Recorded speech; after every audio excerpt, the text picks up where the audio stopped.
Hey guys and welcome back to my channel. This is part 1 of What If Naruto was in Cyberpunk 2077. Before we begin, don't forget to like, share and subscribe, and also go and support the author, link in description.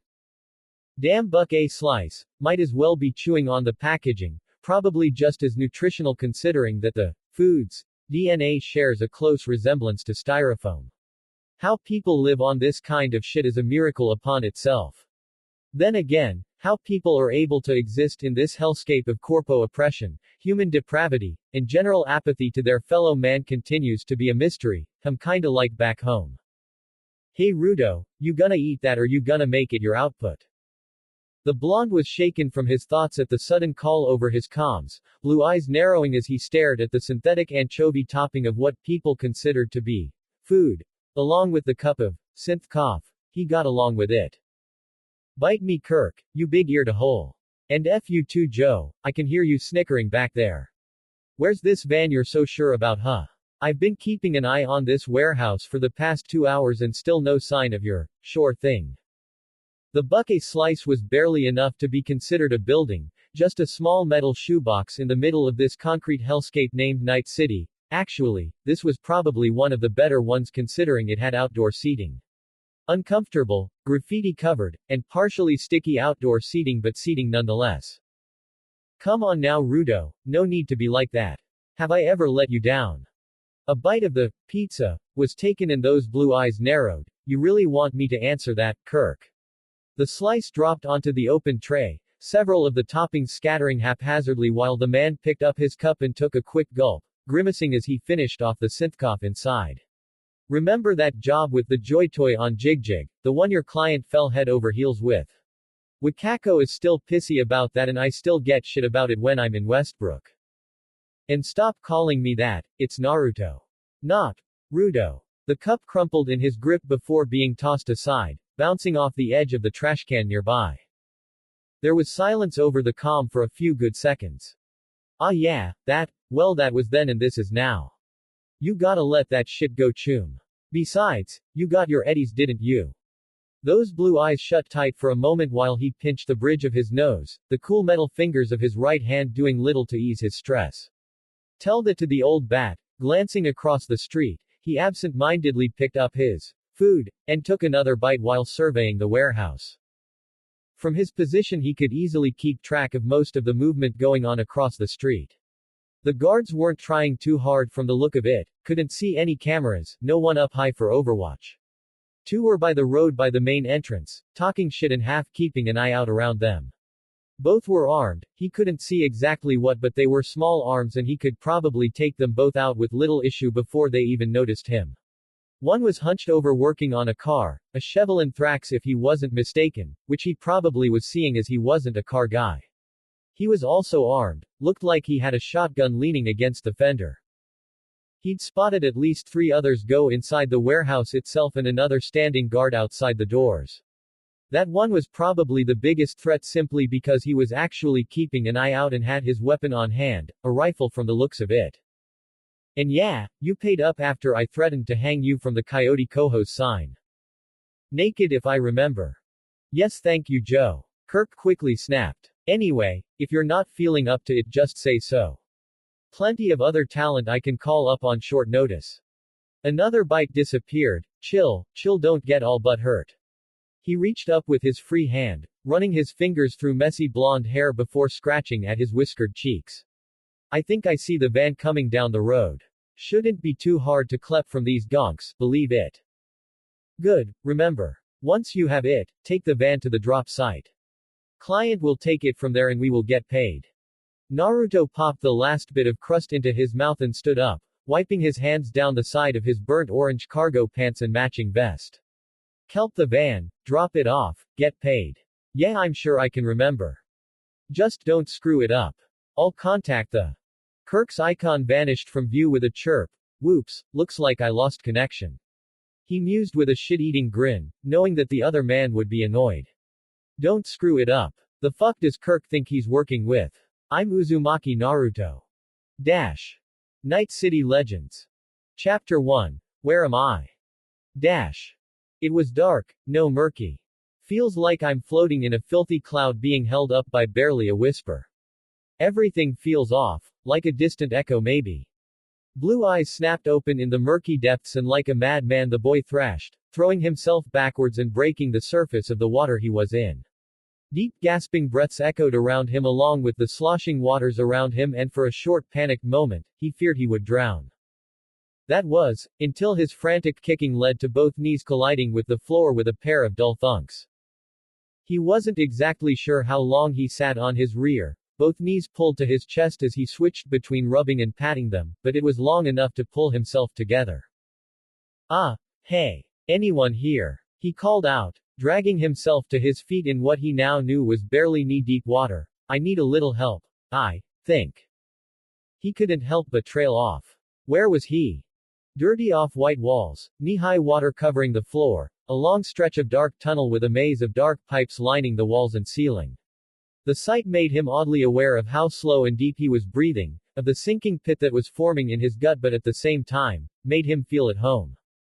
Moving through the water, causing small waves to ripple around him only to calm moments later, he reached the wall where a small cluster of pipes branched off in a confusing yet oddly organized jumble and reached out to touch it with his left hand. It wasn't hot or cold, but something was inside, something was flowing, but he just felt like something was missing. Hello. He called again, this time noticing that his voice didn't echo like he half expected it to. But once again, he went unanswered. Looking around, he had two options. He could go, well, this way or that way. Neither looked better than the other. Maybe he should flip a coin. Absently patting both front and back pockets, he reached into one to find a piece of paper and opened it to find a coupon. Ichiraku ramen. Redeem for a free med large bowl. Part of the text was covered by marker crossing out and replacing the size. It made him feel sheepish for some reason as he flipped it over. To my most favorite customer, don't worry about this expiring kid. We love you, Naruto. The coupon crumpled in his grip, pain surging through his skull as flashes of a kind old man and his daughter smiling at him filled his mind. Ichiraku. He felt a sense of shame for not being able to recall the names of the two, but he could feel nothing but gratitude towards them. And bitterness. Not towards them, but they were related to it. Once the pain subsided, almost as quickly as it struck, he realized that he had clinched the coupon too hard and quickly smoothed it out with all the love and care he could before storing it away once again. Naruto palmed his forehead, rubbing at his temples with his fingertips while closing his eyes. Damn it, well, I guess I can't get any more lost, right? I should just go that way. It was both a statement and a question, but in a spur-of-the-moment decision, he quickly thrust his hand out and pointed. Peeking underneath his hand, he sweat dropped. Wall. Slowly adjusting his aim a bit more to the right, he pointed towards the darkness to his right.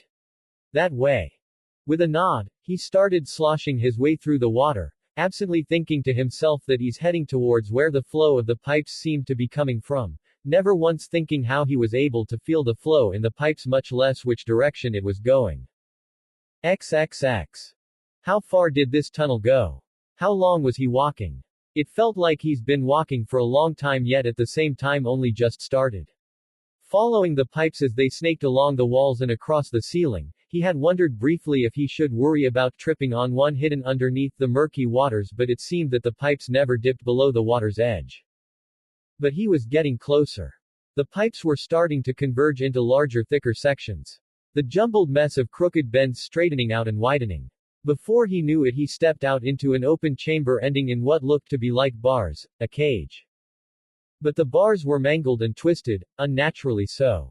A large gate was teetering dangerously close to falling down next to a large gap in the bars that led to more and more darkness, with the pipes following the walls and between the bars. But as he stared at the warped mess, unknowingly edging closer and closer to the cage, Naruto could only feel as if he was missing something dear to him. Closer and closer he made his way to the gate, racking his mind over and over to try and remember what he was missing, while a high-pitched buzzing started in his ear, growing louder with each step until it became too painful to ignore. Oh shish! His foot caught something mid-stride and he lurched forward, trying but failing to catch his balance and thrusting both arms forward to break his fall. His left hand broke the water first, fingers catching something and bending painfully under his own weight before his palm struck the floor. Pain shot up his right elbow and water shot up his nose and throat as he yelped, head once again going underneath the water. His knees colliding with something added to the pain, and as he jumped to his feet again he glared. Was that the other gate? Later, gotta rub my knees. Wait. His arm, where was his arm? Shaking like a leaf, he grasped at the stump where his right arm should have been. No, this couldn't be, he could still feel the tingling in his fingertips from the droplets. He could still feel the muscles in his forearm as he tried moving it. He squeezed the end of his stump and a jolt of pain shot down his spine, making him snatch away only to stare at the crimson covering his palm and dripping down his wrist. My arm, what, why? Another sharp pain, visions of a swirling blue ball and a blade of lightning burning with fire. He intends to finish this with one last blast. Listen, I'm giving you what remains of my own chakra. Don't unleash your jutsu until the last minute. Once I do that, well, I'm not sure what'll happen. It'll probably just put me to sleep for a while though. Naruto felt a tear fall down his cheek and slowly raised his left arm towards the open and empty cage. Holding it there before dropping his head down with a small sob. He felt something, for the briefest moment he felt something warm against his fist and opened his eyes to look at the water, too afraid to actually look up. The reflection showed nothing, just his outstretched fist, but the feeling was there. There was a ball of wind and a burning spear of jagged lightning. A flash of light, a growing wall of white that engulfed everything. The very earth around them was shredded and tossed aside like dust in the wind without any sign or resistance. He wasn't sure when he sank to his knees, arms still outstretched. But the water was getting closer and closer. Was it rising? No, he was falling. Once again, Naruto sank beneath the water, its embrace oddly welcoming. Despite only being knee-deep, he felt himself sink deeper and deeper into the abyss, never quite reaching the floor. He held his breath without thinking, mind racing, trying to remember what he was missing so dearly. The name of someone so important. His lungs screamed at him, he needed air, he needed to fight. Thrash against everything and claw your way back up to the surface. But there he stayed, unmoving, unthinking, unwilling to fight anymore, ready to just fold and give in. And he did. He inhaled so deeply, so greedily that he thought his lungs would explode, and the instinctual panic as the water invaded his lungs quickly took hold. He kicked, clawed, and thrashed round as violently as he could for the smallest breath. His one hand soon grasped his own throat as he tried to scream, only for more water to rush into his lungs. Then silence. The tears continued to flow, but the panic faded, replaced by an otherworldly peace. This isn't so bad, I guess. Single quote. You, me. Sir. Naruto felt his chest expand against his will, a pair of lips against his own followed by a pounding pressure against his chest. XXX. His eyes snapped open, the dark tunnels were gone and he was assaulted by an unending cacophony of noise and light. The water he had been drowning in was replaced by rain and most of his vision was blocked by a curtain of red. We've got a pulse. Sir, can you understand me? You've been in an accident but you'll be okay. The woman looked down at him for a moment as he stared up at her dumbfounded. Sir, do you understand me? The hell, he's got no chrome. She looked up at her partner, Scavers rip it out of him along with his arm. No, this gonk's all organic, not getting any signals, not even a personal link. The redhead looked down at him with a raised brow before shaking her head. Doesn't matter, sir, can you understand me? He nodded slowly, idly noticing another person jabbing him none too gently in the arm and applying a tourniquet to that remained of his arm. Good, do you know where you are? A shake of his head. I see, the woman shared another look with her partner. My name is Gloria, you're in Santo Domingo, Night City. It was overwhelming to say the least, the flashing lights and the drone of ungodly noise all around. The name didn't ring a bell, the city nor the woman. What? Where? Ah? A surge of pain shot up to his shoulder as the other medic cinched down the ends and secured the wrap. Gloria, the gonk's stable, our job's done. The look of pity from the redhead lasted only a moment while the other medic continued, let's Delta, gotta another call. If he wants further treatment he can find his own way to a clinic. Naruto felt her pat his shoulder with a half-hidden look of regret. Sorry, it's all we can do. There's a clinic not too far from here. But here, she cast a quick glance over her shoulder and something was quickly pressed into his hand. It's close to expiring, but give yourself a jab in a few. Should help get you on your feet. With that, she picked herself up and disappeared from his view, leaving the blonde lying there in the rain. He wasn't sure how much longer he laid there staring up at the rain, but it took every bit of effort he could muster to roll himself over and half-drag himself to a filthy wall. Arm, felt like he was wearing training weights. Yush, Naruto-kun, sensei and I thought you'd like to join our training. We even got you a set of weights. A man with a bowl cut, large eyebrows, a green jumpsuit and a younger clone came to mind. The elder of the two holding a vest loaded with heavy metal bars while grinning. And don't forget, your own jumpsuit. The clone was holding a comically small piece of green fabric that vaguely looked like a full-body suit. Don't worry about the size, it stretches more than you think. He groaned, both at the image but at the influx of memories coming to mind. Taijutsu training. He sparred with several different people, names and faces half blurred in his memory, but he remembered Lee somewhat. Lee always kicked his ass when they practiced. No, not always. In pure taijutsu maybe, but he won in others. He grimaced. Oh god, I did wear that bodysuit. Can't remember anything else, but I clearly remember that. Of all the things, he clearly remembered standing in front of a mirror dressed in that outfit, weights on each limb, a weighted vest over his chest, and ass on full display as the material left little to the imagination. Focus. Naruto shook himself out of his thoughts. Need to move, find out where I am. Get out of this rain at least. He looked at what that woman had slipped him. The hell was it? She said to jab myself with it. It was plastic and had a big button on one end with blocky letters on one end. Be back. It read as he turned it over in his hand, giving it a once-over. Looks like I hold it like this. He set it against his thigh and held it in what felt natural, his thumb on the large yellow button on top. I guess you press this too. It clicked and both he and the device gave a sharp hiss. Oh, what the hell, that's what she meant by jab myself. Oh. He had to take a deep breath. The pain had lessened a bit more and even seemed to be easing off more. His arm and legs also felt a bit lighter now. It took a bit, but he was able to climb to his feet with a bit more ease than he thought. He stared at the thing for a bit and held it to his leg again. Nothing. The button was fully pressed, so it was a one-use thing. Of course it wouldn't be that easy. With one last huff, Naruto's hand gripped the torque on his other arm and looked around for his arm to fall limp back down beside him. What is this place? It was massive, this, Santo Domingo, an odd sprawl of industrial rot and urban decay. Towering over its surroundings in the distance was what he could only call a mega building, mainly because of the massive letters painted on its side, but it didn't exaggerate. It was massive compared to the Hokage's tower. A twinge of pain, more visions of what used to be his home. The land felt, not quite dead but nowhere near alive as his home. Barely any nature, half-dead trees, patches of dark brown grass. The only greenery he saw came from obnoxious neon signs that flashed showing, oh wow. To be honest, it took him a few times to read. He kept getting distracted by the topless model mid-money shot from a champagne bottle. Champaradise rotgut. Have to be rich to sparkle. Watch it gonk brain. He heard a voice from behind before being shoved from the side. Go blow your load somewhere else, dumbfuck.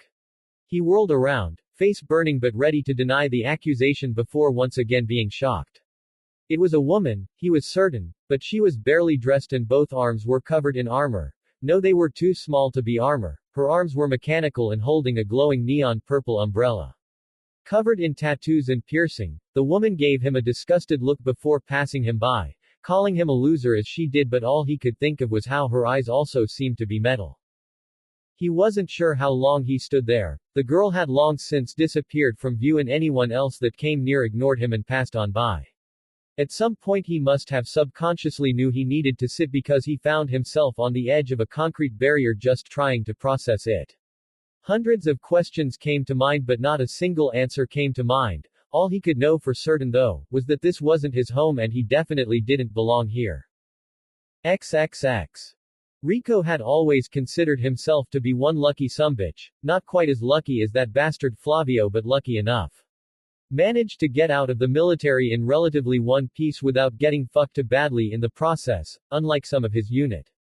If it wasn't PTSD, it was the vultures trying to fuck you over and save a few eddies. But it wasn't just luck he felt, no, he was observant. Growing up with his moms and pops was like living in the middle of a minefield, and he quickly learned how to notice the little signs telling him to shut the fuck up and take cover.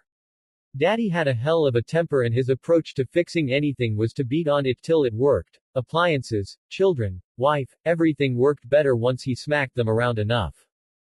He shook himself out of his thoughts as he walked into a little corner shop and gave the little interior a once-over on his way to the counter, finding the old veteran owner sitting on a stool. "Hey Willis, here for what you owe the gang and a pack of smokes." "Rico, they got you doing collections now." Just helping out." He shrugged while taking the pack and accepting the eddies.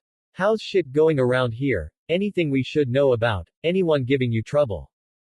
The older man behind the counter shrugged. "About the same, preem for the most part. Well, what?" The look Willis had told him that there was indeed a problem and that he almost regretted bringing it up. "Come on chum, you're under our protection. If you've got a problem tell me the deets and we'll straighten shit out." "Well, don't take this the wrong way Rico. I appreciate 6th Street keeping the peace and patrolling the area, but some of these young guys out on the street, they aren't like you." He paused a moment while nervously scratching his neck. "They're acting like common thugs. No discipline at all. Just last week they went into Julie's shop a few blocks down and took 3 cases of beer, just walked right out and fucking smirked at her. Just fucking Nova. Willis, I don't know what to say. I'll bring it up with the boss, but I don't even know who they are." The old man shook his head and turned with a huff. "Kids today, no idea what real soldiers are." Rico could only agree. "But yeah, bring it up with, the hell." He moved closer to the counter and grabbed the monitor. "I'll be damned, look." With a twist, the screen was turned to face out. "These are the punks. They're out back harassing someone. Fucking hell, I'll handle it." With that, he stormed out the front and around to the alleyway leading to the back of the shop, only to stop when he heard gunshots. XXX. The next few days were hell for Naruto. As a stranger in an even stranger land, everywhere he looked held something that surprised him. He remembered seeing both ground and flying vehicles before, both in the land of snow, but these were smaller, quicker, more streamlined and advanced. He had no money. His little frog-shaped wallet was nowhere to be found, probably stolen when he was unconscious before, but even if he had it, he doubted that his cash would be any good. This place used eddies or Eurodollars, and most of it was kept on chits, or he wasn't exactly sure how, but it seemed like they were able to store it inside themselves somehow. He'd watched a man buy something from a vending machine without inserting anything. But he was resourceful if nothing else. He had years of experience of living on the streets to get by, and that was before his survival training as a shinobi. The memories were coming back more and more. He just had to trigger them somehow, but honestly his biggest concern was staying alive long enough to do so. He didn't have the money for a vending machine snack, much less food from an actual store, and as tempting as it was, he didn't want to rob some random person. So he did the only thing he could and scrounged through a dumpster. It was disgusting, people here were so wasteful. But hey, he was able to eat. He even came across a few half-eater packs of slaughterhouse jerky he could save, and some real water, along with an empty bottle or two he could refill. He was afraid to look into a mirror at this point. He had to look horrible, and there was no way he didn't smell awful. The pain was mostly gone from what remained of his arm. He absently worried about an infection but kept an eye on it, checking it every night for any signs of redness or heat, but for once things seemed to go his ear. He was covered in filth in some trash-strewn alley, half in a sticky dumpster, hoping to find the freshest bag of trash for anything useful. "Hey look here, Chumbas, got us a new face." He tensed. With all the noise around him, the blonde had not heard anyone approach. The lid slammed shut as he let go and turned to see 2 men and a woman walking towards him, all giving him grins that didn't bode well. Each had pieces of combat gear, harnesses, knee and or shoulder pads, and most concerning, they were armed. A couple bats, knives, and a couple firearms. While he had no clue how they worked, he had seen them in action. They were brutal weapons to say the least. Hey fellas, he cleared his throat. "Ah, you need something?" He'd been in a similar situation before and knew that these people didn't want anything nice.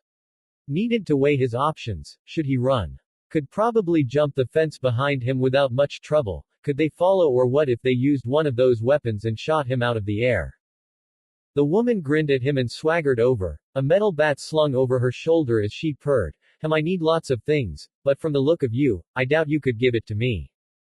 You're not from here, Gonk, one of the men sneered, his weapon, a rifle, slung across his back.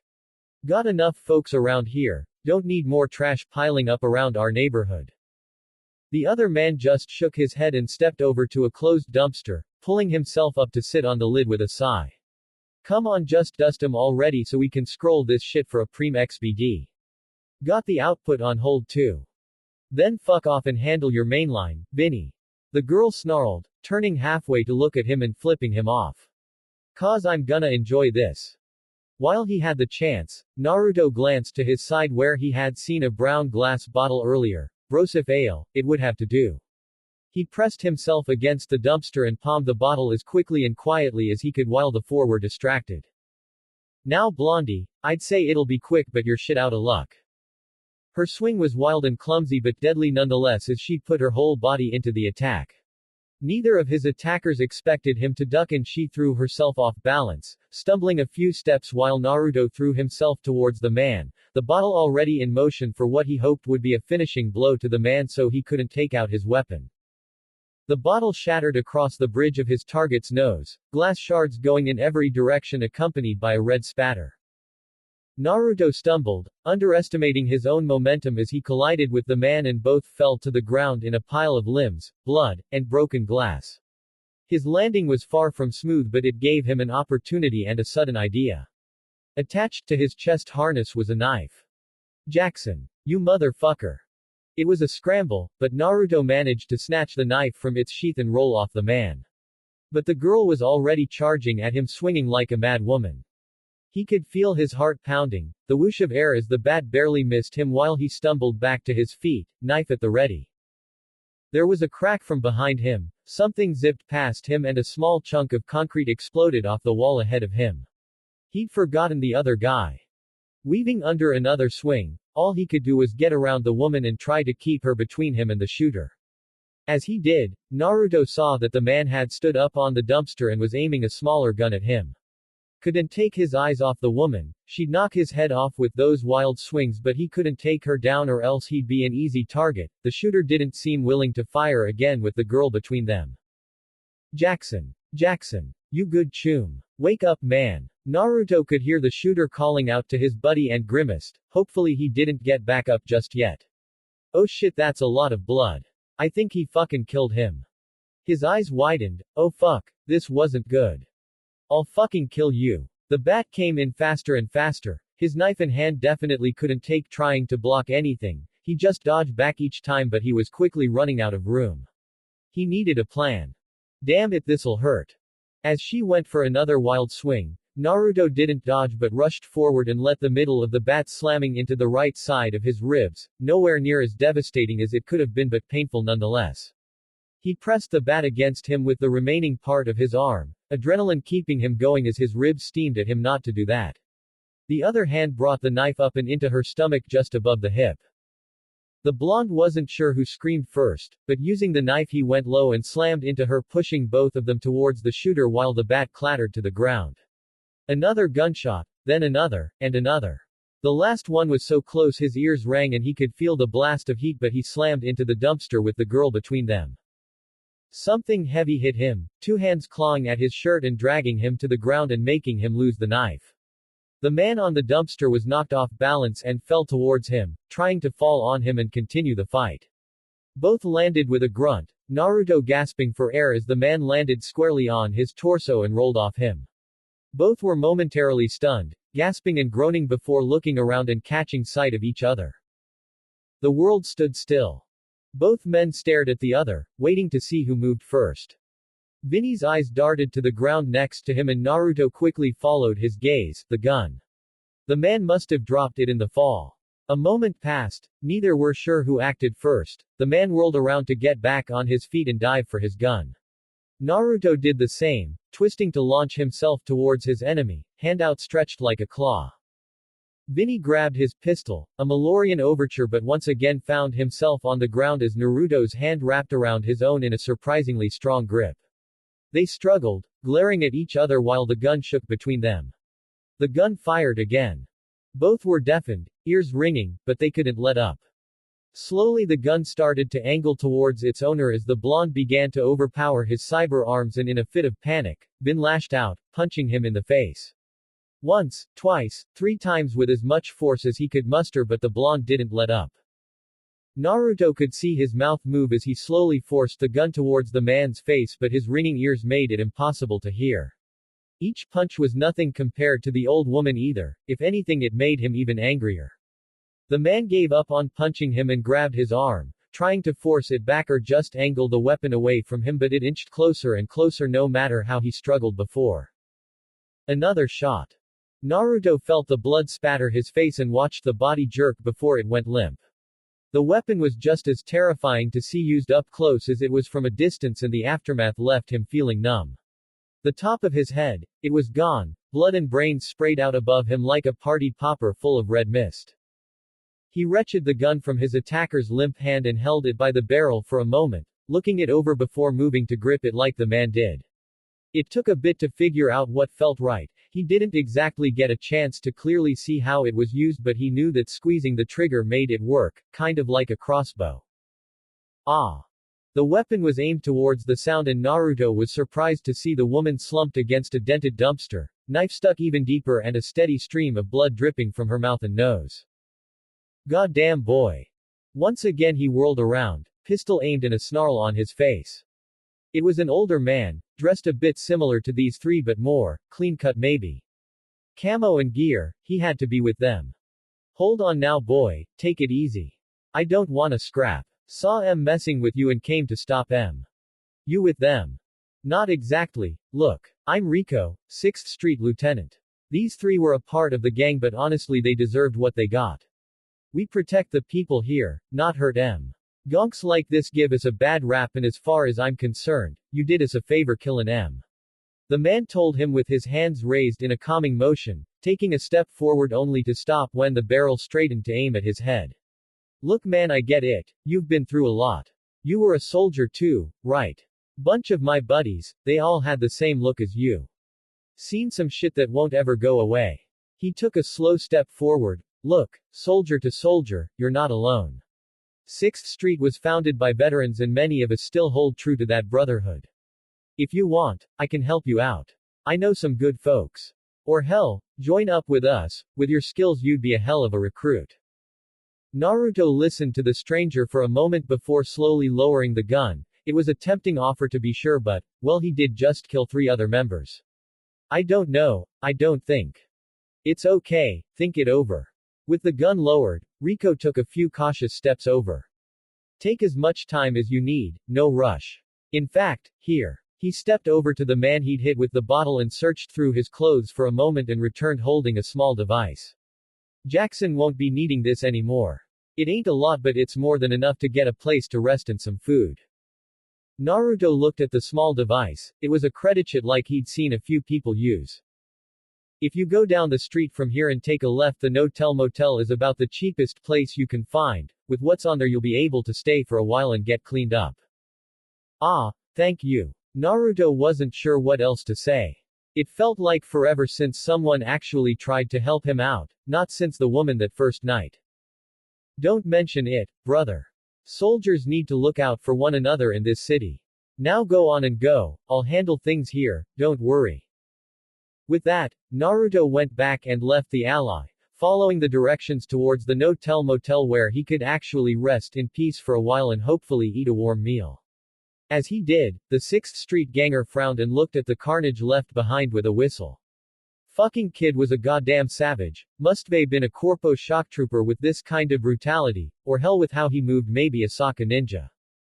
2 of the dead had the implants to record BDs. Fuckers probably terrorized folk to make torture porn XBDs. Well, looks like he was about to see just what the kid could do. As a veteran of the Unification War and a lieutenant in 6th Street, Rico could proudly say he's been around the block, seen both preem and terrifying shit that stuck with him for a while. The shit he walked into the other day in that back alley wasn't anything too Nova honestly. Any well-trained punk with some decent combat cyberware could do it, but he recognized talent and that kid had it, along with a case of crazy. Kid didn't have an Eddie to his name from the looks of it, much less a place to belong, and he knew full well how a single helping hand could make you do damn near anything when you're that low. Hell, that's how the army recruiters got him. Some slick words, a free meal and some bullshit speech about how good the army was, and they couldn't stop him from joining up to fight for a bunch of faceless gonks that saw him as nothing but a number. One of his old chooms had hooked him up with a wreath so he could scroll the XBDs those three were trying to make, had to let her scroll them too in return for the help, but he didn't see an issue. He had just finished the last one and had to take a minute to chill out. Fucking unedited XBDs, you could feel everything in his fucking chest was pounding. Fucking Nova Choom. He was jolted out of his thoughts by her sudden yell and turned to face her. Nova, really Ortiz? Feel like I'm on black lace, hearts racing, just felt what it was like to get my brains blown out. The girl was a skinny thing, covered in military tats wherever you looked, even her chrome was engraved to look the same. Relax Rico, your heart could do with a little extra pumping. Besides, I just got penetrated and my back blown out against a dumpster. She wiggled her eyes behind the holoscreen she had over her face, a pixelated winking face flashing at him while she kicked her feet over the edge of her netrunner's chair. But for real though, you gonna recruit him for the gang? Guy like that. With him we'd have a better chance at kicking the Valentinos out our turf. He mused while reaching for his cigarettes and lighter. He killed 3 members, you think Morton will let it slide? A lungful of smoke later, Rico leaned back in his borrowed chair. Boss won't care, hell he'll probably thank the kid. He hates fuck-ups that give us a bad representative, and those 3 were prime examples of great fuck-ups. Yeah, she snatched his smokes and took one for herself. Makes me wonder though, what kinda chrome your boy had. Way he moved, how he reacted. You think he's packing a Sandy? A moment passed, then he shook his head. Nah, a Kerenzikov or a reflex tuner maybe. And the way he hit that first chump with the bottle and dented that dumpster, he definitely has a berserk installed in his OS. Gotta have some optics too, the way his eyes turned red. Oh, he wouldn't forget that. Had a first row seat thanks to the XBD after all. When they were wrestling for the pistol, the kid took 3 good punches to the face and pretty much shrugged them off. But his eyes changed after that last swing. Blue turned to slitted red, and he must have activated an adrenaline implant because the blonde's strength steadily overpowered the gangers. They were silent for another moment, both going over what they experienced in the XBD before Ortiz threw herself back against the chair and chuckled. Goddamn, I'm wet. She got a raised eyebrow while the cigarette bobbed between her lips. What? You're in my pad, I'll say what I want. Anyway, you've seen your BD, so don't take this the wrong way, but go fuck yourself. The screen gave another wink, cause I'm about to do the same. She sang, see yourself out Choom. Love ya. Rico shook his head and stood up to leave, stuffing his smokes back in his pocket and leaving the wreath where it was. Never change Ortiz, you crazy bitch. Before he could walk out of her den, something flew over his shoulder and a dildo bounced off the wall, making him start towards the door a little quicker. Rico, be a dear and toss that back please. Rico, come on Choom, don't be like that. He knew she was primed to toss another one at him as soon as he went back, not gonna fall for that shit a third time. XXX.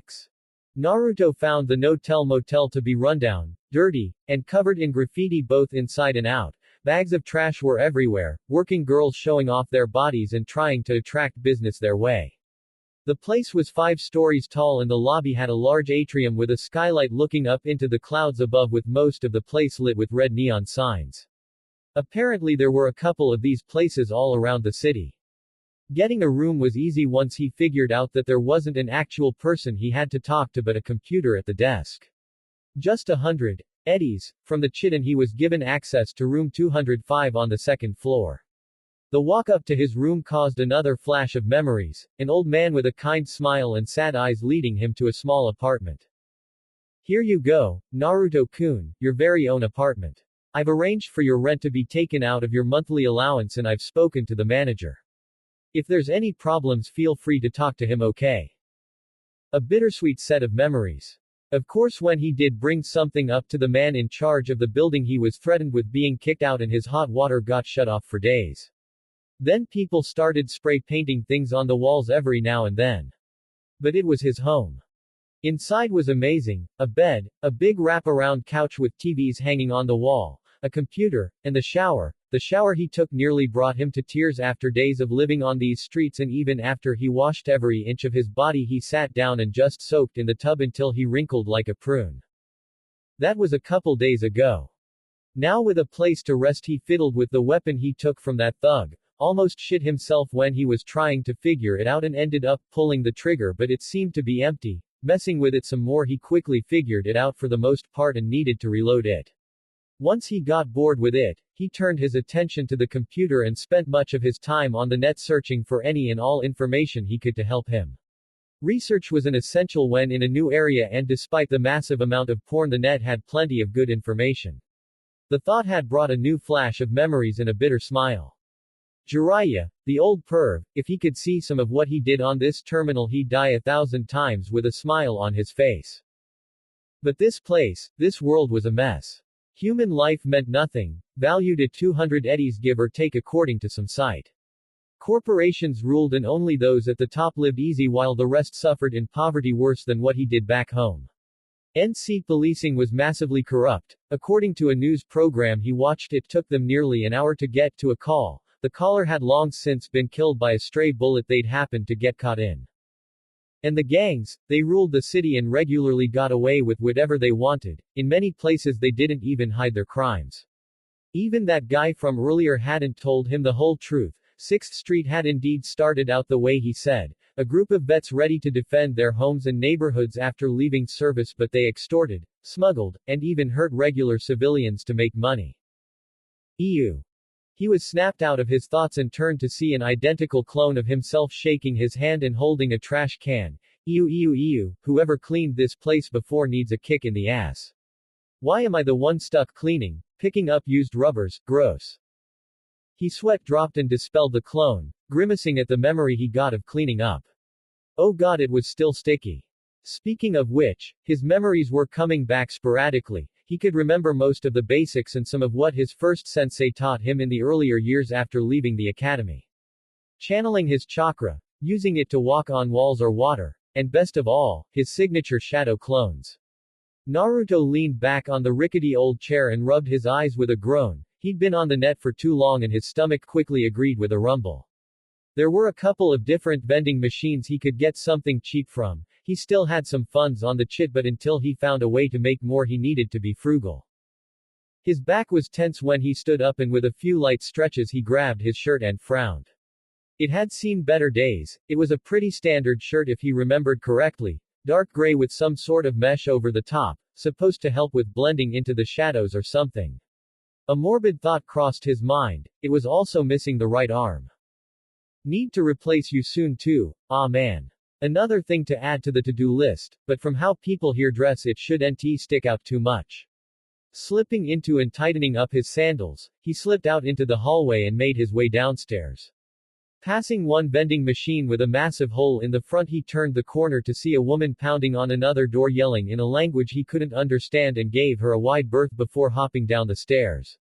He wasn't sure what she was saying, but he knew the tone and knew better than to get involved.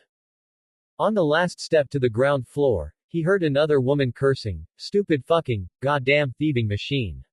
And just as he turned he spotted another woman hitting one of the many vending machines with her fist before kicking it and hopping back with her toes curled. Aw fucking fuck.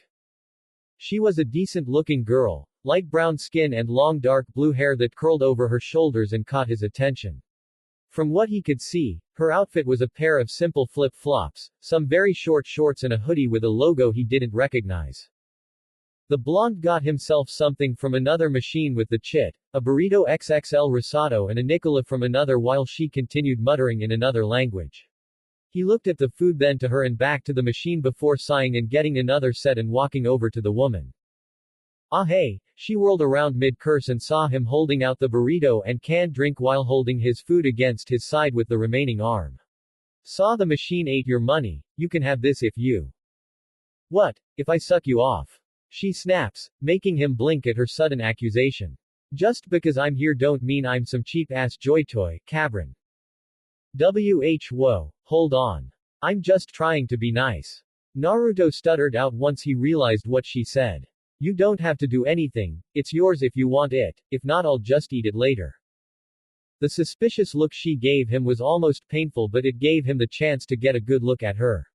She had what he now knew was cyberware implant lines on her face along with a small scar on her bottom lip. Tattoos covered much of her chest and part of her stomach that wasn't covered by her tank top. Trying to be nice. She repeated the words like it was a foreign concept. No concha de tu madre is nice just for the hell of it in this city, what's your game? No games, just saw what happened and wanted to do something. He offered it to her again. The girl looked at him and then at the lukewarm burrito and somewhat cold drink and back again before snorting, taking the two offered items. You're not from here, are you?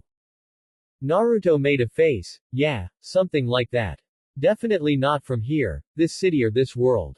The look she gave him wasn't nearly as hostile as it was at first. Before it looked like she was only moments away from kicking him in the balls and beating him to death, but now she looked like, well, like she would kick his balls at a moment's notice but probably not kill him.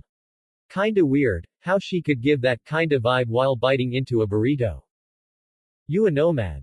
He knew what a nomad was. The net had both good and bad things to say about them, but their lifestyle did interest him. Not really, at least not that kind of nomad anyway. While her wrapper was tossed aside, he kept his to throw in the trash and took a bite as well. It wasn't all that good, but it wasn't bad either. The girl was quiet for a minute, looking him up and down. Yeah, okay. So why come to Night City?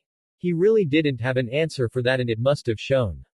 Really? What kinda gonk comes here without a reason or plan? She shook her head, finishing the meal and drink. Must be a ballsy fucker. When'd you get here? Ah, less than a week, I think. His own food gone. Fresh off the roads, huh? Tell you what, I got an idea. Since you're new and I ain't doing nothing, how about we Delta? I'll show you some preem spots around here. The word went over his head. Ah, preem. Nova, let's Delta. She grabbed him and spun him around. I know the perfect place to start, you'll love it. Oh, and call me Kami. Naruto. What the fuck just happened? XXX. Mom, I'm home. Gloria cracked her eyes open and smiled at the sight greeting her. Hey mijo, how was school today? She sat up from her spot on the couch where she'd been napping under her EMT jacket and as exhausted as she was, wanted nothing more than to spend some time with her little boy. He shrugged and she made a face. Ah, did my little boy have a bad day? It's nothing, Mom. He grumbled while taking off his school shirt only for his stomach to growl loudly, making her instantly frown. Don't tell me you skipped eating lunch today.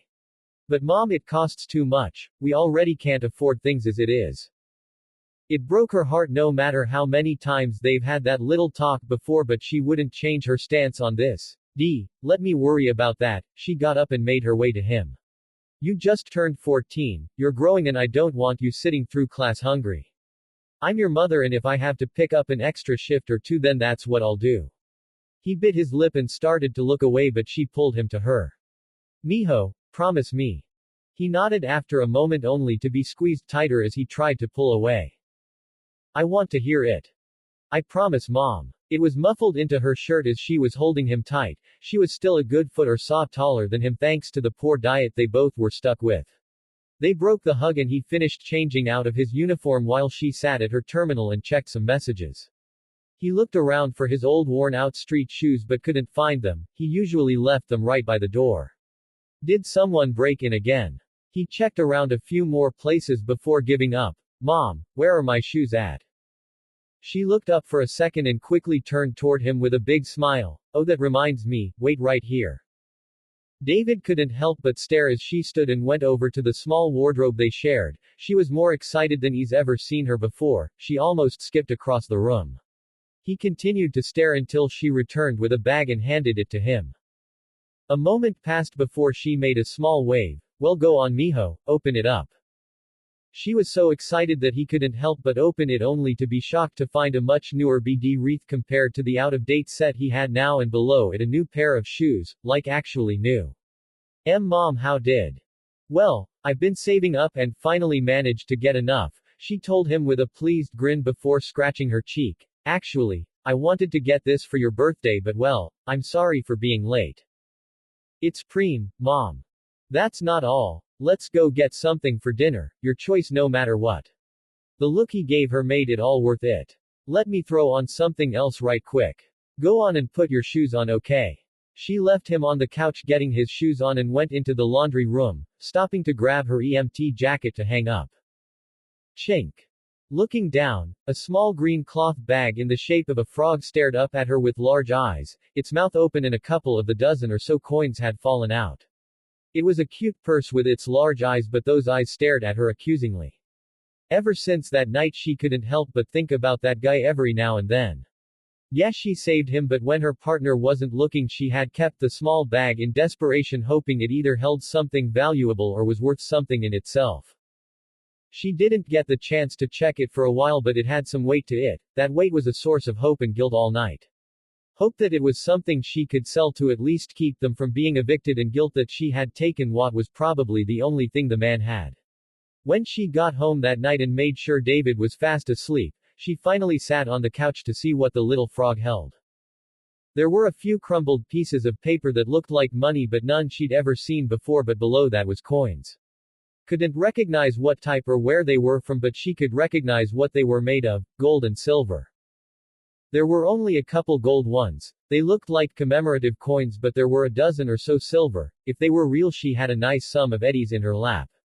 She had to get up with an old friend from way back, knew better than to try and hawk the stuff to any random person on the street.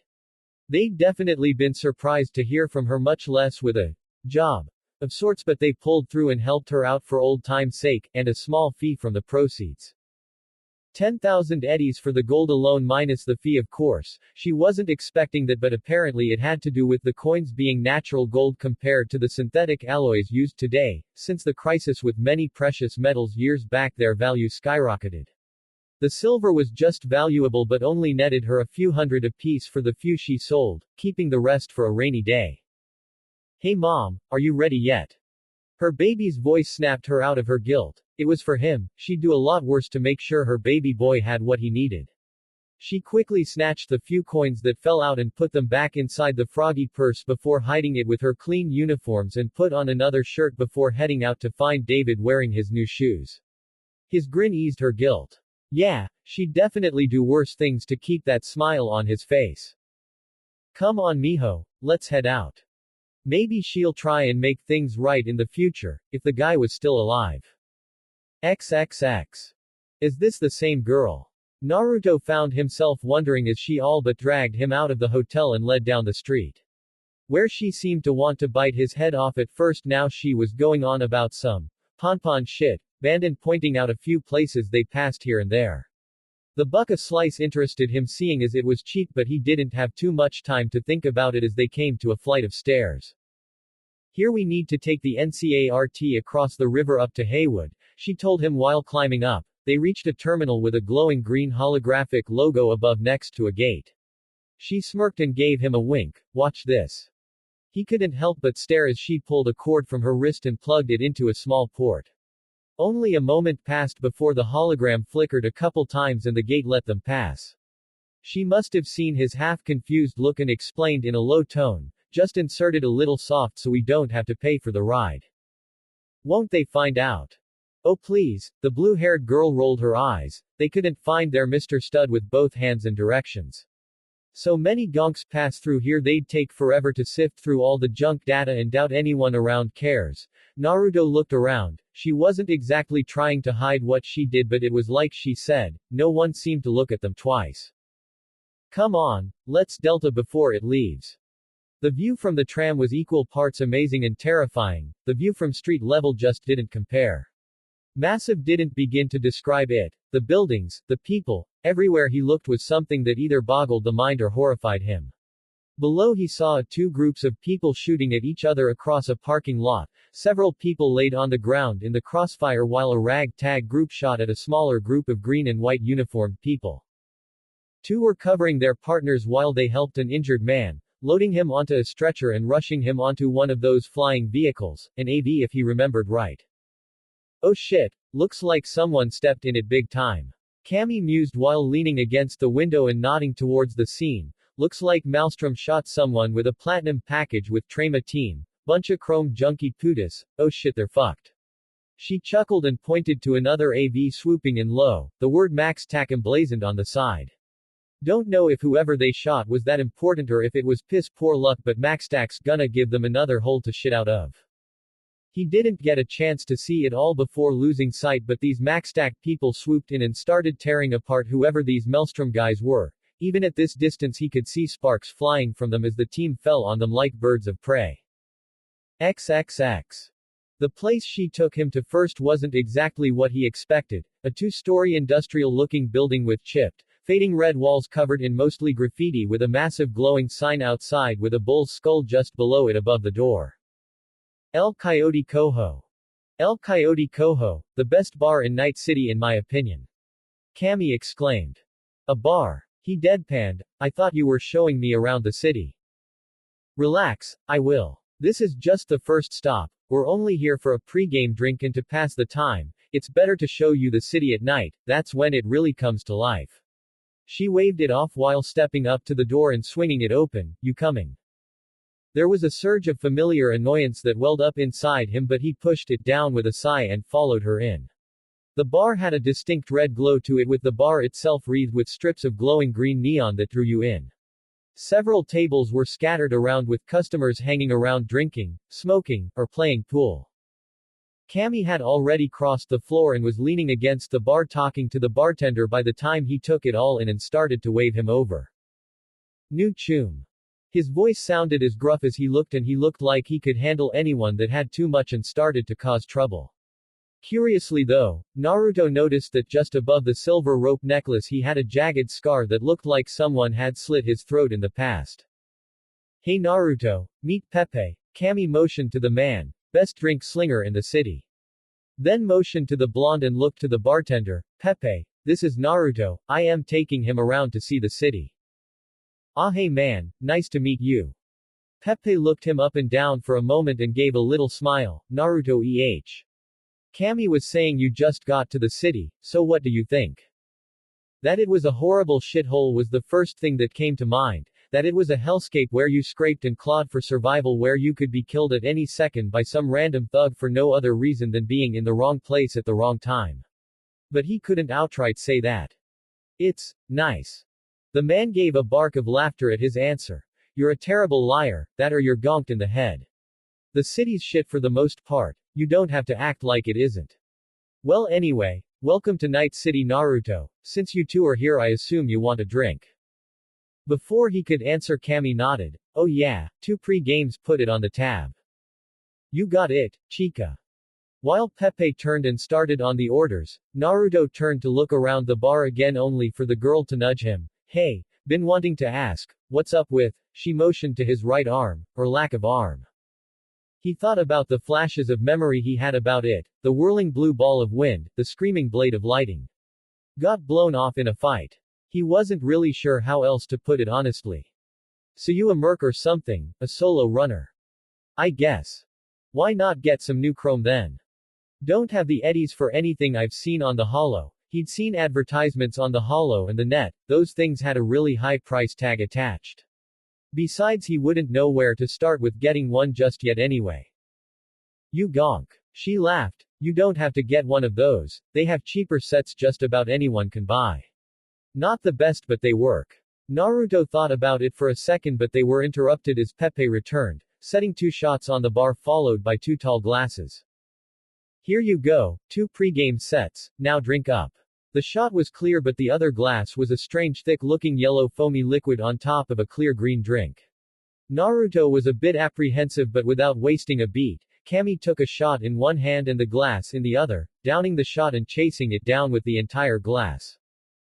He followed suit and copied her, eyes watering at the first but washing it down with the next, which wasn't bad. Strange, but not bad. The alcohol burned on the way down and was a lot different than he expected. Hey Pepe, is Mama Wells around? He nods to the stairs leading to the 2nd floor while taking the glasses and rinsing them out, upstairs, busy with the books. How about? He shakes his head, busy today, probably be in later tonight if you wanna talk to M. Nah, I don't think I want to today. She frowned a bit then shook her head. I need to talk to her though. Mind keeping Naruto company for a few while I talk to her? He nodded and she turned to the blonde. Hang out for a while and I'll be back, okay? Yeah, sure. She left the bar and vanished upstairs, leaving Naruto to take a seat at the bar with Pepe. Hey Pepe, if you don't mind me asking, what was in that drink?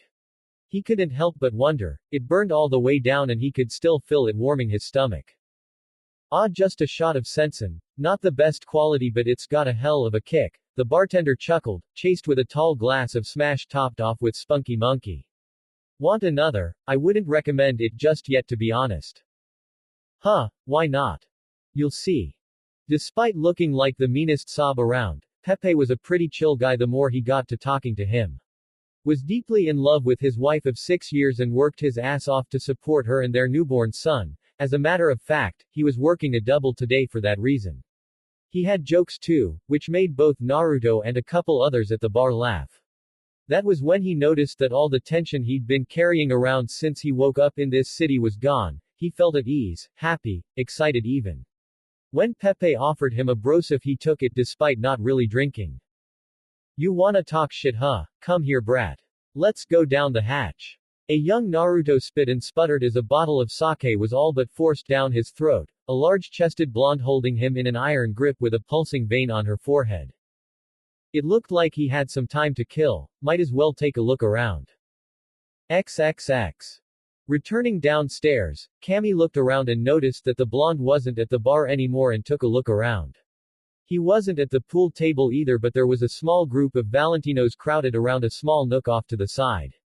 She couldn't see past them or hear them over the music but as she neared, spotted a smug-looking Valentino looking at Naruto and gesturing to the wall where several knives were stuck in a target before pulling them loose and handing them to the blonde. He took them, laying the extras on a stool next to him and tested the weight for a bit before lashing out and sending the first out with a snap. Then another and another, all in rapid succession before all but the last remaining two struck the target, one was even a bullseye. She watched as he palmed the last two together and flipped them around with his fingers in a flourish before tossing both at the same time. A smiley face, the fucker made a smiley face. A moment of stunned silence passed before they all whooped at the display, joking and laughing at their friend as he begrudgingly handed the blonde a few eddies before smacking him on the back. She could see that the drink was working on him, she felt it as well. Smash never failed to get you loose, happy, and ready to party and after the chat she had with Mama Wells, she needed another drink. Walking through the crowd she looked at the blonde grinning like an idiot and couldn't help but giggle at how proud he was. Cammy you're back, how was your chat? She grimaced a bit but waved it off, nothing another drink won't fix. Ooh good idea, he then looked at the small group around them and held up the eddies in his hand, come on guys, drinks are on this dude. The Valentinos cheered and they all went over to Pepe who started opening beers for them all. Time seemed to fly by as the bar went into full swing. Various party tricks were attempted by drunk patrons, some of which were impressive and earned hoots and hollers, some that failed and got laughs at their drunken embarrassment. He even played a game of pool and lost spectacularly considering he only had one hand but either way he had fun. It wasn't until he joined in on a card game with some workers that the trouble started, he just couldn't lose. Win after win he racked in eddy after eddy until the other four decided he must be cheating and jumped to their feet, screaming at him that he'd die before they let him cheat them out of their cash. He ducked under a chair that had been thrown at him, the Valentino passing behind him wasn't so lucky and was knocked off his feet. Then all hell broke loose. Fists, feet, bottles, chairs, even one of the large tables started flying. After the first chair was thrown at him, he had already leapt across the card table and started fighting like a wild animal, punching, kicking and even biting at the four other players while chaos fell around them. It wasn't until a few minutes later when Pepe and who he later found out was Mama Wells started busting heads that he was pulled off a one-man by Cammy and they both bolted out. After running down the street she showed him that she had stolen all the money off the table when the fight started. Come on let's go shopping. She giggled after taking a few minutes to straighten out the wads of money that she'd hurriedly shoved into her hoodie earlier. Holding the fistfuls of bills she waved them around like a mad woman she looked at the blonde excitedly while hiding them away in her coat pocket. She then smirked at him. I know just the place, you'll love it. They have the cutest pair of panties that are to die for. He blushed a bit, when she winked at him which made her giggle before taking his arm in hers. Let's go Blondie. XXX. She led him to a small shop a good 10-minute walk away. Nothing too fancy but it was nice, even if the woman behind the counter seemed bored and acted like she couldn't care less. It had a decent selection of clothes and he found himself a cool orange vest that he loved. Cammy had vanished behind a rack of women's clothing and every now and then he would see a hanger fly through the air or a shirt get snatched off a rack. Oh Naru. He heard her call, would you come here for a minute? He followed her voice and found her poking her head out of a changing room stall. What's up, CA? His voice died when she pulled the curtain and showed her panty-clad rear at him with a wink.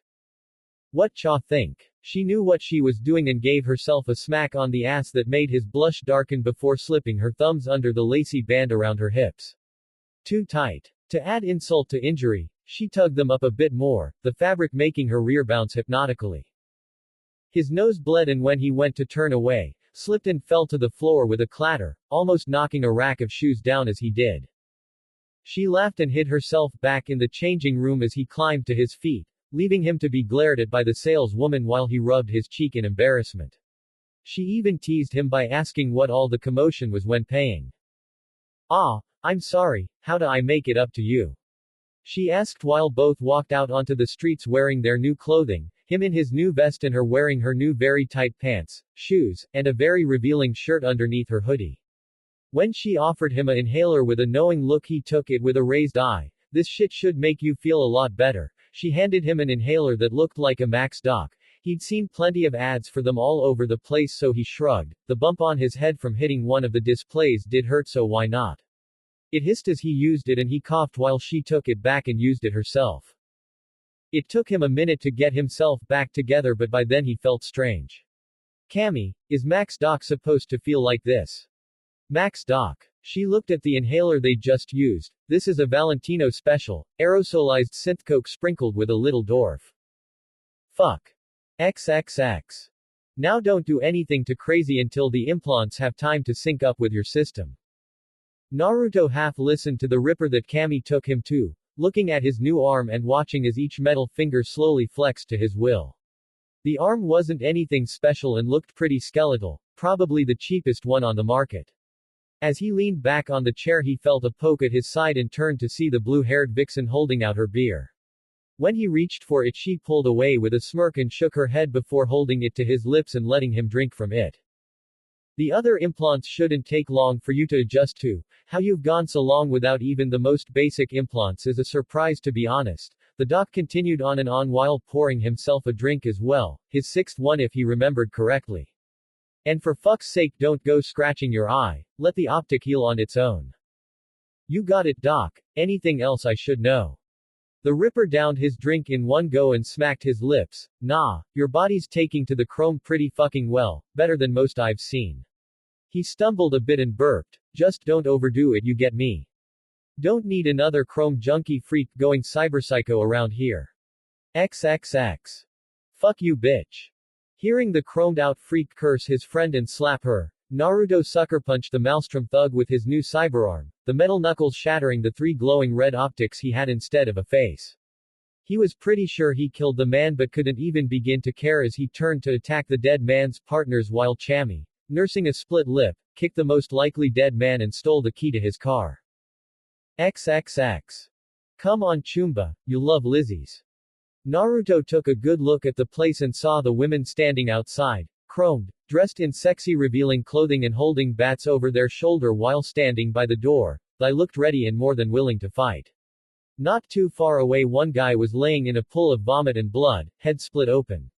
From the blood spattered on her face and bat, he was certain that the bouncer had happily taken care of that particular problem. Welcome to Lizzie's. Rules are fucking simple. You see a girl you like, you fucking ask for a BD. You touch M, you end up like fuckface over there, got it? She gestured over to the body laying in its own filth. You cause trouble here, I'll stick this bat so far up your ass you be deep-throating it. When they nodded, she smirked and took a step aside. Have a good one then chooms. Enjoy the BDs. He nodded at her and the two walked in. Yeah, sure, I'll give one a try. XXX. He felt fantastic, on the dance floor with her back pressed against his chest, both moving to the beat, her ass grinding against his crotch. He was hard as steel and she took a near sadistic pleasure in teasing him, encouraging his hands to roam her body and doing the same to him. You wanted to try a BD, didn't you? Her question was sudden. She had spun around and draped her arms over his shoulder. When he nodded, she smirked and broke away. Come on. They weaved through the dance floor and into a hallway lined with doors. She ducked into an empty room, pulling him with her and shut the door before pushing him onto the couch. Well, you can try a BD if you want. Feel what it was like for some gonk to screw some whore. Her hands fell on his shoulders and she straddled him, rubbing herself against him and wiggling in his lap. Or you can feel the real thing. So how about it? Wanna BD or a BJ? XXX. They laughed as they were kicked out of Lizzie's. The Mox wasn't too happy to find him in a VIP booth getting blown, and they really didn't like it when they were not making money on that blow job. The two hopped in their stolen Maelstrom Chevrolet Thrax that had been left double parked outside and sped off into the night. XXX. He wasn't sure how long they drove around for, but didn't really care at the moment as he sat in the back seat groaning, a head of blue hair bobbing up and down in his lap. She didn't want to leave the job half done, is what she said. He wondered why she took a picture of herself sucking him off but really didn't care, even less so when she took another after he came on her face. Alright Cammy, my turn. He loved the squeak she gave when he flipped her on her back and got between her legs. It didn't take any time at all for him to get her pants half off and even less time to bury his tongue in her. The car might have looked like trash, but it had a spacious back seat and a shit suspension, he came to find out. XXX. Back in room 205 of the No-Tell Motel, everything was Nova, the night was to die for. Sex, drugs, and parties are just what a girl needs when their boyfriend just up and leaves them. Well then, who needs you then, gonk? Fuck you, Jackie. Her eyes started to flutter as she felt him finish inside her. Her whole body felt like it was on a cloud. Both fell on the bed, now alone. He slipped out of her and fell onto his back, breathing deeply. A few minutes passed and she slowly turned and laid against him, hand creeping south and rubbing him. Good boy. Naruto couldn't help but chuckle at that. Camilla. His arm snaked under her and pulled her closer, squeezing her ass as he did, which made her squeeze him lightly in return. My name, it's Camilla. XXX. The moment he awoke to a head-splitting headache, Naruto instantly wished that he'd just died in his sleep the night before. The back of his eyes hurt, throat and mouth dry, lips tacky and chapped. He felt like shitting and throwing up all at once. Even as he moved around he felt dizzy. And, he felt sticky. The only thing going for him was how nice and cool his right arm felt as he covered his face before stopping. Holy shit, that's right. He had an arm again. His excitement died as soon as it came and he quickly hung over the edge to throw up on the floor. Now he had to clean up again. God, he wished he'd just died in his sleep. Why do people do this to themselves? That was one of the only things the blonde could think as he sat sideways in the tub, legs dangling over the edge, neck and head pressed against the wall with the shower running. He had nothing left in his guts that hadn't been almost violently expelled from one end of his body or the other. As he got himself somewhat cleaned up, yet nowhere near respectable, he spared a moment to wonder where Cammy went. She hadn't been next to him this morning when he woke, although he was grateful for that now, but he did wonder how she was doing considering the state he was in. Never again, he promised himself, with a violent shudder he instantly regretted. He could hear his new phone ring outside the bathroom and groaned again. If he wasn't so thirsty he'd just lay here till he felt better, or he drowned. At this point it didn't seem too bad. But he needed to get out anyway. He was certain that he'd seen a bottle of water by the hollow when he sprinted in here earlier. XXX. K. Cabron, fuck you Jackie, you left me, remember? You don't get to ask me a goddamn thing about where I've been or who I'm hanging with. Several people glanced at the woman pacing back and forth on the sidewalk like a raging bull. You lost the right when you packed my shit and dumped me. You didn't even have the fucking sack to tell me in person. She turned and kicked a trash can next to an alleyway, scattering trash across the cement. Did you not hear me? I said, fuck. And FYI I don't fucking need you, you fucking manchild puta. Well you got plenty of space now. You know what? Why don't you go take that space and go fuck yourself? She ended the call with tears streaming down her cheeks, angry, sad, and frustrated all at the same time. For a moment she started to send him the pics she took the night before just for this reason, hoping to hurt him and make him suffer knowing that she was screwing someone else so soon but held off, mainly for Mama Wells. The fuck you looking at Gonkbrain? The teen that had stopped to stare at her while she raged on the phone jumped and scurried along.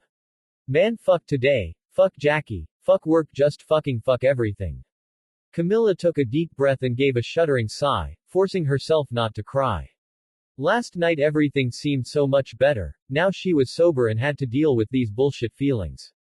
Maybe she should just leave town and not look back, she had some family she could stay with. The weight of the remaining money they took from the poker game told her she'd be set for a little while, it'd be enough to buy a ticket and get her across the Badlands but with little to spare. She didn't mean to take it honestly, when she woke up to her ex leaving messages she just threw on some clothes and left. Looking down, the woman sighed and gave a little laugh, she didn't even put on her shirt, she was wearing Naruto's. It smelled like him too. Playing with the material fascinated and offered a tiny distraction for her, made her wonder what the metallic mesh was, armor maybe. Some external overlay for sinking more tech-based armor. Naruto had admitted he was a mercer, something like that, anyway and had the scars to prove it. The one on his chest for instance, she had gotten personally familiar with it over the course of the night. Maybe the, something like that, was him being a corpo heavy hitter before being hung out to dry. Wasn't any secret that Corp pumped billions of Eddie's arming and training, security. Cammy paused and thought a bit more before smirking and swiped through her contacts again, optics flashing as she started walking and waiting to be connected. Hey Marcus, the padre around. The phone chirped with a message and she grimaced. There was a couple from Jackie she hadn't bothered looking at, mostly from the night before, but the newest one was from Mama Wells, Jackie's mother. Are you okay? The rest was cut off but it made her feel better either way, she'll give her a call in a little while. Yeah it's nothing major, just let him know I called. Think I met someone he'd be interested in. XXX. 6th Street had control of Santo Domingo for the most part. With many of their members living there it was pretty much a small standing army that other gangs didn't want to tangle with, too much trouble and heat. Haywood was another story. Across the river they had a complicated relationship with the Valentinos and the smarter or at least wiser members of the two gangs did what they could to keep the peace. Rico liked to consider himself one of those wiser soldiers, but he could still see the need to expand operations and more ops called for more recruits. That's why he found himself sipping Synthcoff booth in Pig Boy's Delight, Irish pub with General Rick Morton, 6th Street leader and someone he was happy to call Chum. Morton was a beast of a man, not ripped like an animal but stocky and solid for his age. Clean-shaven and clean-cut he stuck to the Noosa standards from when he was an officer back during the war if only in personal appearance, his clothing was the 6th Street favorite of tactical gear and civilian clothes. So this is the kid you wanna bring in, what is he 20-something? One arm, hell he looks homeless, am I missing something here Rico? Morton questioned. When Rico called him up to say he might have found someone to recruit he was actually surprised, Gonk had to be something for him to bring it up like this. After all, you didn't have to have his personal approval to join. That homeless kid with one arm, zeroed 3 disgraces going around tormenting Gonks for thrills and making XBDs, Rico elaborated, I got the shards with the kid in action, fucking things aren't edited. Kid packs a hell of a punch and has the skills to handle shit. I'm certain that if he's not military he's a former corpo soldier. A small container with 3 data shards was placed on the table. Ortiz scrolled M with me, made sure there wasn't any soft hiding in the system so they're safe, well aside from being unedited. The general grimaced and picked up the small case, fucking XBDs, I'll check M out. But if you're sure about him just pull the trigger and recruit. Or is there something else about the kid? Not the kid so much as the gonks he flatlined, looked through some of their shit. Pretty sure they're some of Gunner's punks. The general sighed, of course they're part of Gunner's merry band of freaks. Let me guess no solid intel. At his nod, Morton reached into his vest and pulled out a smoke. Fucking hell the shit keeps piling up. Rico took a sip of the synth cough, heavy as the head that wears the crown. Chum. Recruit him, Rico. Hell, I don't care if it's only contract work. If nothing else, the kid isn't connected to Gunner and we can trust that. Gunner wants to lead, I know that for a fact, but he wants to push the crew in a worse direction. Most of the old guard are still with you, Rico mused, swirling the coffee in thought. Most of the old guard have died, either from age or acute lead poisoning. He starts filling the newer guys' ears with his half-baked ideas of making stacks of eddies from new enterprises, then we'll face a firing squad of our own people too blind to see that we'll be thrown into a war against all of Night City's gangs and the police all at once. Gunner never really was good at seeing the big picture, but he could run his fucking mouth. The two sat there for a bit, one smoking and the other drinking coffee. I'll go find the kid and get him to work with us. Gave him enough eddies for a couple days at the hotel so he should still be there. If not, I'll get up with Ortiz, he shouldn't be too hard for her to trace. XXX. Had the best night last night, Mr. Stud, winking face, got a Delta and take care of some stuff. Call you later, Chum. It took him a minute to work the phone, but Naruto blushed a little at the praise. It looked like Cammy had taken a picture of herself for the contacts list too, just her face framed with thorns and roses. Not only that, but it looked like she had left him the bottle of water he'd already gulped down earlier, as well as what looked like a couple painkillers, which he dearly hoped they were, considering what he thought was a Max Doc turned out to be Synthcoke and Dorf. Oh well. The blonde sat down on the bed and buried his face in his hands, slowly rubbing little circles with his fingertips. The hangover from hell was easing off, so he'd take the time to do some personal investigation, such as see what else he'd done to himself last night. Hopefully nothing as cliché as getting a tattoo or, God forbid, married. His new arm was pretty much bare bones, looked like it too. Where his arm ended there was a band of dull metal attached pretty securely to his flesh, and even with a few pokes, prods, and even a tug or two, it didn't seem to want to fall off. From there it separated into two smooth bars that reminded him of how bones actually looked. He could see a few slots here and there that he wasn't going to mess with, and some wires that connected near where his elbow would be. Thankfully the arm seemed to be waterproof, seeing as he spent a few hours dying in the tub earlier. He wasn't even sure where that Ripperdoc was last night, so he doubted that he'd be able to make his way back for a tune-up or, God forbid, a replacement. His hand was much the same, dull metal with few wires or any exposed inner workings. When he tried flexing it, it felt a bit off, which wasn't a surprise considering it was literally a new limb to him. But it closed when he wanted and moved in a mostly natural way. He now had a personal link of his own. The retractable cord fitted nicely into a slot just above his metal wrist. Hadn't had a chance to use it yet, but it connected to his new basic OS and optical implant. Pretty standard, he was told, so nothing fancy, but it did connect to the shard slot freshly implanted behind his left ear. That was it for implants, and upon further inspection, he did not in fact have a new tattoo. At least he had some self-control last night. Thud thud thud. Naruto was shaken out of his thoughts, looking over his shoulder to see if he had a tattoo on his ass when his door shook, someone pounding on it loud enough to wake the dead. Hey kid, you up? That wasn't a voice he expected. Then again, he wasn't expecting to hear anyone pound on his door and call him. Hold on. Call it paranoia, but he fell into a more stealthy stance and crept over to the door, instinctively changing the way he walked to make no sound without even noticing that he had done it. The peephole showed a familiar man. It was the 6th shift guy or something, Rico maybe. It's me, Rico. 6th Street, remember? Oh yeah, Rico from 6th Street, the lieutenant of that street gang that controlled this area. He still wasn't too sure how he felt about them, or any gangs in general for that matter. Then again, the government and police weren't any different, he supposed. He couldn't find his shirt and had no idea where it was, so he just tossed on his new vest and made his way to the door, ideally hoping to run across it soon. He liked that shirt. XXX. When the kid finally opened the door, Rico was surprised to see that he'd gotten a new arm since the last time he'd seen him, and from the faint cyberware line on the side of his head, some fresh chrome too. Damn, Chum, didn't waste any time chipping in again, huh? He mused. He wouldn't let the kid know he suspected he was packing some other heavy chrome. In fact, only him and Ortiz had talked about it amongst themselves that day. Didn't think I'd given you enough for new chrome though. Which he didn't, that chit only had a few hundred eddies at most which he took from those three flatlined in that alley. The blonde looked at his new arm and rubbed the back of his head. Yeah, it was a weird night.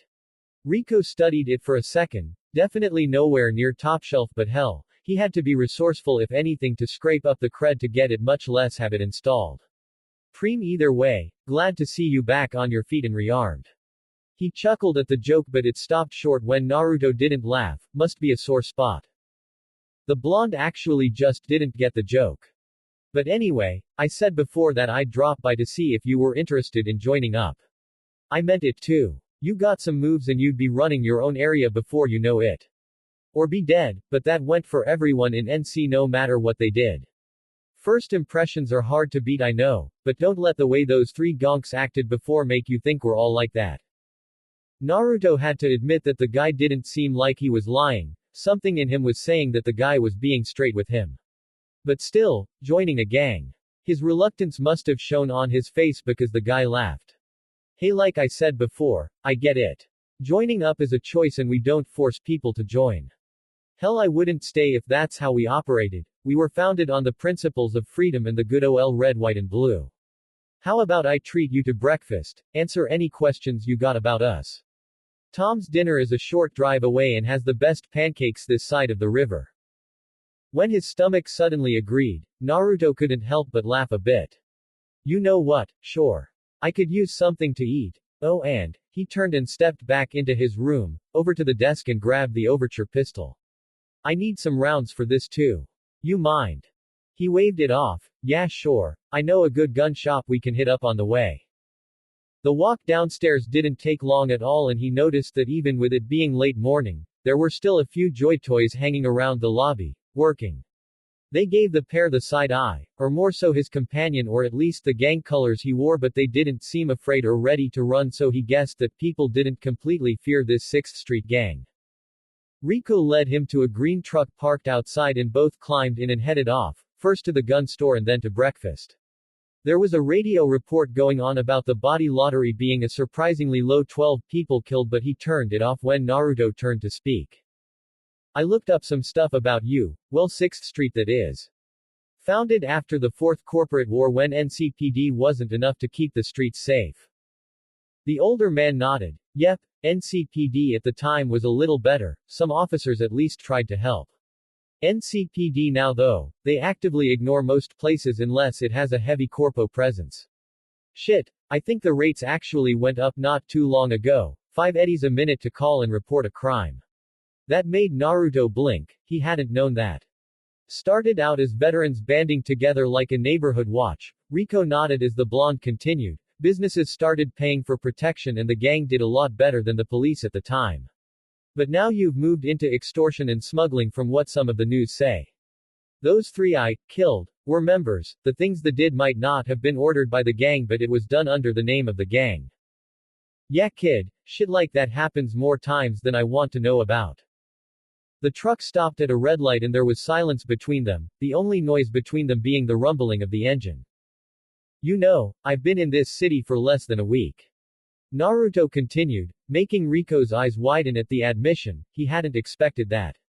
From what I've seen and read, this city, there's just something wrong with it. Something that needs to be fixed but there's just no way to do it. Rico didn't react. To an outsider, he guessed that was a perfectly reasonable way to see NC. Feels like even if there was a way to fix things, the entire city would fight back to keep the status quo. The truck slowed down to a stop next to the gun shop. Pure overkill, and the blonde stepped out, I'll be right back. XXX. Well shit, the kid wasn't a NC native. Then again, most outsiders who did come here had a good chance of ending up on the streets and dead in days. Though, he had a feeling that this one would have clawed his way up somehow. Call it a soldier's intuition, but there was something in the kid's eyes that told him he'd push on to the bitter end right up until someone flatlined him. Hell, he might as well have given him a jump start by giving him the chit. A couple days later he managed to get the cred for a new arm and implants, probably replacing any soft that the corpos deactivated when they kicked him to the wind. The kid came back with a holster strapped to his thigh and his pocket heavier with a box of pistol ammo and they continued on down the road, Tom's diner just a block away. Neither spoke, both gathering their thoughts. One had questions to ask, the other answers. Pancakes were ordered and delivered pretty quickly, cups filled with synth cough, and a container of the finest synth syrup placed between them. So, what kinda stuff would I be doing if I joined up? Honestly, I couldn't tell you. Guarding an area and playing lookout is the usual shit new recruits handle until they prove themselves. I head up a protection group, but we do it the old way. Yeah, you'd probably call it a protection racket, but I'll take you to any of them and they'll tell you we do what the cops won't. Rico poured a small amount of the synthetic syrup onto the pancakes and offered it to the blonde, who took it and did the same. NCPD barely patrol here and take half an hour to make it to a call on a slow day. Even then they'll tell M to file a report and fuck off to the nearest cop shop. My people might not be there to stop what's going down, but we'll sure as hell make sure that it won't happen again, and people know that. Hell, I've even helped some people repair what was damaged. That did surprise Naruto. Once again he didn't feel like the guy was lying. So 6th Street will help fix things too. When he caught Rico wince he nodded. Ah, you're the only one that helps. I grew up there, made damn sure no one else could claim the blocks as their own. Most of my crew did too and they feel the same. He admitted. But not the whole organization. Lot of the newer members think that joining a gang means power and money, that they can do what they want when they want. We've kept them in line for the most part, but sometimes they slip through. A waitress came by holding the coffee pot and refilled Rico's mug without asking and gave a little smile. Here you go, old man, you and your friend need something. Old. He repeated, sounding offended. Damn girl, just stick that knife in my heart, why don't you? She laughed and patted his shoulder, but I'm good. Naruto gave her a smile and shook his head. He'd only taken a sip of his coffee. No thanks, I'm fine. Nova, just holler if you do alright. Oh, and Rico, don't worry, I'll make sure to add the seniors discount. He grumbled and shook his head as she walked away with a smile. No one else in the dinner acted like they heard, most likely knowing he was a gang member. When he looked back at Naruto he had a crooked smile and leaned forward. My niece, he admitted in a low voice before clearing his voice, but you wanted to know what you'd be doing. There's a lot going on right now. Lots of shit up in the air and we're waiting to see where it's gonna fall. There's a war coming, kid. Anyone with eyes can fucking see it if they look past the bullshit. Naruto felt an ache. Visions of a one-eyed masked man with white hair popped into his mind. Remember, one must always look underneath the underneath. He blinked back the tears as Rico continued. If things fly off the handle and a civil war in the gang happens, other gangs will start moving in and we'll lose ground. If somehow we don't tear each other apart fighting and gonks like Gunner manage to take over, 6th Street will become nothing more than a band of terrorists and thugs. We aren't good people, I accept that, but we are the lesser of two evils. His food steadily disappeared throughout the conversation until his fork clattered to the now empty plate. I don't want 6th Street to become just another one of NC's gangs, we still have some lines that won't be crossed. So you asked me what you'll be doing and I think I've shown you that I can't give you a good answer because I don't know what needs to be done. You were almost a victim to what 6th Street could turn into. I want you to join up and help stomp that shit out. Both were silent, looking at each other from across the booth, the world around them fading. No. In all honesty, he felt like cold water just coursed through his veins, but what did he expect? He just asked someone to join a gang on the verge of civil war. I'm not joining up. Naruto continued, but you helped me when you didn't have to and you've been straight with me so far, so I'll help you with this. XXX. He had no idea why he agreed to help. The old veteran could frame it up however he liked, but 6th Street was, in the end, a violent street gang. They might have started out with honorable intentions of protecting their homes and loved ones, but they still became what they are today, preying on those in desperate need of protection. They still fought on the streets no matter who might get caught in the crossfire, granted not as much as other gangs like Maelstrom or the Animals. But the fact of the matter was that this man helped him in a time of need. They worked out some details without many issues. He'd basically be a contractor or a solo runner and they'd pay him to handle certain things for them.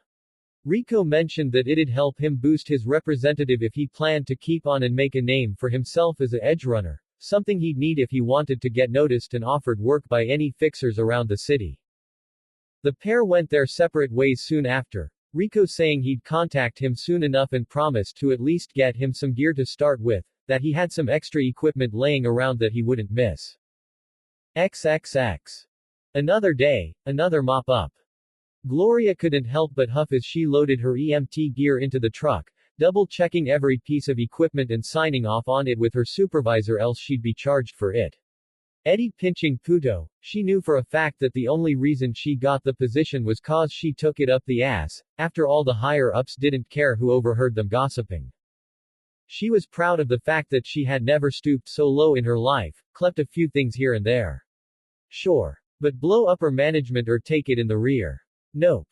As her shift supervisor strutted off, she held back the urge to flip her off while her partner walked over with a case in his hand. She's still giving you shit, huh? Don't let her rile you up. I hear her review's coming up soon. Gloria rolled her eyes. Yeah, bets she's looking forward to scraping her knees. It was muttered under her breath, but he grinned and hid a laugh. Don't know, I hear Frank's not doing the reviews this year. He slammed the door and both went to climb into the ambulance. Really? You hear who it is? He shook his head. Nah, but I doubt she's gonna be able to suck a good review out of this one. You didn't hear this from me, but someone may or may not have slipped a couple reports to someone in the finance department. Oh, and here. She was handed the box and blinked at him for a second. We got authorization to carry now. Hernandez and his partner got shot at last night. He took a slug in the leg. Opening the case, Gloria found a simple pair of Lexington pistols and a spare mag for each. An ice-cold wave of worry fell over her. It was bad enough before, but now people took shots at EMTs. Thoughts of David flooded her mind. He was in school now. What if she got hurt? Who'd take care of him? Her insurance wouldn't cover shit and he was too young to handle things. The vehicle rumbled to life and she shook herself out of those thoughts, picking up one of the guns while her partner grabbed the other. It wasn't the first time either had to carry a pistol on the job. Hell, a while back she heard how during the war they carried shotguns and were even given armored vests. Hell of a thing, huh? As having to carry guns. She grabbed the other mag and passed it to him. In this city. He snorted but waved the spare away. You keep it, I got my own piece. Turning to her, he opened one side of his jacket for her to see the handle to his Liberty Power pistol in a shoulder holster under his other arm. I'll keep the gun in the door panel just in case. I talked to my brother-in-law too, lining up a pair of vests just in case shit gets worse. When he saw her confused look, he smirked. What, you think I'm not gonna look out for my partner? You're still a size XL, right? Gloria couldn't help but snort. Oh fuck you. They left the medical center and hit the roads, just in time to hear a call over the radio. NCPD requesting a cleanup. Both glanced at each other and sighed. Another day, another mop-up. XXX. Naruto didn't really know what brought him here, but when he went back to the motel, he felt like going up to the roof and just thinking. It wasn't too high up and didn't really give him much of a view of anything except for a few industrial areas and any nearby AVs flying around, but it was peaceful and sitting on the edge of the rooftop was comfortable enough for him to gather his thoughts. His memories were a mess, a jumble of disjointed flashes and feelings with little context for him to understand. His body reacted almost instinctively to things. Last night he moved like a well-oiled machine when he fought. Even though he couldn't remember all the training, his muscle memory picked up the slack. Hell, when he tried to use his chakra to walk up the wall, a basic exercise, he took to it like a fish to water, same with his clones. But techniques aside, he wanted to remember his past. Every time he had flashes of someone he cared about, he knew that they were precious to him, but not why. Hell, he couldn't even think of their names. That made him feel like shit. As he sat there, collecting and organizing his thoughts, the blonde began to meditate and feel the energy around him.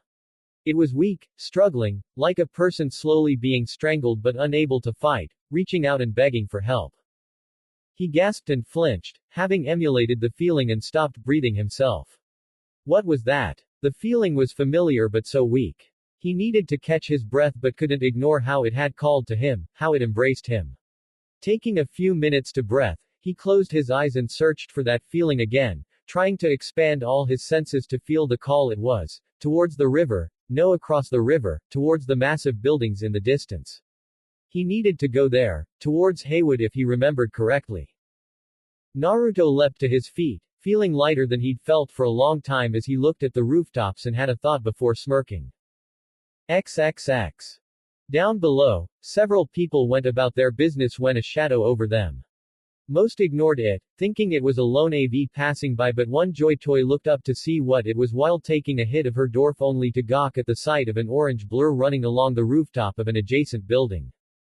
Oh fuck, he's about to kill himself, she thought with a grimace, mostly due to the fact that the body would make business slow down for a bit. But her jaw dropped as the person reached the edge and leapt. It didn't fall like she expected, but it sailed through the air and into the side of another taller building where they ran along the side. Ran? On the side of a fucking building. She had to look around for cameras. Were they shooting a fucking movie or something? Impossible. If they were, the damn corp rat cucks would have kicked them out of the area violently if need be. But there weren't any cameras and her optics weren't glitched. Looking at her now empty air hypo and then to where she had seen the person, she blinked and rubbed her eyes. There was no way that actually happened, right? XXX. So he said no then, huh? Rico glanced over to his techie chum as she spun around in her chair, the holoscreen flashing a crying emoji at him each time she faced him. Oh poor Rico, looks like you're losing your touch, and to think you used to be able to talk your way into anything. Losing my touch. He mused with a chuckle. Ortiz, I am glad you think so highly of me, but I doubt I was ever all that good. She hummed and stopped spinning to face him. Oh, I don't know. I seem to remember you talking your way where no other man had been. Or ever will be again. She slid forward and held her legs open wide, holoscreen flashing a cat emoji while she slowly rubbed her thighs with her palms. Seemed to remember giving that silver tongue rave reviews. Yeah, to my soon-to-be mainline if memory serves. He snapped, arms crossed, making her laugh. I didn't make you step out on her. Ortiz was spinning again, laughing. Whatever happened to that old stick in the mud, by the way? You stopped bringing her around. He mumbled something. Speak up, chum.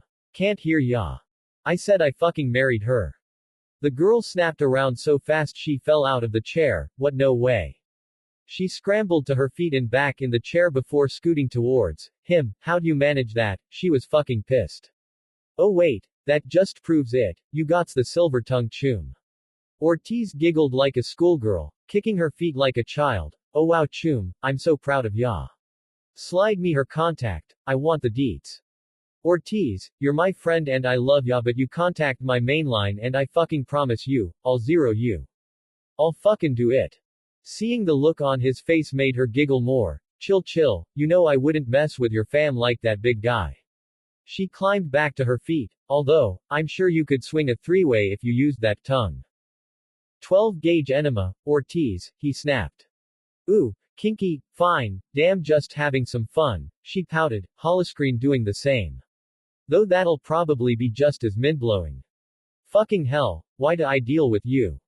'Cause I'm the bestest. She got up and back into her chair before singing, and I let ya look at my tits. You flash me. God fucking damn it, you're such a fucking child. Ortiz gasped, holding a hand to said chest. Rico, that hurts. And if I'm a child, that makes you a pedo, and I'm not gonna be lectured by some perv. His face was turning red, biomonitor flashing about heightened blood pressure. Please, for the love of all that's holy, please Ortiz, be fucking serious. He choked out, falling onto the couch in her home and rubbing his temples. I got the kid to work with us, he's not joining up but he's gonna help. Do some job, fuck over some of Gunner's people, maybe even 0M if push comes to shove. Oh neat. Yeah, and I need you for a quick job. He stopped and glared at her. And I swear, if you make a joke about a blowjob, I'm kicking you in the cunt. Her mouth closed with a click and she covered her crotch with both hands. Throw together a few basic demons, I wanna make sure the kid has the basics at least. Shouldn't be too hard. With that she slid over to her impressive cyber setup and climbed into her netrunner's chair. Just the basics though. Yeah, don't know what he's already got or what cyberdeck he's running. Gonna grab some of my old gear for M2. Just some tack gear and pads, probably a trauma pad too. I'd get him a plate but I am on my last spare since that snafu out in the Badlands. He grimaced, a phantom ache in his gut from where he took a round from a nomad. Speaking of nomads, I'm trying to find a new line on a smuggler. How about we just avoid using nomads this time? Hard to find someone who knows the Badlands like that. Pity, she blew a raspberry and pulled a data shard from somewhere in the mess of her setup. Done. A basic hacking demon, should breach most networks and even added a little something to disable at least the cams for a while. No extra charge. Rico plucked it from her hand. Nice work Ortiz, you do good work. You fucking know it Chum. XXX. Little did Naruto know, his run throughout the city would cause quite a stir. Several people spotted an orange blur leaping from rooftop to rooftop and even one on-duty cop managed to catch a glimpse of it on his body cam. One netrunner would catch footage of him later when scrolling cyberspace and fucking with the city's cameras and upload part of it to the net. It was clearly edited to try and clean up the blur, but everyone that watched could see that it was a person running along the rooftops and leaping across the gaps without slowing down. Drone footage even showed him running along the side of a megatower with no signs of any external gear. The drone finally lost sight of him as he made his way along the NCART track over the bridge, landing on the roof of the rear cart and sitting down. It had zoomed into the maximum distraction to see the person roll onto his back laughing yet never getting a perfect view of his face. All that was certain was he was a blonde man in an orange vest with matching pants. The clips would circulate the net for days, Chrome junkies going apeshit over this new line of implants that let you stick to walls for such a long distance. Online groups would argue over which corp was responsible, claiming conspiracy after conspiracy over it. One of the largest followings believed that Arasaka was responsible. They had the whole ninja vibe with their covert operatives and that was clearly a ninja wall run. But despite these rumors, corporation department heads of various research and development teams would begin to receive pointed messages from their higher-ups wanting to know if this was one of their projects and if so, why weren't they informed of it? Why were they finding out about it now and by vids on the net? Naturally, the news that this wasn't one of their projects caused a bit of panic. Now they had to explain that to their bosses as well as why counter-intel hadn't caught wind of it. Each megacorp looked at their rivals with suspicion, although that wasn't anything new. But with this new information it was easy to believe that their rivals had a breakthrough in technology. One such researcher would be tasked with reopening his files on antigrav tech. Obviously they had missed something. XXX. Following his senses, Naruto found himself on the edge of Haywood in an area called the Glen bordering Corpo Plaza, standing on the corner of one of the many winding overpasses and surrounded by buildings on all sides. But below him was an oasis of green, honest-to-goodness nature in this city. Honk. Get off the road, freak. He glanced at the car that flew past him with a small glare before turning back to the park. He wouldn't let some random asshole ruin his good mood. Several people pointed at him as he stepped off the road and fell to the ground below, flipping in the air to land on his feet in a crouch. Right beside a pile of trash.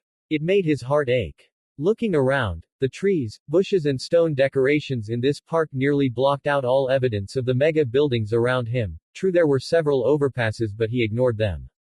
But like most of the city he's seen, this patch of land was tainted by uncaring citizens leaving all manner of trash piled wherever they wished.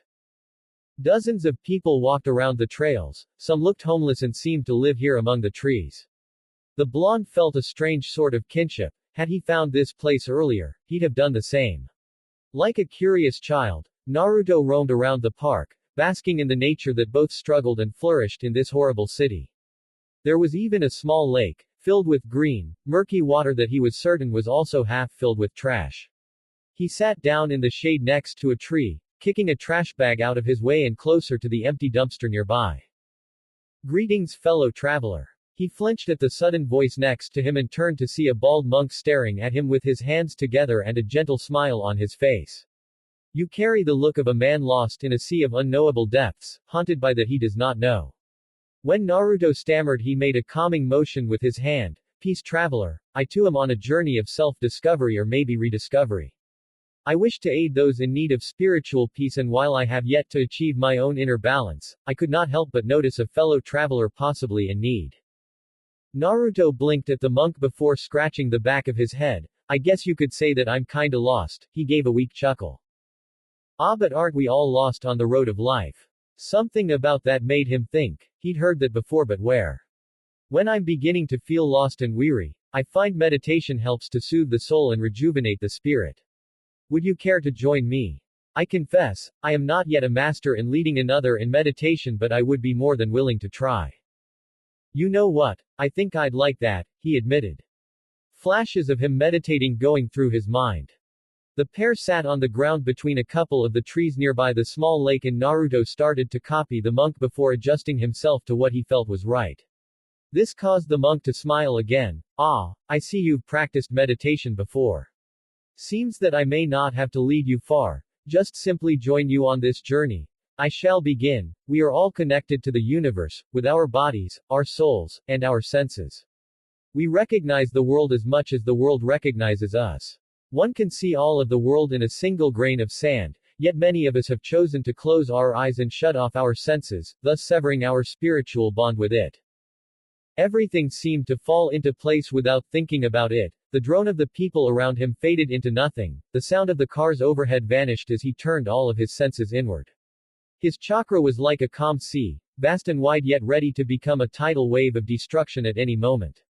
He could feel the chakras surrounding him, trying to add to his own reserves and bolstering his connection to the world around him, making him one with nature. With a single breath in and out, Naruto ceased to move. He didn't breathe, didn't even twitch. It was as if he died and became a statue then and there. Naruto, what do you think you're doing, huh? Skipping class and vandalizing the Hokage monument.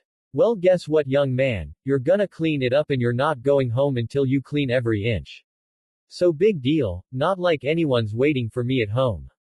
Hey Naruto, let's get some ramen before you head home. Really, Iruka-sensei?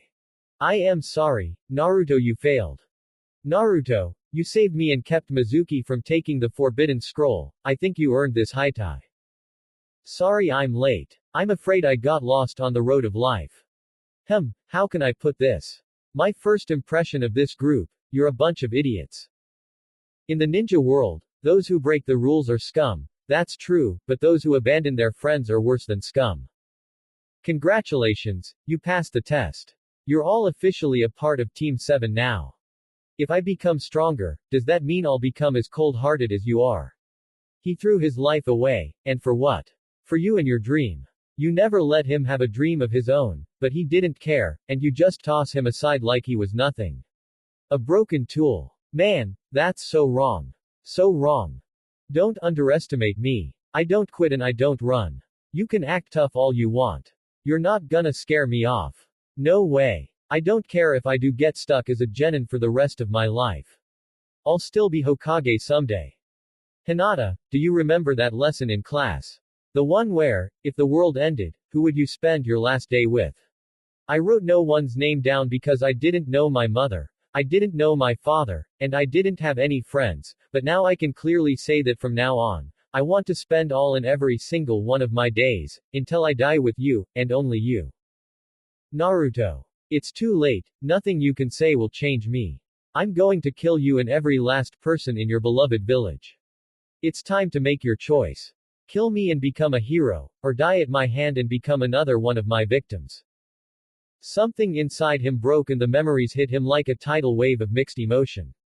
Joy, pain, terror, sadness, rage, hate, regret, he felt one after the other non-stop as he remembered the best and worst times of his early life. Being alone in the village, going to the academy, Team 7, the land of waves, the Chunin exam, the invasion, the old man dying, Tsunade, Jiraiya, the training trip. Naruto's eyes snapped open and he was shocked to find that it was not only dark but the monk was no longer meditating but on his knees in prayer. Around him plants and flowers had grown noticeably more healthy and vibrant, swaying in the breeze. Luckily they weren't noticed by anyone else as they had found an out-of-the-way nook to meditate in. Traveler, you have shown me something truly amazing. Thank you. The monk was almost sobbing. It was not I aiding you along your journey but you showing me the way. Your companionship was truly enlightening. Should our paths cross again, I hope to meditate with you again. With that, the monk stood and left him sitting on the ground, almost skipping out of the part in excitement. Beep. His phone went off with a message. Hey Naru. Let's go out tonight. I promise I'll actually show you around the city this time, P. He smiled at the message and typed out a response. It took a second but he'd get the hang of texting. Yeah, sounds great. I'm at Reconciliation Park. Where do you want to meet? He'd grab a quick bite to eat from a nearby stand while he waited. He'd been meditating all day and could feel his stomach rumbling. Pretty sure he saw a guy selling scop dogs not too far away. But before he could even stand and stretch, she responded. Oh, let's meet up at the bar since you're close. The Coyote Cojo, remember, where you met Pepe? He seemed to remember more than meeting Pepe that day. Got it, see you soon. Ima, get ready and I'll meet you there. Well, instead of a scop dog while he waited, he'd have one to go. Wonder what it tasted like. XXX. Pretty bland, to be honest, he came to find out. Not sure what the scop in scop dog was, but it paled in comparison to a bowl of ramen. At the thought he felt himself start to drool. If only he could have such a heavenly dish, maybe he should look into making it himself. The ingredients couldn't be that hard to find, right? The run to the Coyote Cojo was quick, even with him eating on the move. After the first one, he really didn't want the second. It wasn't awful, but it was, meh. Watch where you're going, cocksucker. He jumped back as a car nearly hit him while he crossed the road. It took him a second to make sure, but he knew he hadn't been jaywalking. The jackass had run the light and then called him names. Pissed, he threw the remaining scop dog at the car, a Thornton Galena if he wasn't mistaken, and it spattered on the back glass of the small economy car with a surprisingly solid thump, causing the driver to slam on brakes with a screech. The driver's side door flung open and a red-faced man stepped out to find Naruto doubled over by the curb, laughing and pointing, making his face start to turn purple. You stupid gonk-faced punk. The driver screamed, advancing on the ninja. You think it's funny throwing shit at my car? Naruto couldn't help it. The sound that Scopdog made along with the sight of him steadily turning purple just tickled him for some reason. He needed to get a hold of himself and breathe before he hurt himself. The driver bristled. The blonde laughing was one thing, but several other pedestrians had stopped and some were laughing along with this punk. Naruto took several deep breaths and waved his hand. Get back in your car, old man. You ran the light and almost hit me. Consider yourself lucky. I could have done worse than throw a scopdog at you. And he wasn't lying. Hell, throwing his shoe probably would have shattered the glass and hurt anyone inside. He had to bite his lip as the man walked up to glare at him. His face looked like a plum at this point. I got friends in the mayor's office, punk. He started. Naruto almost bit a hole in his lip at that. And my son works in Militech. He actually did break the skin this time. You better apologize to me now and clean that mess or else. He couldn't help it anymore and laughed harder than he'd ever laughed since arriving in this hellish city. This jackass almost hit him and now was threatening him, not with his own power, but with his son's position in a corporation. How hasn't this man been killed by now? How the man hadn't burst a blood vessel by now, no one would ever know. The man bristled at the blonde and balled his fist. He'd show this idiot. XXX. Walking into the Coyote Cojo, Naruto looked around for any familiar faces. He somewhat recognized a couple of the Valentinos playing pool nearby and gave them a grin with a little wave. They looked puzzled for a second before one nudged the other and said something he couldn't hear, making them laugh and raise a hand in greeting before going back to their game. He didn't see Cammy around, but he did see Pepe behind the bar, talking to a guy in a blue jacket while popping the cap off a beer for a large man at the corner of the bar. Hey Pepe. Hearing his name being called, the bartender looked up from his conversation with another pattern and smiled. Well, if it isn't Naruto. He turned to the person he'd been speaking to and nodded. I'll talk to you later, Kirk. The man nodded. Yeah, sure. Don't forget now, okay? I'll be upstairs if you change your mind. Naruto looked at the man as he passed between him and the bar, turning the corner and disappearing upstairs.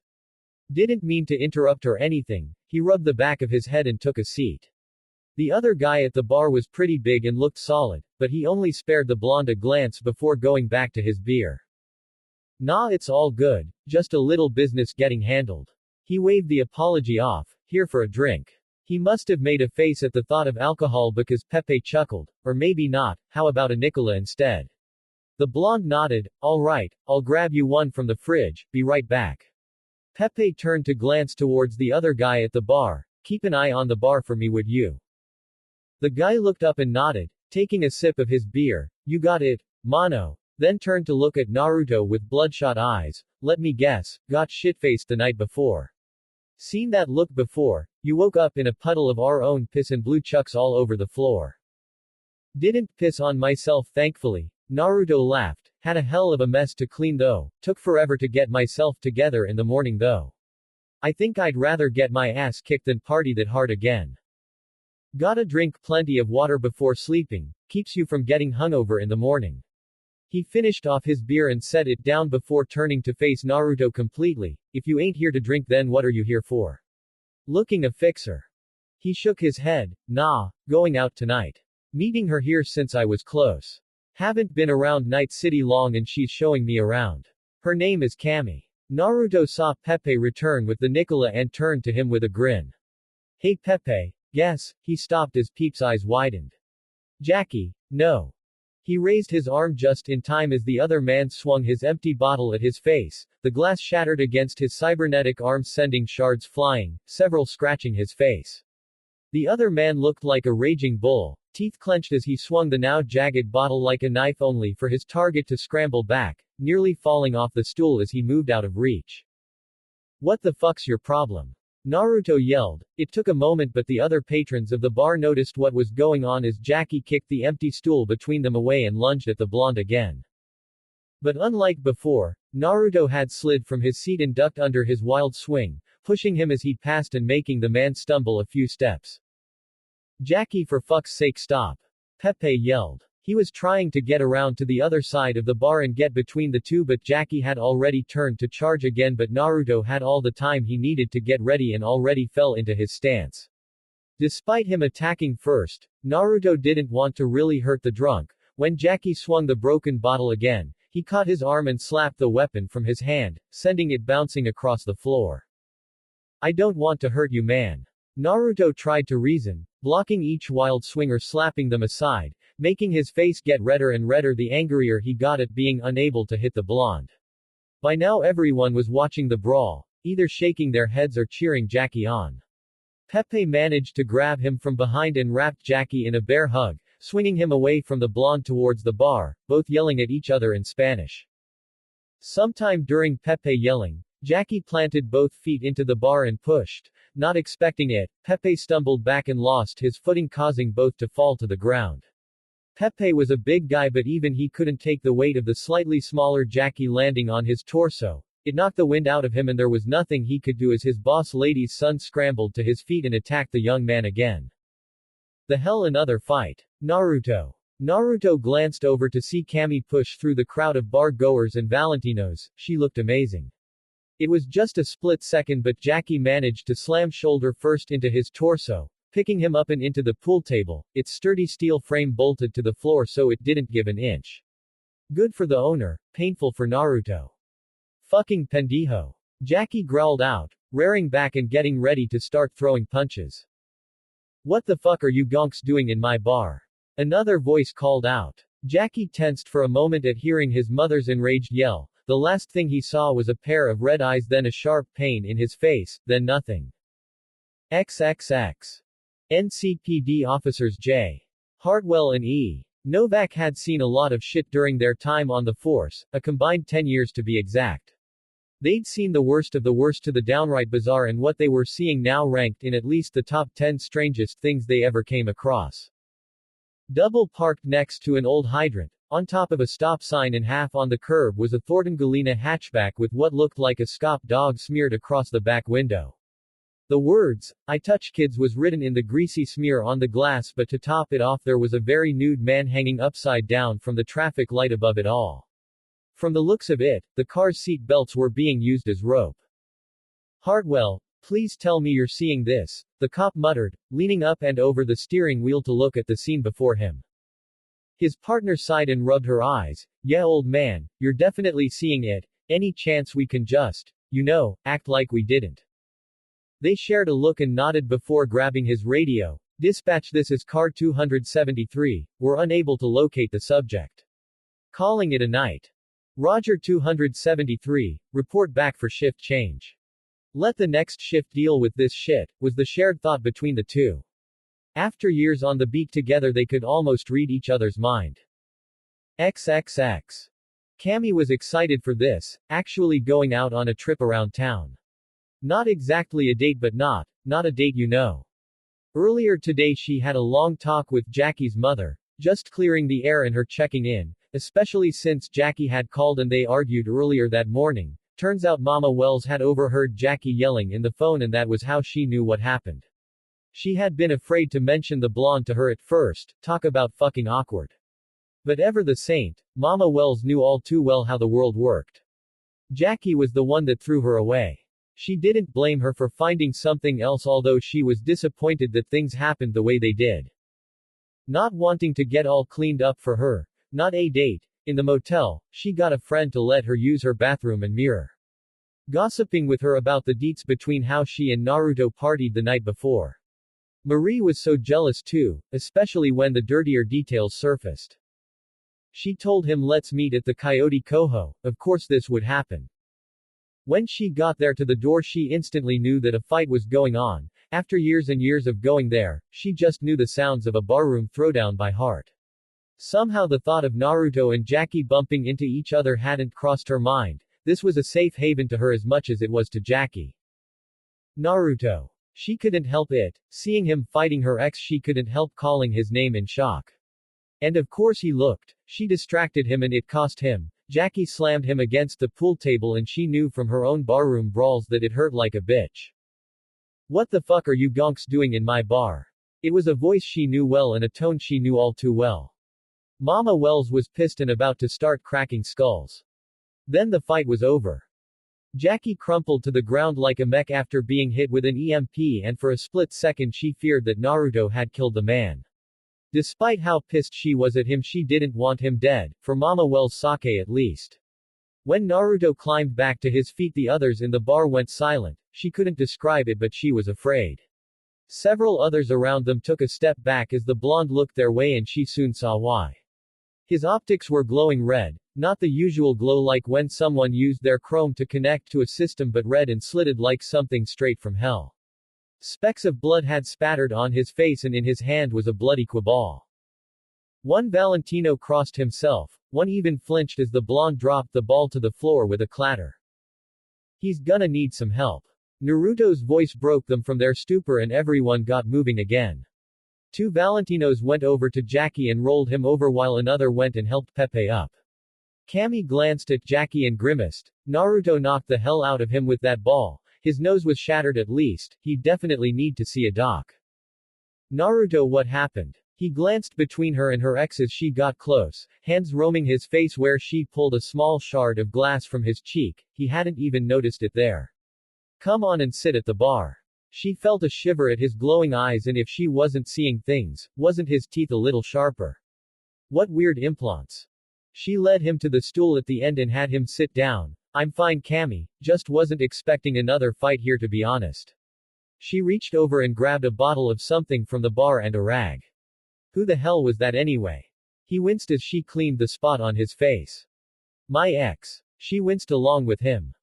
And my son. Both turned to see a tired woman with mostly graying dark hair wearing a synth leather vest and looking at the two with something between an angry glare and a sad scowl. Pepe staggered back behind the bar with a groan around the same time. Easy Jefe, it's my fault. I didn't even think about how Jackie's react and left them alone at the bar, seeing Jackie taking a swing at him with an empty. She gave them a long look followed by a longer drawn-out sigh mixed with some colorful curses. I always told Jackie his temper would get the best of him. He's been here drinking all afternoon. When he wakes back up I've got some choice words for him. He's starting to act like his father. Naruto noticed all three winces at that and wisely chose not to comment, especially as she looked him up and down. I want act like I'm fine with what you did to my son but I can't say he didn't deserve it. Ma'am, I tried not to hurt him. Save it, she interrupted him with a raised finger. Just, save it. I'm sorry for how he acted and I know he attacked you first but he's still my son. Naruto only nodded. I don't want to cause any trouble. Well, any more trouble. He spared a glance to where Jackie was laying. It looked like he was slowly coming around. He didn't put his full force into the swing, not wanting to kill the guy but he'd be stunned for a while. Kinda impressive that he was moving at all so soon to be honest. Allah, Keep my distance from the place, no hard feelings or anything. The hard look she gave him faltered a bit. No, just, no. She rubbed her eyes for a second and huffed. Just, give it a few days before you come around again. I'm not banning you, just, I wanna set Jackie straight on a few things first. Okay. I still want to have a talk with you. She looked to Cammy, who'd been silent. I'll call you on the holo later, okay? Go on and have fun. I'll let you know how things go and when to bring him back, okay? Cammy nodded and gave the woman a hug, getting a kiss on her forehead in return. You got it, mama.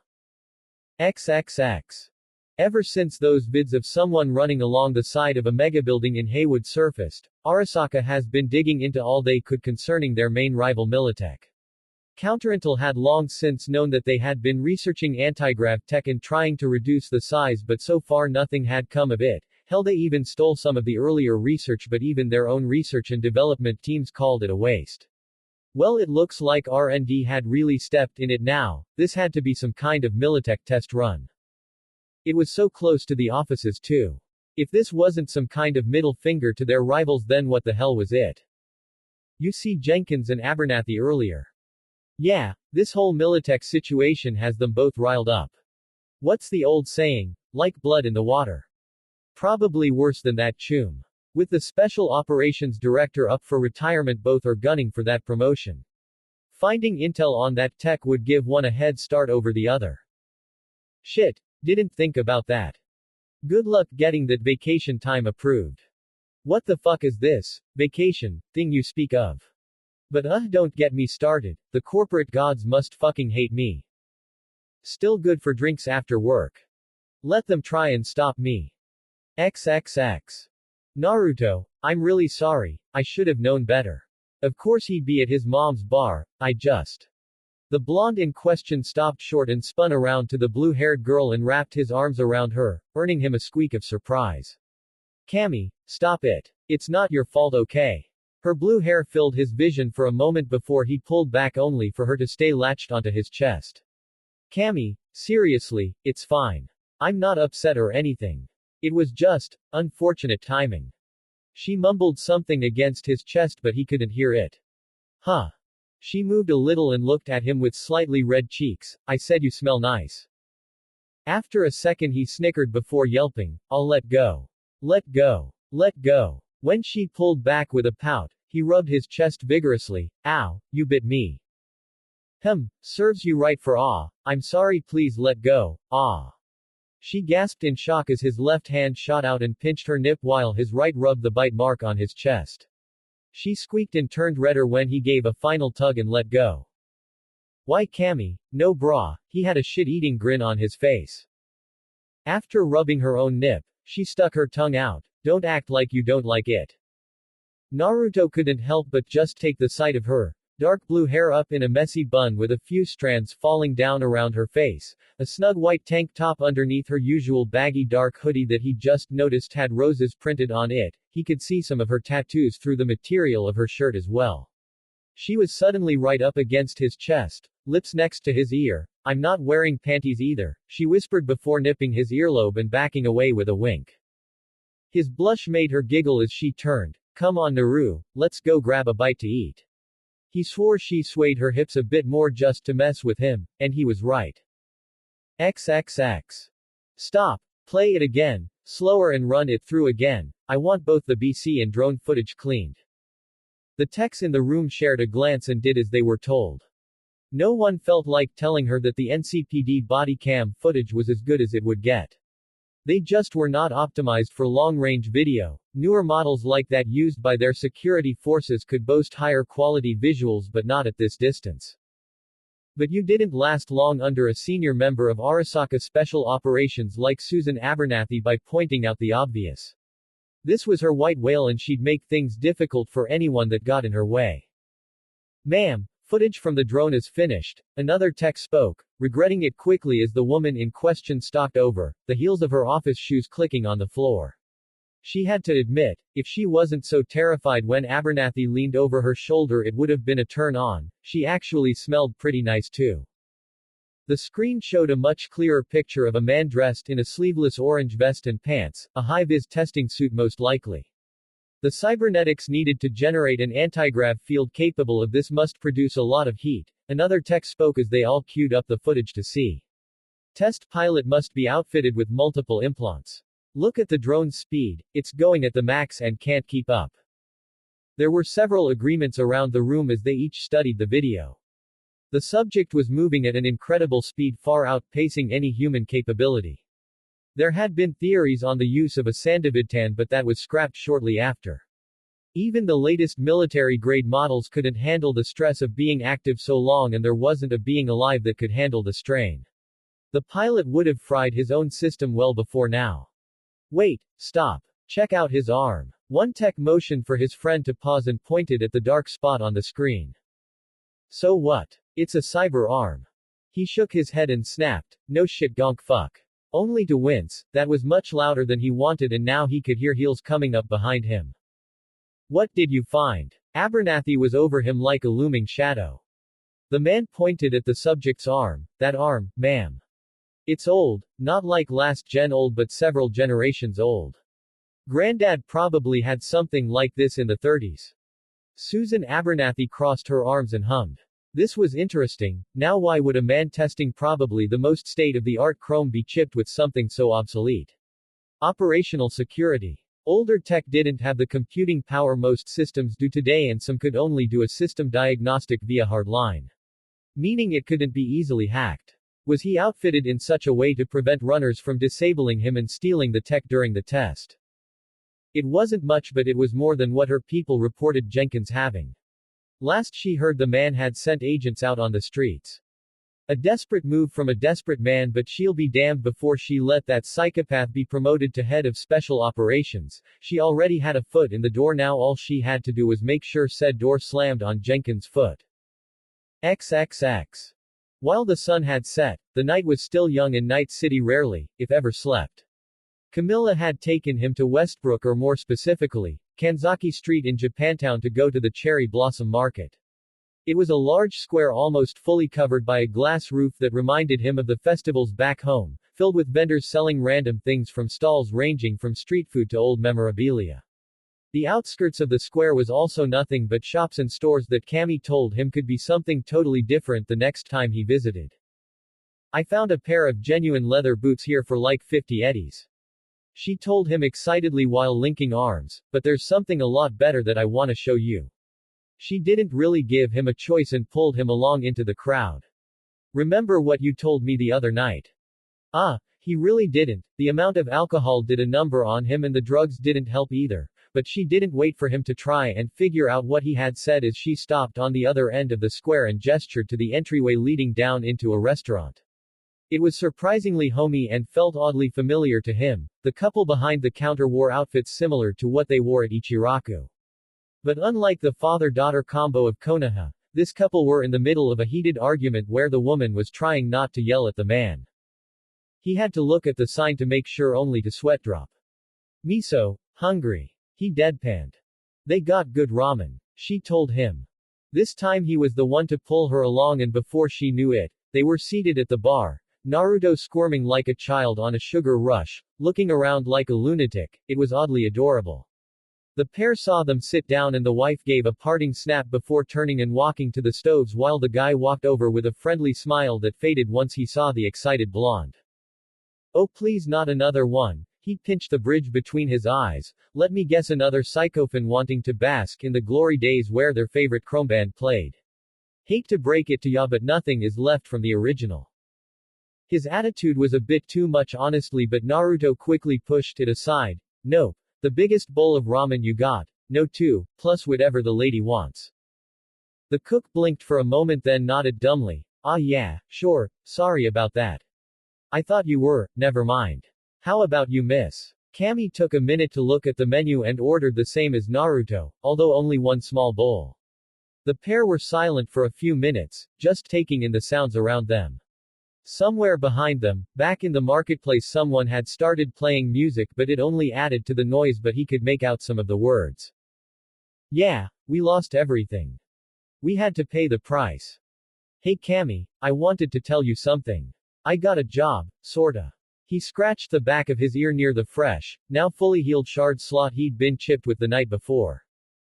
She turned in her seat to look at him fully, pushing a blue curl back behind her ear with a surprised look. Really?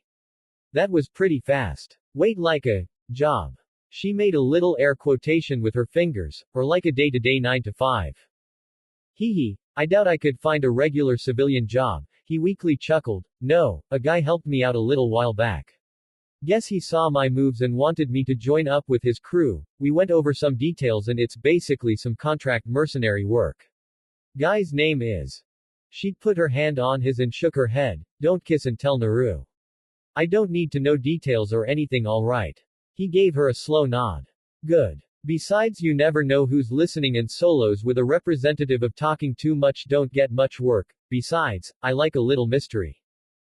Not exactly true. The thing about solos talking too much, that is, most mercs like to gossip like schoolgirls at the bar, but this early in the game it could hurt an aspiring runner. Her little wink made him chuckle. Yeah, sorry. You're right. The chief returned with their food and a much better attitude than before. Here you go, chums, 2 large orders for you and a small one for the lady.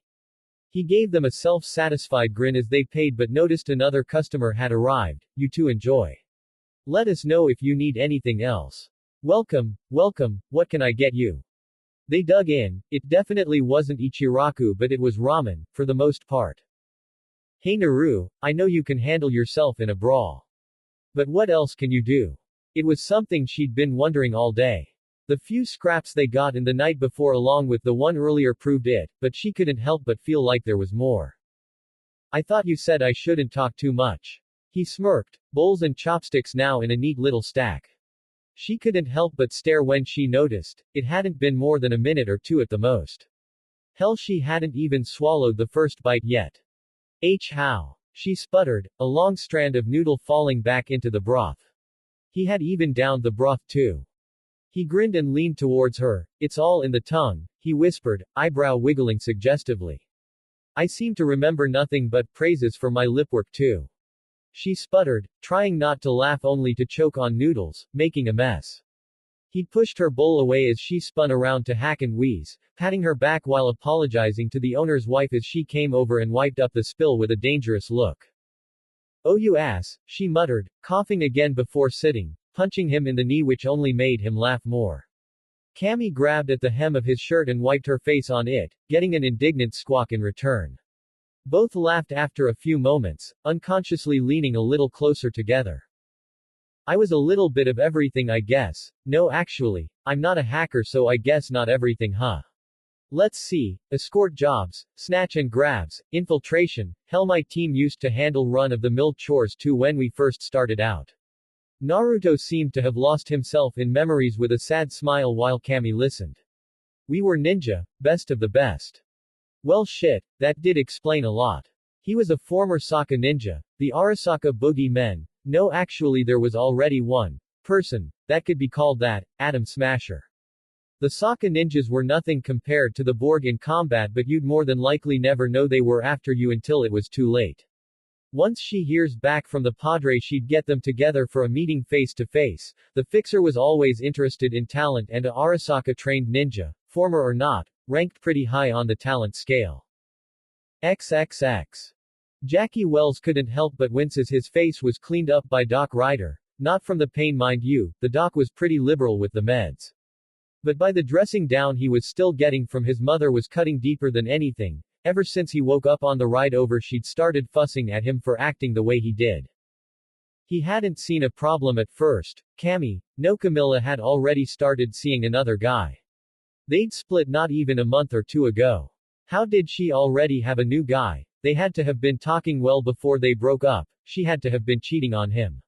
The thought killed him inside and made him sick to his stomach.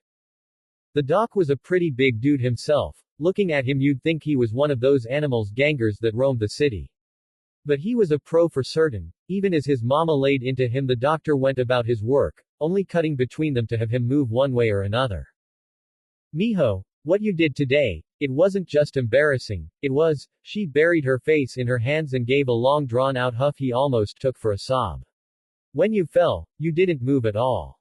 I thought I'd lost you and he was standing over you. You were bleeding and Lord his face. If it wasn't for the doc planting his hand firmly on his chest, Jackie would have tried to stand and embrace her. Jackie, I thought he was going to finish it. I thought I was about to see my baby die and there wasn't anything I could do. This time she did sob, all her anger gone, replaced by fear of what could have been.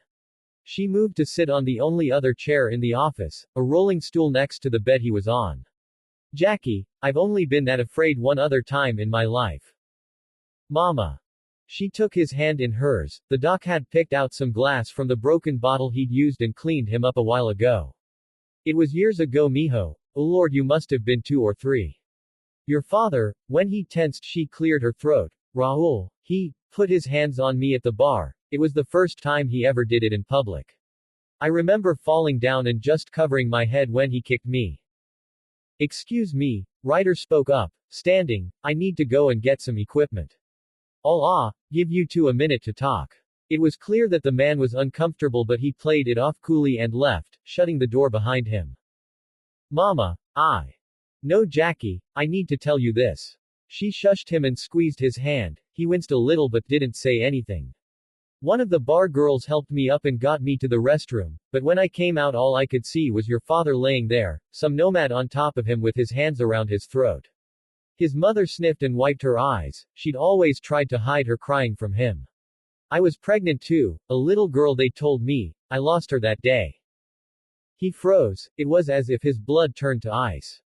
He'd had a little sister and his father killed her. Jackie had never needed any more reasons to hate his father for all the pain and suffering they endured at his hand but this. Jackie, when I saw you today, all I could see was Raul and how you've been acting just like him. What? Shame filled him. He was acting just like his father. The monitor hooked up to him beeped in warning as he started to hyperventilate a little. It was only his mother's voice that calmed him down and made him take slow deep breaths. Mama, I'm so sorry. It's okay, mijo, it's okay. When she leaned over and hugged him, he did the same. I'm sorry too. The moment lasted a while longer until Jackie coughed and cleared his throat. I promise I'll be better, I'll make things right. I know you will, mijo. Knock knock. The door opened and Doc Ryder walked back into the room holding a datapad. Mr. Wells, I went and took a look at the scans and well, there's good and bad news. You'll make a full recovery but the damage to your bone structure is pretty severe. If not for your existing chrome you might not have been so lucky.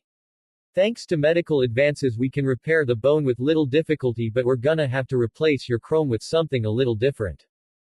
He motioned to the datapad in his hand. These are what we have available that will work for you. Please look through them and select your choice. But first, I'm sorry to say that we need to speak about payment. Mama Wells looked a little uncomfortable but Jackie waved it off, quickly swiping past several implants without looking at them. Don't worry doc, been saving up for a replacement anyway. He stopped at the one showing thick gray cyberlines over the model's cheeks and down to its chin with silver nodes here and there with a larger node in the bridge of the nose. You got these in gold. XXX. Their walk through Cherry Blossom Market was pretty nice. There were so many different stands set up. Everything from tech and BDs to clothing and shoes. Cammy had bought a pair of leather ankle boots with little silver rivets on the straps and had Naruto carry the bag with a grin. Almost everything was second-hand for the most part. Although she had pointed out a few new wreaths and cyber decks, she also warned him to stay away. They were most likely bootleg tech. You sure you don't see anything you like, Naru? Cammy pouted a bit. She'd found something for herself pretty easy and didn't want him to leave empty-handed too. How about we check out the Naru? She stopped when she noticed that he wasn't next to her and was looking over the crowd. What's up? He jolted when she poked his side right below the ribs. Sorry Cammy. Hey, let's check this out over here. She didn't expect him to grab her hand but didn't try to shake him off and followed suit. The blonde led her through the square, weaving through the crowd with ease and stopping at a red stand manned by an elderly man dressed in punk clothes sitting on a folding chair drinking a beer. Hey there kids.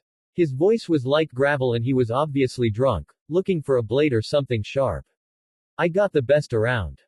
There were dozens of weapons under the glass counter, knives of all kinds, machetes, hatchets, even one chainsword.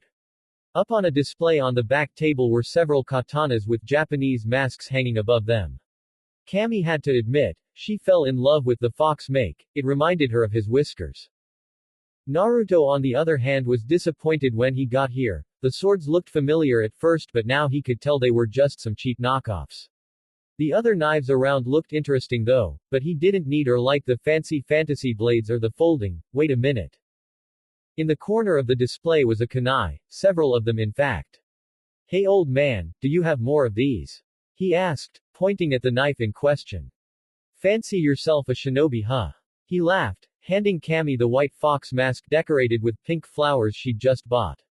And bite me punk, I might be old but still got some moves. Naruto had to bite his lip as the man took a crane stance and held it for a moment, only to wince and grab his back with a curse. Yeah see, I know some kung fu. He opened the case and set a few of the knives on the top.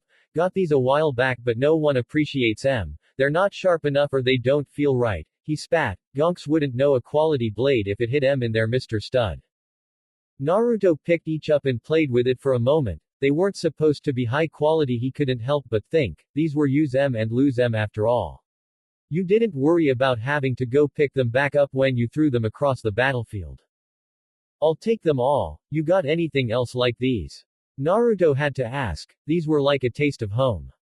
The revolver he carried was a decent weapon but having kunai on hand just felt right. Got some throwing stars too I think, let me check. Cammy looked between the two and at the knives Naruto wanted. Boys and their toys she mused to herself with a smirk as the man reappeared from under the counter and both started haggling over the lot. She just hoped he liked what she got him just as much and held the bag holding her gift and her mask. As their haggling got more heated she covered her face. Okay now it's getting embarrassing. When she peeked she was mortified to see them loudly playing rock paper scissors. The difference between their prices. 2 eddies. She shook her head. What a couple of children. XXX. To be continued. XXX. Any opinions on V's life path? I've got different things planned in general and I really enjoy them all but story-wise I still have plenty of time to make that choice. Also as much as I'd like to write and answer some of the questions posted in reviews I am probably not going to so sorry dude. Anyway I hope you enjoyed this. I really like Cyberpunk and wish I had more to read on it, you know. I'm even replaying it now just for fun. But here's a small preview of the next chapter cause I love ya. XXX. 6 months later. XXX. Hey Naru. I know you're all busy with work and can't talk, but I just wanted to let you know that I can't wait for you to get back. Mama Wells keeps picking on me too asking me when you're gonna knock me up lol. P. Pepe even asked me if I wanted some of their baby stuff. Can you believe it? Oh and I've been looking at some apartments for us to rent, found a few good ones but I want you to see them with me before choosing. Anyway, stay warm out there. I hear the Badlands get cold as hell some nights. If you need a little help warming up I sent you a little something. P. IMG. Sitting on the hood of an Archer Quartz, a small 2-door economy car covered in scratches and dust along with a multitude of less than safe modifications, Naruto tapped the attachment and grinned as 2 pictures popped into view. Oh that tease. The first was of her bare chest and pinching her nipple and the second was of her squeezing her naked rear. While he wasn't sure exactly what they were to each other it was clear even to someone as dense as him that there were feelings. He truly did care about her and it seemed like she did as well. Hey kid. You in position? He put his phone away and reached for the radio laying next to him on the hood. Yeah, I've scouted the area. Waiting for the nomads now. Remember these aren't your regular nomads, these are Raffin, nomad outlaws. Gunner's boys are smuggling something and I want to know what. Yeah, if they're working with the Raffin then there's no telling what they're trying to move. Naruto slid off the hood and pockets his phone. He was so far out that he barely got a signal at all but he liked to reread his messages from Cammy every now and then when he had some downtime. Managed to track their route. This abandoned town looks like it's been fixed up some. Probably use it as a camp for long drives. What's your plan? Naruto shrugged. I'll take up position until they get cozy for the night. Locate the package and take it out from under their nose without them being any wiser. He used a salvaged sniper scope to look out on the horizon and spotted a dust cloud in the distance. Looks like they're a little early, might be scum but they're punctual. Good luck, kid. Naruto chuckled. I'll keep you posted, Rico. Turning the radio off, he turned to the car and opened the trunk where his gear was waiting. Rico's promised gear wasn't too much, just some of his old Nusa army gear. A plate carrier with some pouches which kind of reminded him of the Chunin vest Ruka always wore. There weren't any plates in them as Rico explained that he had taken them out a while ago when his old set took some rounds. That was fine though, he didn't plan on being shot in the first place. A large 6 was painted on the back, the only thing he would have to show his allegiance to the 6th Street Gang. He threw on the gear with practiced ease and tied a headband around his head. He still hadn't forgiven himself for losing his old one and this strip of cloth was a poor substitute in his opinion but it had to do for now. Revolver strapped to his thigh, a combat knife on his hip, pouches with his kunai and shuriken at the small of his back. He felt ready to go. But lastly, wrapped in a shirt was a mask, given to him by Cammy. Her logic being that ninjas were stealthy and needed to wear badass masks when sneaking. It was reminiscent of the masks some Tiger Claws wore and caused some issues with other gangsters in 6th Street which he basically ignored. Cammy had gotten one as well, a long-eared, full-face fox mask covered in pink flowers while the one she picked out for him was a half-mask painted orange, his favorite color. Putting the mask on his eyes hardened as he mentally prepared himself. What was the name some of the gangers called him again? Oh yeah, the Shino of 6th Street. 1 month later. Late evening. Despite what Ms. Wells had told him earlier about not banning him, Naruto still didn't feel right visiting the El Coyote Coho after what he did to her son.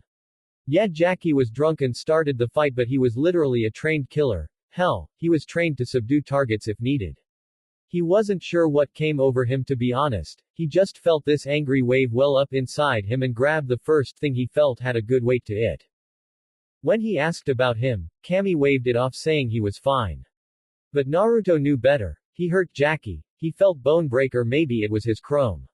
Either way he knew there was no way that Jackie just got up and brushed it off so he pressed her for the truth. She finally told him and it was about what he expected. Jackie was lucky to be alive, his chrome kept his face from caving in. Naruto felt awful about it, he vividly remembered aiming right between the man's eyes that night with that pool ball. So he avoided the bar. The first week or so Cammy didn't mention it at all. After all things were still fresh but later on she told him that Pepe had been asking about him, for him to come down and have a drink some night and that after another week even Mama Wells had wondered about him. He said he would stop by sometime when he had the chance, but he'd been busy with work. Hell, he'd only been able to hang out with Cammy a few times since he started working. Between doing his scouting and recon around the area claimed by 6th Street, he'd been pretty busy. He needed a lay of the land, needed to know the who's who and what's what, all in a city he barely knew. But he learned a thing or two from the old perv. Jiraiya was every bit a spymaster as he was a pervert and passed on many of his teachings, well some more than others. But he had improved on some of his master's teachings, where Jiraiya spent years cultivating his network of informants to gather information in the long term, he figured out how to handle the short term. Shadow clones and henge, and his sexy jutsu too on some occasions.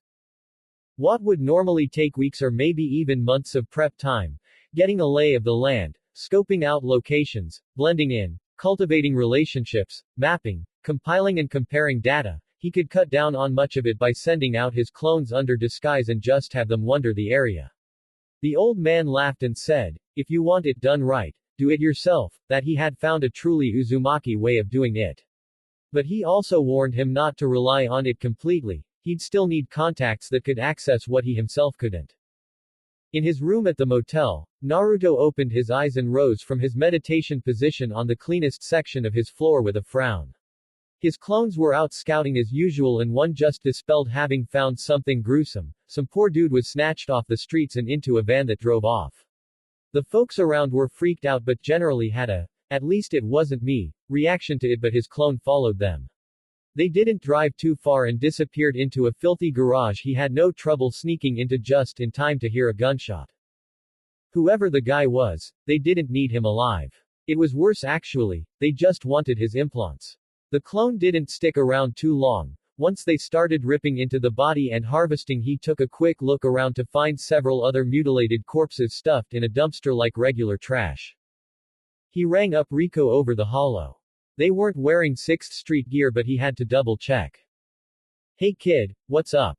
Rico's face popped up on the holo, a new feature he just learned to use from Cammy not too long ago. Much to his embarrassment and enjoyment, she liked to chat while bathing. "Does 6th Street have anything to do with kidnapping people off the streets and chopping them up for their parts?" He wasn't beating around the bush here. If the gang blatantly harmed normal civilians off the street like this, he wouldn't stand for it and would cut the contract short. Damn his word. Rico's head jerked back in shock. "Goddamn kid, some of the gang are rough, but we ain't scavs." He took a drag off his smoke. "What brought this shit up?" "Saw some people snatch a guy off the streets and I followed them." He was already moving around the room. He had to do something. "Shot the guy and started cutting him up. Looked like they were taking his implants." A small puff of smoke obscured the call for a moment. "Fucking scavs, they're no friend of ours kid, believe me on that. They're a fucking plague, just a bunch of butchers." He spat on the ground next to him. "They'd clep the optics out of a lil old lady if they thought they could bank the eddies for M. You get rid of M and I'll make sure you'll get something for your troubles." He was already planning to, but getting paid to do so was just as good. Consider it done. He ended the call and looked at his gathered gear. One overture revolver, a dozen or so kunai and shuriken, a knife, and a plate carrier courtesy of Rico. He would have to look into recreating explosive seals as soon as he found a good place to do so. He remembered the basics well enough but didn't want to risk blowing up a motel full of people if he made a mistake. Some storage seals too now that he thought about it. Thinking about seals made him think of Kurama and the toads. The fox was nowhere to be found. He'd meditated for hours trying to connect to him with no success, yet at the same time he still felt his chakra, which baffled him. Summoning was a waste of chakra no matter how much he pumped into the jutsu. Each attempt failed and he really wished he could summon at least one familiar toad, hell maybe even a tadpole. Anything to get that connection back home. No, focus. He gave himself a couple pats on the cheek. He could get depressed later. He had some scavs to deal with now. He'd make Night City a little better in the process too.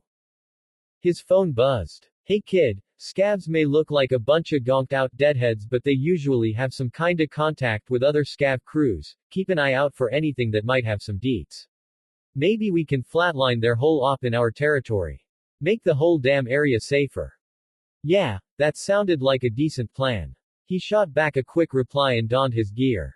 Holster on his thigh, knife and pouch on his belt, plate carrier on and covered by his vest.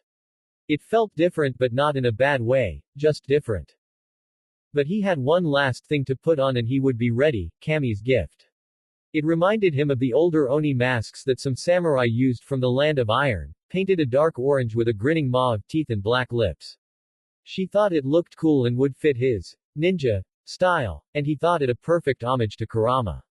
He had to replace the strap on it as the cheap elastic wasn't reliable enough, but a few strips of synth leather later and he had it tied securely over his face. He couldn't just ignore these scavs like the rest of Night City seemed willing to do. It wasn't right. Sure, they'd probably get taken out sooner or later once they snatched someone with connections, but how many more would they mutilate before that happened? XXX. The area around Arroyo he found himself in was a maze of industrial plants and mega buildings that filled the air with the scent of rust and chemicals mixed with trash and filth. Naruto was certain a good portion of the smell came from places like this garage where scavs were harvesting chrome from their victims. What they did with the corpses once the dumpsters were full he didn't know. Hell, they probably just left them to rot. From his perch atop a petrochem chemical tower, he looked down across the street at the target building and mentally mapped out the area.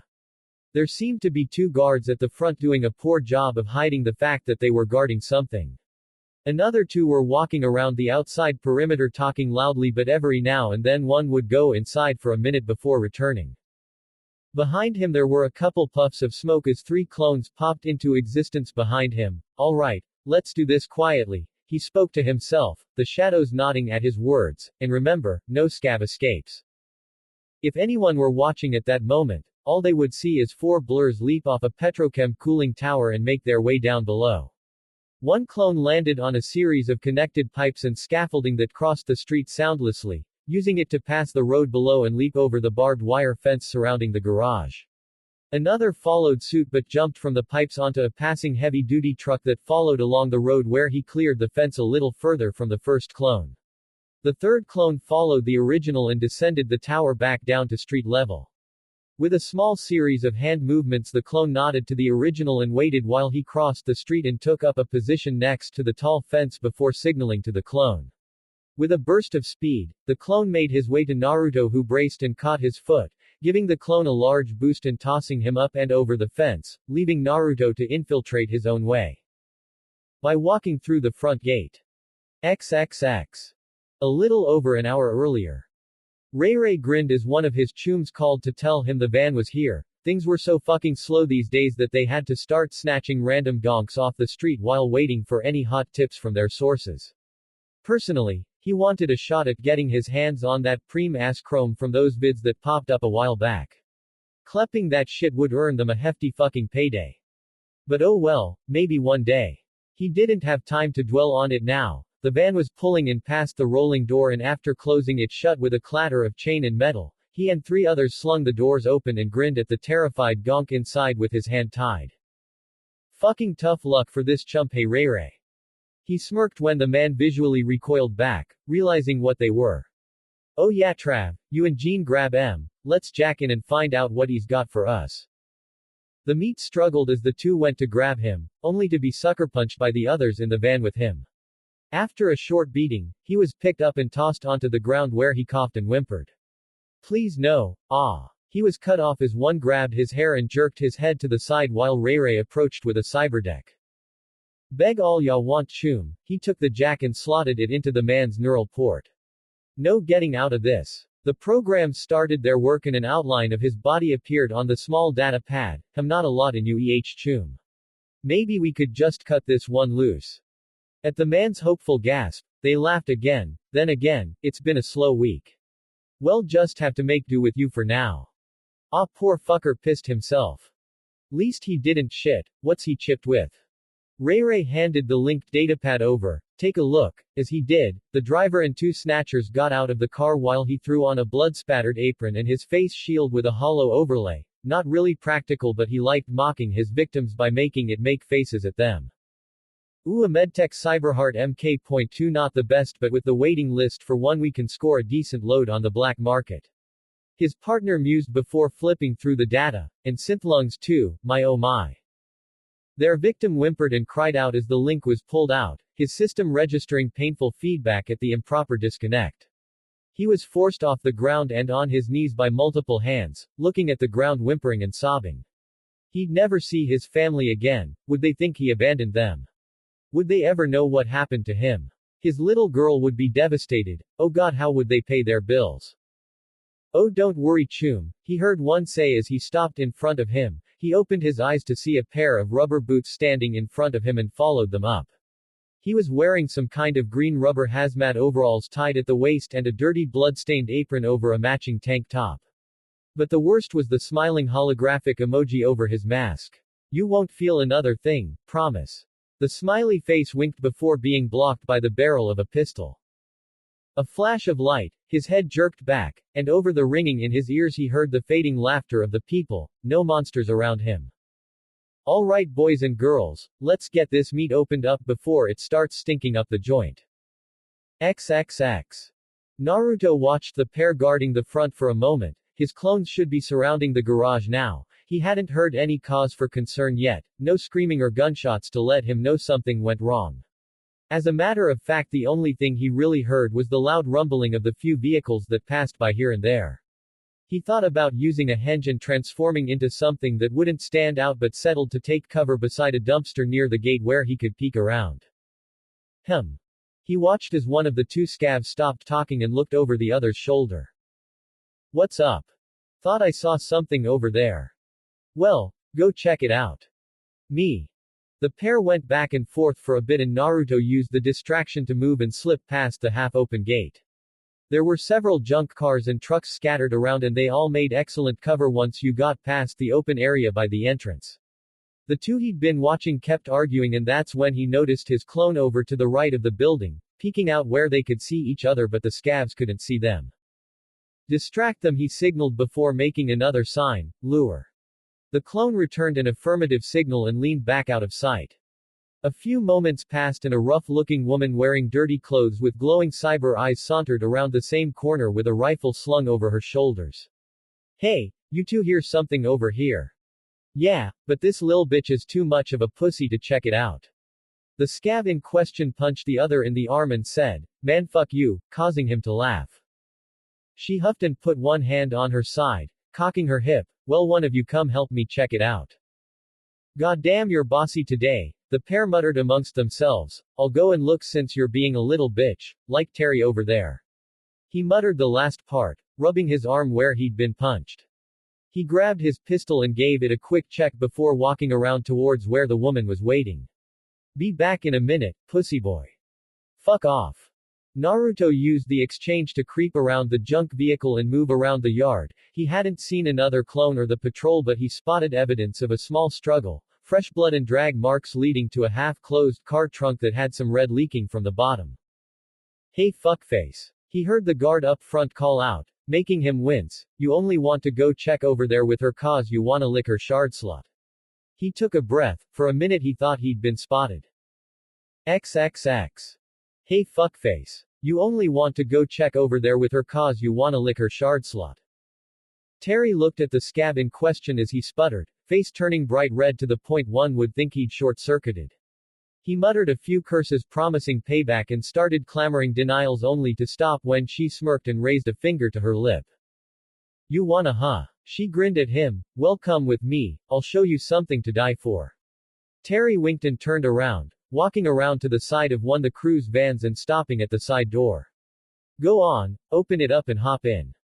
After a moment, the scav grinned, scrambling to do as she said. They were all keyed in to open their vehicles, so he just grabbed the handle and it popped open only to stop short. The fuck, why's the handle wet? He snatched his hand away and looked at it in the light. It was blood. He grunted as his face was slammed into the side panel before being spun around. Terry was no longer standing there, replaced by a grinning orange-masked demon with blue eyes. Who the foo? Blood spat from his lips and he gurgled. The blonde stared and pressed the kunai deeper, watching the blade sink pierce the roof of the man's mouth. It wouldn't kill him quickly, but he'd seen the bodies they dumped in the dumpsters. They didn't deserve a quick and painless death. He looped his finger through the ring of his kunai and pushed again, pushing until his fist touched his chin. That killed him, still too quick honestly, but the terror in his eyes would have to be enough. Sliding the door open, he pulled the kunai from its impromptu sheath and pushed the corpse in where it landed on top of the twitching body of the female he now knew was named Terry.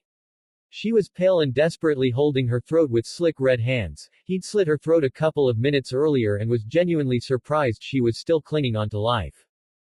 Don't worry, Terry. Her eyes twitched at her name. You won't die all alone. I bought you a friend. The floor panel was steadily getting slick with her blood. Now with another body, the pool grew larger faster. There was a duffel bag laying in the front seat that he'd found earlier, full of useless junk, but all of that had been dumped out on the ground a little earlier. Now he'd use it for whatever useful stuff he found on them. He'd already searched the woman and took her stuff, a small roll of eddies, a pistol, knife, and even a maxstock. He'd even snatched the small device she wore on her arm and tossed it in as well. Apparently it was connected to her too, as she had jerked and twitched when he did. Let's see what you got, huh? Pistol, eddies, no actual gear though, a knife, junk. The girl's rifle went into the bag too. He had a rough idea of how to use it but knew better than to take a weapon he knew little about into battle. He learned that lesson using Lee's nunchaku in a spar, took 2 bruised knees, a hit to his head, and one he refused to talk about, but a lesson well learned. Wasn't much of a haul, but it was more than he had. Since no one was around, he dispelled in a soundless puff of smoke, leaving a duffel bag next to the tire and a small steady drip of red coming from the door. XXX. Got us a simple job, babe, scav haunt. They've been snatching gonks off the street. Some of the Vix families pooled their eddies to hire some guns to get payback. Hey, you okay, Dorio? Hey. The pale blonde woman in question was built, bulging muscles everywhere, One could easily mistake her for a member of the animals gang if they didn't know better. She had on a simple coat and tights, spotting a few cyberlines on her face, mainly below one eye. Yeah, I heard you, Maine. She looked up from her datapad and smiled from the passenger seat. Scav hunt, huh? Been a while since we busted one up. Where at? Her lover smirked back at her from behind his sunglasses and got settled in the driver's seat. Arroyo. New up-and-coming fixer got a lock on M near the petrochem plant. Dude called El Capitan. He was just as big as her, chromed out more than most ever dared to go without being called a maelstrom gangoon. Dark-skinned, blonde-haired, and with the most adorable blue eyes in her opinion, she surprised him with a quick kiss before leaning back. That's 6th Street turf. The woman mused, they gonna be okay with a couple of edge runners rolling in heavy to zero a bunch of gonks. Maine shrugged, if they aren't then they should have dealt with it sooner. El Capitan's gonna reach out and make sure things go smooth. He reached behind her and grabbed his shotgun, setting it between him and the door before driving off towards the target location. They'd been running jobs around the city for a while, not long enough to be called veterans, but with their training and skill the smart money was on them making a name for themselves soon enough. They were already talking about recruiting some fellow runners for the team, one being a techie by the name Pillar, weird gonk but skilled. She checked her own weapons, a pair of pistols and a rifle while Maine drove. So long as we don't have to deal with those militant gonkholes in some pissing contest. She muttered, making him chuckle. You hear back from that runner you were talking about trying to bring in, Kiwi? Nah, not yet. Though from how I hear it, she's probably keeping tabs on us. She's a paranoid one. That made her laugh. Who isn't in this city, hey? It took another 20 minutes to drive to the target location provided by their fixer, a old body shop long since bought out by one of the Corps but yet to be torn down. They probably took it just to own the land or maybe even used it to fix up any of their work vehicles, though they doubted it. They found a spot across the road and scoped it out for a minute with their optics until one had to point it out.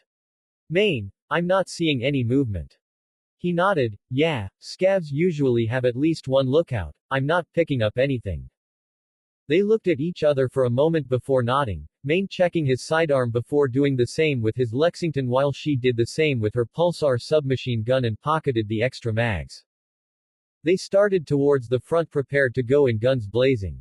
No guards out front. You sure this is the place? She couldn't help wondering, only to bump into her lover when he stopped short just past the gate. Dorio, look alive. Check out the front door. There was a wet red spray of blood on the wall. From a distance it looked like rust, but the closer they got she saw that it wasn't. I'm seeing it. Blood, and fresh. The closer they got, they found a small trail leading to the side of the building and around some trash cans. They followed it around and took a look only to find a scav staring at them with wide unseeing eyes and a gaping mouth, head pulled to the side with his throat open from ear to ear. Maine whistled lowly, goddamn, surprised his head still on. There was a banging noise on the other side of the wall, inside the garage. It made both of them flinch and duck as the metal wall nearby flexed. Something heavy was thrown against it inside. They shared another look and she nodded to the building in question. Let's clear the area around it first. Don't want some scav shooting that pretty ass of yours. He smirked with a wink. Her eyes rolled. Focus, babe. I'll let you check it for damage later. Hold ya to it. Both quickly checked the area, covering each other as best as they could. While it wasn't much, the training Maine got during his time in the Noosa Armed Forces helped them stay ahead of other poorly trained gonks they normally came up against. Dorio had gotten him to share the training with her early on in their partnership and was glad for it, probably saved both their lives multiple times honestly. She wasn't arrogant enough to think that they'd match up against a squad of fully trained gonks, but they had the edge on a bunch of scav punks. That said, where were the rest of them and what the fuck was going on here? A quick loop around the building and they made it back to the front. Maine would normally have them split up and breach from opposite sides, but with how strange this whole situation seemed he didn't want to split up and Dorio agreed. They shared a quick look as they leaned against the wall on either side of the front door. It was barely ajar but they couldn't see anything through the tiny crack. Ready. She muttered softly, getting a nod in response. Maine aimed his shotgun at the opening as she pushed the door open from her side. The garage was little more than a metal shoebox thrown up as quick and cheap as possible, like most buildings around Arroyo, in a mess of old tools and junk scattered against the walls. Several large and filthy pieces of machinery were great places to hide behind, but as they approached they didn't see a single scav. Moving in further, Dorio pointed out the van that their fixer had provided a picture of. This was definitely the place. The window was shattered and red streaks of blood ran down the side to the floor where they saw a small smear, but a sudden metal clattering further in caught their attention first, where they saw a small walled-off area with a sign reading, "Office," further back. "Let's check it out," he muttered, shotgun aimed towards the sound. She hesitated, not liking this, "Babe, something's off." But before they could move, there was a step, then a drag, a clatter, then from the doorway of the office a man in a green hazmat suit staggered out, half hunched over and clutching his stomach. He stumbled into the wall, breathing heavily and leaving red smears where he slid against the metal before noticing them. Help me, place please." The man choked out his words, each syllable wet with blood running down his lips. Sai Cho. They heard a ringing sound and watched as he stiffened, falling to the ground with a wet thump and his head rolling a few feet away. But they had more pressing concerns. Now they could see a masked man standing over the now headless corpse with a rather large cleaver in his bloody hand. They aimed their guns at him, the barrels shaking ever so slightly. Maine cursed to himself. This wasn't what they were expecting at all. A few scavs with battered lead spitters and high on lace, maybe one or two packing some serious chrome at most for them to flatline, but what the fuck was this? A solo runner maybe. A cyberpsycho. Fuck, he hoped not, although when dealing with scavs he really should expect anything. He edged closer to Dorio, covering her a bit more with his own body just in case. Neither had time to contemplate for now, they'd compare thoughts later. Dorio took her eyes off the man for a split second as Maine edged closer in front of her. If it wasn't for the situation she'd kiss him for being sweet like that, or slap him upside his head, she'd decide later. But for now she got back to the situation at hand and studied the man before them. Blonde hair, glowing red eyes, an orange mask with what looked like a plate carrier, very few pouches or other gear aside from a holstered pistol and a knife.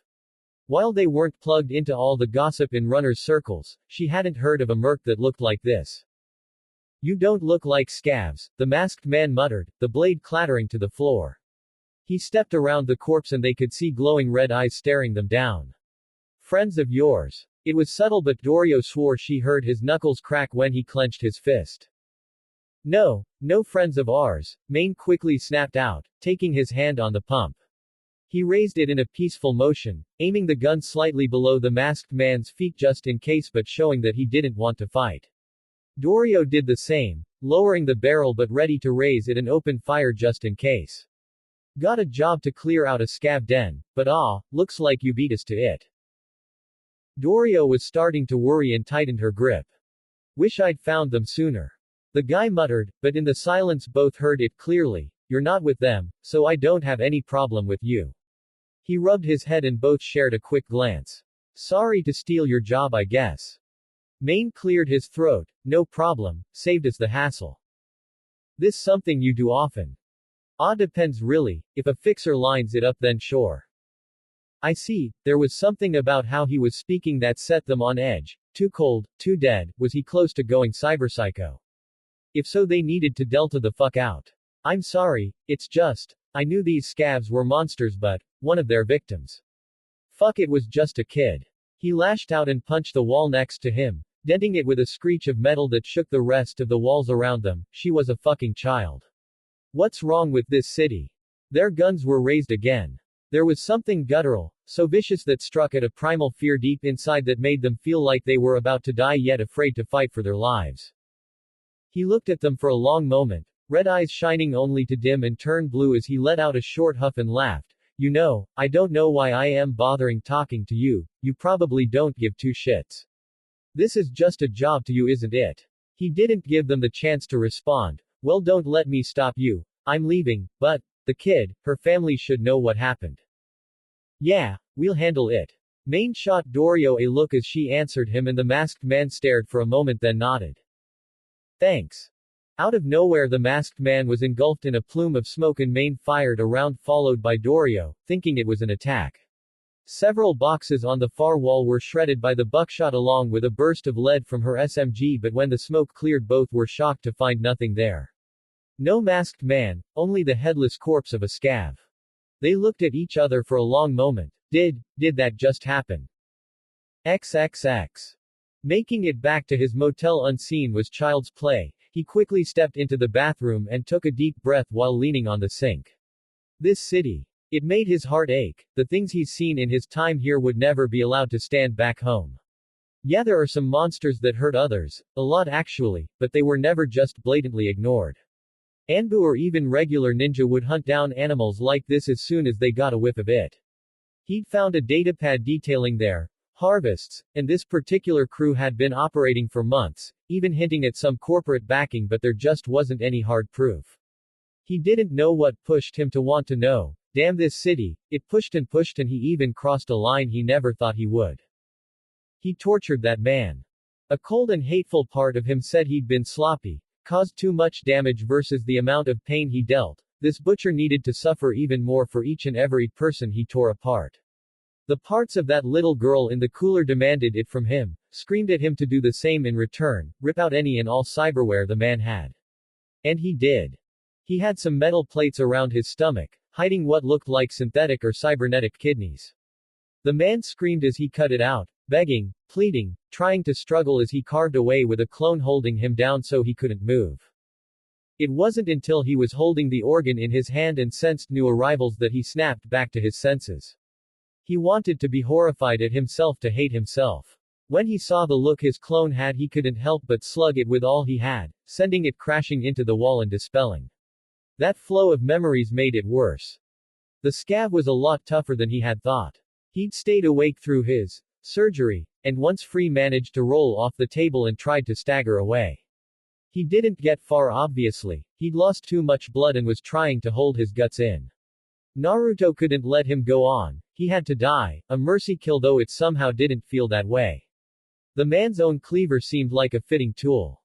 Those two mercs were a surprise though, it seems like someone hired them to deal with the group as well. Nice to know that someone stepped up to deal with it even if it was a job. Beep beep. His phone went off, alerting him to a message. It was Cammy, and the thought of her lifted his spirits somewhat. Hey Naru, winking face, you busy? What would she say if she saw him? That thought formed a pit in his stomach. What would she say to him? Would she call him a monster? Or would she see his actions as that of an avenging angel? No, just finished up a job actually. What's up? Preem, you wanna chill and watch something on the holo? Got a free Watson Horror Marathon subscription today.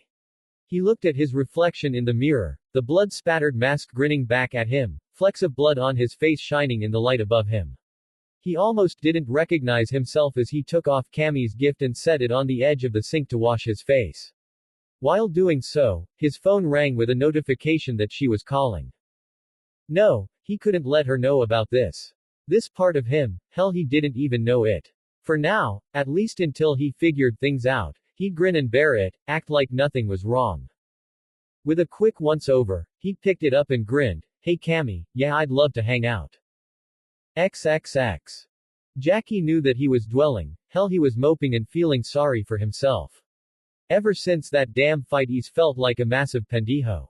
He hated his father for all the times he beat him, but absolutely despised the very air he breathed for all the pain the man caused his mother, and that was before he knew the entirety of it. Hell, he kept his father's belt handy just in case that pedazo de mierda ever came crawling back, the same one he used to beat him and his mother with. Before, he'd planned to whip his ass black and blue before tossing him out like the trash he was, but now he'd use it to beat him to death when he got the chance. But the belt was more than that, it was also a reminder not to be like him.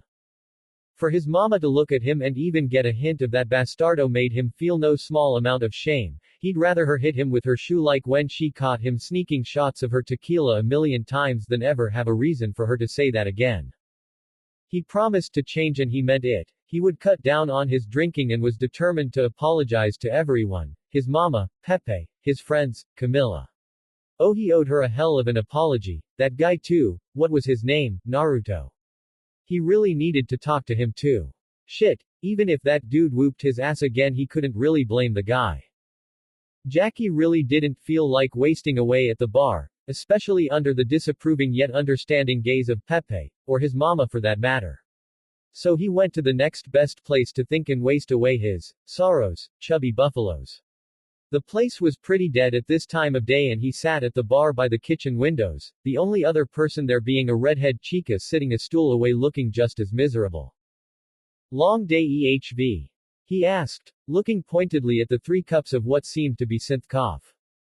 She looked over at him and huffed. Try a long few fucking weeks. Psycho bosses are going even crazier trying to one-up each other and the rest of us are stuck in the crossfire. A waitress came by and set down a plate of synth eggs and toast in front of her with a nod before heading over to Jackie. How about you dear, what'll it be? I'll have what she's having. She nodded and walked off to return with a coffee cup. Fresh pot will be out in just a minute. Gracias. The two were silent for a while then shared a small laugh. It's good to see you chica. Though I'd have to mount some daring rescue to get you out of your offices, be like that mess in Mexico. Ha, that would be a sight. You look different Jackie, new chrome. V turned to face him on her stool, idly eating bites of her synth egg and raising an eyebrow when he winced at the mention of his new chrome. Weird, Jackie usually loves talking about any new chrome. Yeah, needed to get chipped with some new hardware. He rubbed a finger on the new bridge on his nose between his eyes. Speaking of new, that suit of yours looks newer. You get a promotion. Oh no, well yeah I kinda did. But you ain't skipping any juicy details Jackie boy now spill what's with your new implant. Come on you usually send me a text if nothing else as soon as you get anything new and it looks fully healed. She studied him like a hawk on one of those old pre-crash nature docs. Jackie muttered a curse, don't be going all detective and shit on your chum like that chica. The waitress showed up with his plate and a fresh pot of synth cough, filling up his cup and placing his plate in front of him. Gracias. Just call if you need anything alright. Both gave her a nod and watched as she left. V slid her plate and cup over and took the stool next to him with a smirk. Alright Jackie, now spill. Tell your chum V all those juicy details and I'll tell you some of mine. He snorted, fine, fine, you remember my ex right? She nodded, Camilla right. Dark blue dyed job and quick with a razor. Hee, yeah her. He touched his ear, where a small scar caused by said razor tingled, really didn't have it in him to call her crazy for cutting him. It felt like a lifetime ago, both young, madly in love, and gonked out of their brains on synth coke. Well you know we split right. Pretty much kicked her out, packed her stuff and left it at the bar with Pepe before sending her a text. Goddamn Jackie. I know, felt like the right thing to do at the time. We'd been distant, I thought she was cheating. Late calls and texts you know the whole thing. He groaned and rubbed his eyes. We fought back and forth for a while but then I hear she's with some new gonk at the bar. Wait she brought a guy to your mom's bar. Jackie nodded, sounded like they were close too. Anyway it kept bugging me. Mama told me it wasn't like I thought but well, Mama loves Camilla. I'm ashamed that I was thinking she was lying but it kept fucking with me. So I hung out at the bar for a while. V shook her head, oh Jackie you didn't, he only nodded. Yeah, I was plastered and angry. Pepe was keeping an eye on me when this guy came in, nice dude, definitely wouldn't have minded sharing a beer with him. But it was him, he nodded, oh yeah, said he was there to meet a lady and when he said Cammy's name I lost it.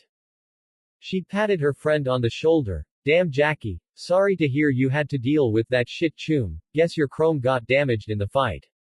She looked confused when he shook his head between sips of synth cough. That won't no fight chica, I couldn't put my hands on him. Kept using some Tai Chi Kundo mushi shit and blocking me, or slapping my punches away like he was playing with a kid.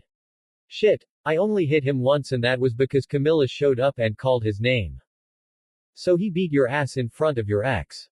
Fuck, B. Kick me while I'm down why don't you? He muttered, but worse than that, he nearly caved my skull in with a quaball, in front of Mama for that matter. She grimaced at that, if it wasn't for my chrome, Doc says I'd probably be 6 feet under.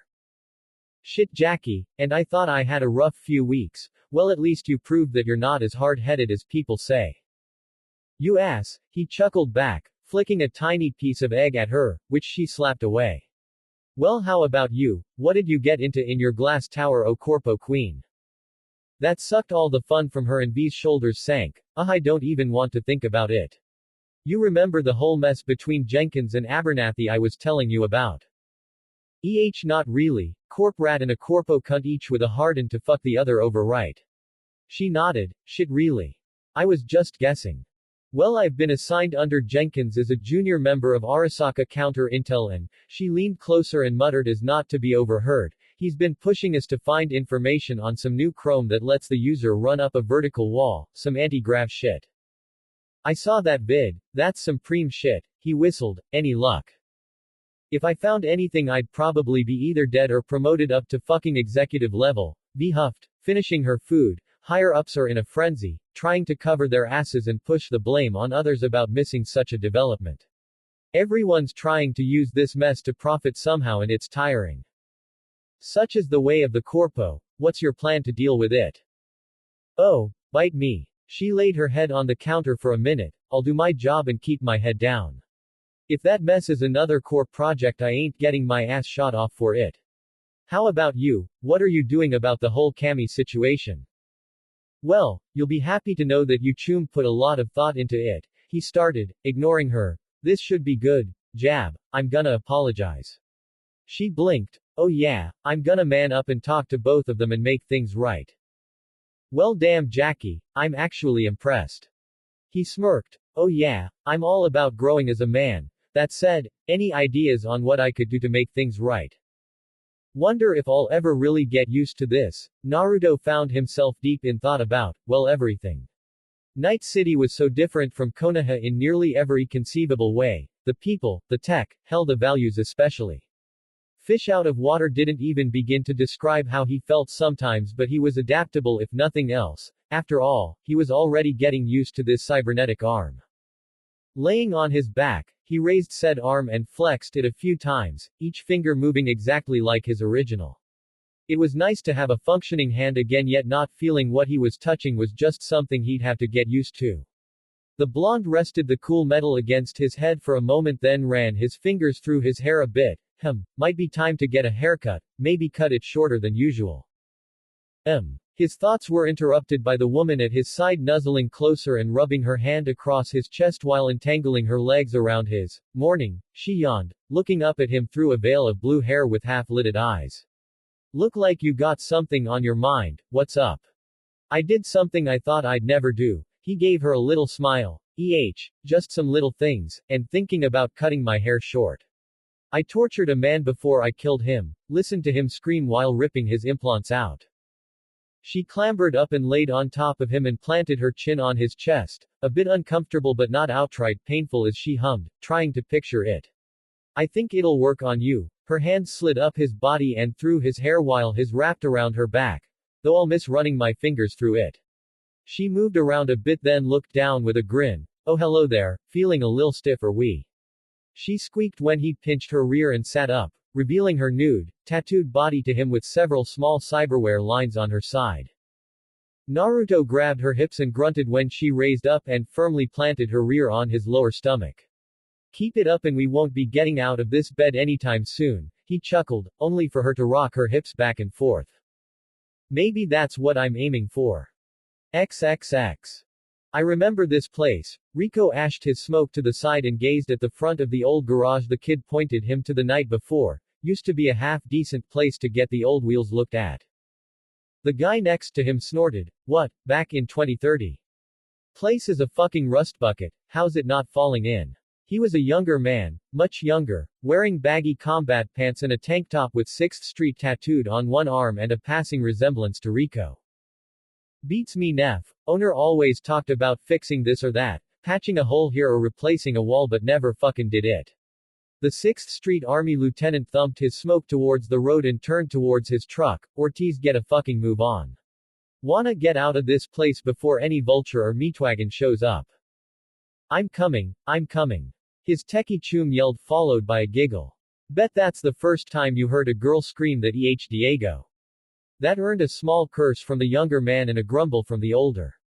There was a beeping followed by a whirl and a whoop from the techie. Fucking nailed it. Got the drone up. From the bed of his truck a disc-like drone around a foot or so in size shot up into the air and hovered with a blinking lens mounted below it. It wasn't any brand they'd ever seen around before, military or civilian, and when asked she happily stated that it was made of cannibalized parts she threw together. My baby here will take some pics of the area while we scope the place, so we can go over it later. Hey UNC, why are we here again? Dago asked, ducking down as the drone buzzed over him. And why bring that? He pointed at Ortiz, who was fiddling with a command pad for the drone, making it bounce and roll in the air above them. You know what? I don't know what to call her. Rico looked at his nephew and shrugged. Well kid, I'ma let you in on a secret. Your old uncle Rico managed to recruit some new talent. He draped an arm over his shoulder and started walking into the fenced-in area around the garage, both ignoring the drone that flew around them like an excited puppy. Well, he's not exactly joined the gang, more like some exclusive contract work. He cleared a scav op here last night and I'm curious to see the aftermath. That's kinda morbid UNC. You're free to wait in the truck if you want, although Ortiz might decide to stay too. No telling what she'll try and do to you. He joked, at least here with me I can use you as a shield, I mean shield you from her. He grunted and chuckled when the kid elbowed him in the side. Damn nephew, that shit hurts. I can handle the crazy chick just fine UNC. Don't let her hear you say that, she might take it as a challenge. Too late. Rico flinched at her voice, it seemed like she snuck her way over and was grinning ear to ear at his sister's boy. Or at least her holographic visor was, and don't worry Choom, I won't do anything he begs me not to, more than once. She skipped past and slapped his nephew's ass while singing, we'll finish this later. He patted his nephew's shoulder, don't worry, she's joking, I think. The tree went around the yard and instantly noted the lack of damage, or rather the lack of damage from a fight. There weren't any shell casings or fresh unrusted bullet holes around to be seen, and that's with the drone scanning the area as well. It wasn't until they got closer to the front where they found the first sign of any struggle. Hey UNC, got a body here. Rico stepped over with Ortiz close behind. Definitely a scav, throat's cut. Looks like they hid the body out of sight. Ortiz pulled out her equipment and reconnected to the drone. I got an idea then. I'll reconfig the scan to look for blood spatter and shit. Looks like ya boy pulled some ghost ninja shitty Rico. UNC got tangled up with a ninja. Fucking A, that's some Nova shit dude. The drone flew around like an excited animal, pinging a few locations around them. One was the trunk of a junk car with a large patch of dark sand underneath. The scanner told her it was blood. Inside they found two more corpses. Both looked like their necks were snapped. One even had his head facing the wrong way. The second was a van, two more dead inside. Goddamn, looks like this scav bitch struggled, Diego muttered looking at the scene while the drone scanned both inside. Ooh, lucky day. Ortiz poked and prodded him out of the way and clambered into the van. This gonk's got a BD scrolling chip. I bet he caught some preem footage. She rolled the body over and pouted. Ah, the implants are damaged. Maybe I can find a little something on it though. With that she tugs a small port open and pulls out a couple neural shards. She sat down on top of the body and slotted the shard into her cyberdeck before typing away. Ortiz, do you really have to do this now?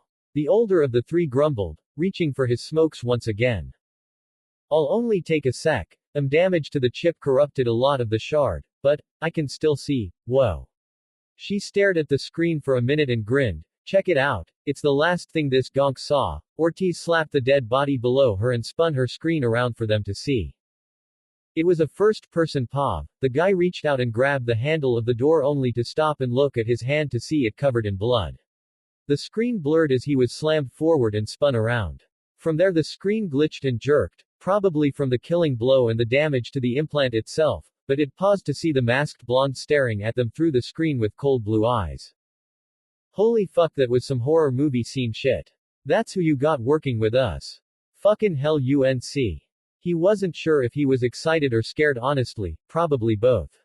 Looks like a ninja with that mask, a 6th Street shinobi or something. Bring it with us. Rico turned and motioned to the building itself. Let's check out the rest of the place. He mentioned some corpo intel inside, so let's see if it's anything we can use.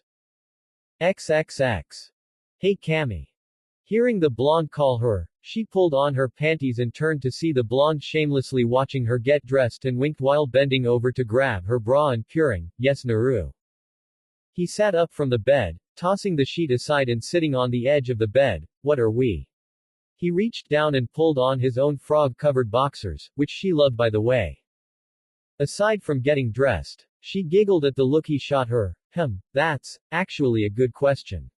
It's weird, after that shit with Jackie I just wanted to do my own thing, then you popped up being all kind and shit, stuck out like a sore thumb too.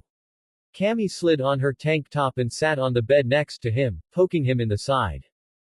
Didn't stick out that bad did I? He returned the poke, getting a laugh. Oh yeah, no one tries to help folks around here without wanting something in return. City usually eats those people alive. But you were cute, figured if nothing else you'd be a little fun and a nice lay. And Chum was I right, he yelped when she pinched his rear and rubbed the spot through his boxers. I wouldn't say I'm ready to make you my mainline or anything so soon, but I definitely wouldn't mind seeing more of you. If you want to, I mean. Naruto blinked at her for a second when he noticed her blushing. She tried to hide it by turning away to grab her shorts, and just smiled at her. Yeah, I think I'd like that. Me too. They shared a moment together before she gave him a quick peck on the cheek. Gotta Delta Naru, got some biz to handle. I'll message you later on K. Grabbing her hoodie, she blew him a kiss and almost skipped out the door. Before the door closed she stuck her head back into the room. Oh, and expect a call soon, I mentioned you to a fixer I know. Solid old guy, said he'd make contact with you soon. She blew another kiss and disappeared, leaving Naruto to fall backwards with a stupid little grin across his face wondering who she was talking about. XXX. Hey, L caption, what the fuck was with that gig you gave us? Main was a bit put off from the gig last night. If not for Dorio convincing him to cool off for the night, he probably would have burned bridges with the fixer. Yo Main, what you talking about? You wanted work, I sent you on a simple scab hunt. He paced the floor in their shared flat while his girl laid on the couch sipping her morning drink. Simple my ass, some kinda masked psycho flatlined the lot of M. A psycho. A cyber psycho. Shit, you and your Chum managed to get out in one piece. Yeah, guy didn't even try to zero us.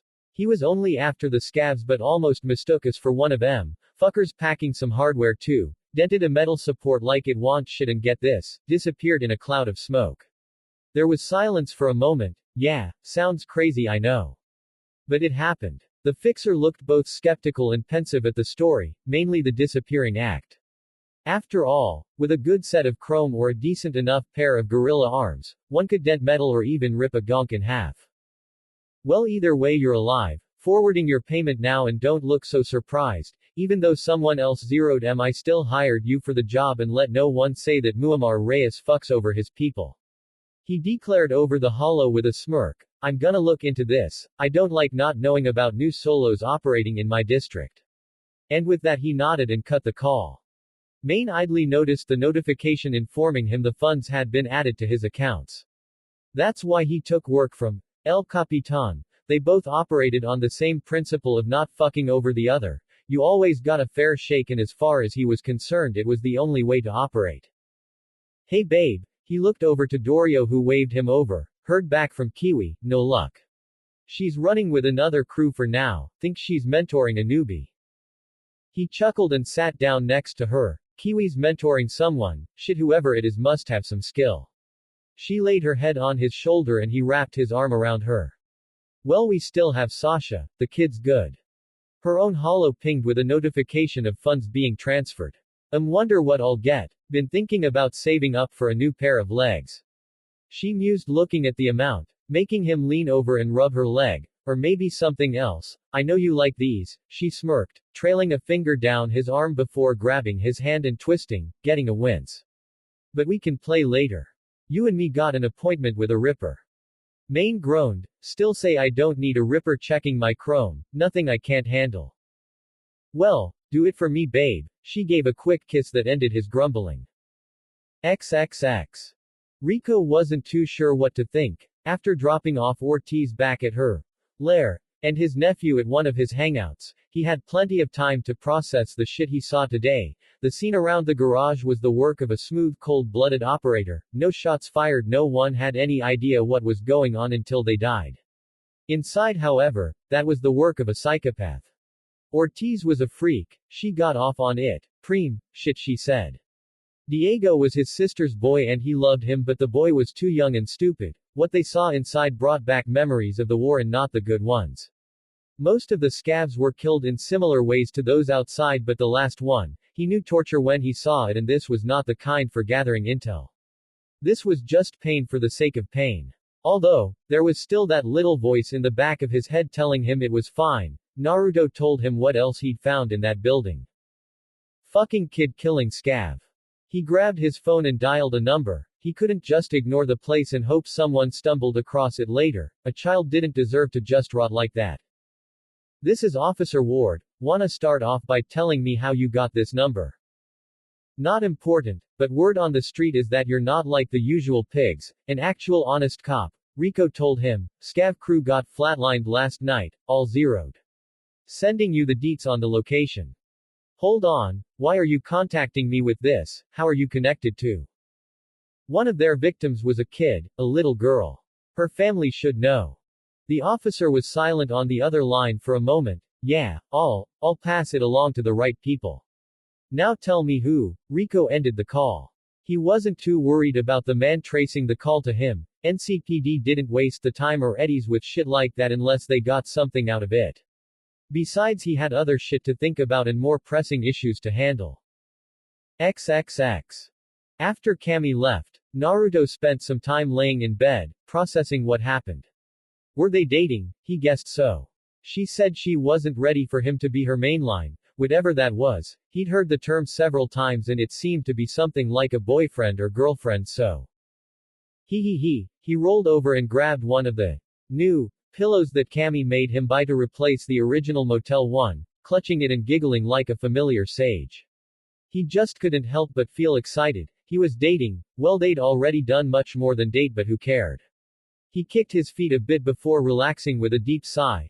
Pillow smells like her. But his basking was interrupted when a call came over the holo making him groan into her scent. He started to ignore it but remembered Cammy mentioning to expect a call. This could be the fixer and he didn't really want to piss Em off since she was the one to contact him. Hello. The screen popped up and he found himself looking at an elderly, mostly bald man with a mustache and Valentino tattoo above his right eye and a wide patch of cyberware on his temple. He looked at him for a moment through the call before clearing his throat. I heard a new soul was wandering around parts of Haywood lately. I am Sebastian Ibarra, although most just call me Padre. Naruto gave him a slightly confused blink. Ah, hey nice to meet you Padre, name's Naruto. You the guy Cammy told me about, the fixer. The man gave a low chuckle. I mostly see myself as a man of God, looking out for many lost and wandering souls but yes, I am the one she spoke of.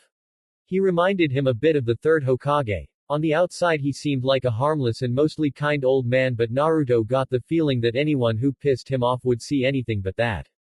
Camilla, she is such a sweetheart, I've known her since she was a child.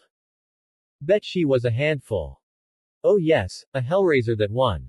But seeing as she vouched for you, I'd rather talk about you. You see, I looked into you Naruto and I must confess I found barely a thing, no records of anything more than a few weeks old. No records whatsoever, birth, credit, medical, financial, not even a net history and even nomads leave a trail if you know where to look, so you young man do not seem to exist. And they always say that the greatest trick the devil ever pulled was convincing the world he didn't exist. Makes me wonder, what kind of devil might you be? Naruto couldn't help but shiver, not at the old man but at the memory of Gramps using that tone on him. It was like he was sitting in front of the old Cage's desk after being caught by the village Anbu that time he snuck into the tower at night. The first and only time he tried to prank the old man's office and the last time he ever wanted to see the Gramps look at him so harshly. Looking back, he now knew that he probably would have been sent to prison had he been anyone else. I don't know anything about being a devil, he started, looking the fixer square in the eye, and I don't know what Cammy's told you or what information you did find on me. But I'm new here in Night City and she was good enough to put her name out there for me so I'm not gonna let her down. I can handle anything you throw at me. That's so, the Padre stared him down before cracking a smirk beneath the mustache. Youth today, you remind me of me when I was young. Really? He nodded. Oh yeah, I was a jumped up little shit too. Naruto's sweat dropped. But I'll tell you what, I would hate for little Camilla's effort to go to waste, so I'll offer you a job and we'll go from there. A test. He had a feeling that the old man was fucking with him, but that was alright, he'd show him. What you got? There's a man in possession of something that belongs to a client of mine, and while the Lord may forgive us of our trespasses, I will not forgive him for stealing my client's data and Eddie's. As penance for his greed, I believe the loss of both should suffice. Go and steal them back. I thought 2 wrongs didn't make a right. Indeed, 2 wrongs may not make a right, but these 2 wrongs may yet send him back on the right path. Naruto blinked, making the man smirk at him. Damn, alright then, where is he? I hear he's been frequenting a club in Wasstone every night. No doubt tonight he'll be spending my client's money on all sorts of sin. I believe you're familiar with the establishment, Lizzie's. Oh son of a bitch, that little smirk made sense now. Ah, I get it now, you know I'm banned from there. Yes, although I must admit that you being banned is quite the accomplishment. Most who piss off the mocks, in their own club no less, usually don't live to tell the tale and end up in the landfill outside the city. Guess I should be grateful he didn't mention the reason why, considering how Cammy was with him that night and that the old dude seemed fond of Cammy, kinda how Gramps was fond of him. Yeah, let's not go any further there. Alright, Padre, consider it done. Send me the information and I'll handle it. Sending the details now. His eyes lit up and Naruto's hollow beeped with the information. Contact me once you make it out. Oh, and don't let the mocks kill you, little Camilla would be upset. It was what looked like a surveillance photo of a man in a suit, who had a low-level corpo look to him with blonde hair and some facial implant lines. He was seen holding a briefcase and it looked like he was in the middle of a deal in the middle of a parking lot. The suit's name is Edward Deans, a foolish man whom sold his soul to Militech in return for a lowly position in their ranks as some corporate middle manager. My client tried to buy some information from them, but they took the money and ran, under the impression that his position in the company makes him untouchable. Let's prove him wrong and feel free to be rough with him. After all, spare the rod, spoil the child. I hear he's an avid fan of the Mox's particular collection of BDs. You should be able to find him in one of their booths. You should be familiar with those, right? Oh yeah, he definitely knew why he was banned from Lizzie's bar. XXX. As always prior to 6, Lizzie's bar was closed to any customers, with only members of the Moxes coming and going freely. Several trusted cleaners were going around cleaning up after the night before. Some punks got a little too rowdy for their own good and caused a stir with some other patrons. Unlucky for both groups, the Moxes didn't discriminate and started busting heads as soon as the first punch was thrown, by a Mox. Behind the bar, Mateo Thigo was restocking several of the more expensive bottles on the shelf, one being a rather nice and expensive bottle of Champaradise as well as several bottles of his personal favorite, Paul Knight. Someone had the bright idea of throwing one of the seats during the fight and it flew like a missile right into the cabinet behind the bar. Susie Q's probably still bitching about the cost. Yo Mateo, how's it hangin' chum? Hearing that voice made him wince a bit, ducking his head as he heard the voice's owner sit down behind him. He idly hoped it wasn't her and slowly looked over his shoulder, hugging the purple glass bottle of Paul Knight to his chest. Oh fuck, he held the bottle even tighter. Hey Rebecca, didn't know you were working tonight. She was a tiny thing, both lovingly and mockingly called the gremlin by those around her, both for her short stature and chaotic nature. Soft white skin with pink tattoos on her neck, stomach, and thigh that she showed off by wearing next to no clothing aside from a jacket from time to time. The girl grinned at him. Hee hee, you know it. Susie got me working the booths tonight. Don't want me on the floor after last night. Mateo inched away carefully, slowly setting the bottle down well away from her, which made her snort. Oh come on chum, you know I didn't mean to break that shit last night. You almost took my head off with that chair. She pouted. I wasn't aiming at you, besides the fucker called me shorty. The bartender sighed with a short laugh and leaned on the bar across from her. Rebecca, you are short. He shot her a grin as she stuck out her tongue. Besides, didn't Susie make you pay for the bottles you broke? Yeah, but I kelped the shit some of those gonks had on em, so I was only out 100 of so eddies. The gremlin laughed. Not only that, but check this out, one was packin' this. She whipped out a Constitutional Arms Liberty Power pistol that gleamed in the bar's neon light, making Mateo give a low whistle. It was completely covered in some expensive engravings that had to cost way more than the gun itself was worth. And look at the grips, legit Ganik wood. She ran a finger along it with a giggle. You know a girl can't get enough of that good hard wood. He couldn't help but let a laugh escape. Just don't shoot the place up with it, he muttered while shaking his head and going back to restocking. Shouldn't you be getting ready too? It's like half an hour before we open. The gremlin stuffed the pistol back into her jacket and spun around on the bar stool with her tongue stuck out in a sigh. Yeah, I guess. That made the man stop. You alright, Rebecca? You sound down. Not too sure, Chum. Kinda feel, I don't know, bored I guess. She leaned on her elbow with a half-bored look on her face. Yeah, I get to kick some ass here with the mocks, but Susie Q's wanting to turn the gang into a business and, I don't know, I just feel like I don't really belong here. That made Mateo blink. Although this wasn't the first time a member of the mocks felt like this, he never expected their gremlin to feel that way. You wanna do something else? Like what? She huffed. Not good at much else other than busting heads. I mean, I can make your toes curl in the sack, but I don't think I wanna be a joy toy or anything. Don't you know that solo guy, tall and lanky gonk? You were bitching about him a while back. Something about him dragging his feet on a job and not getting his rent paid. My brother, what about him?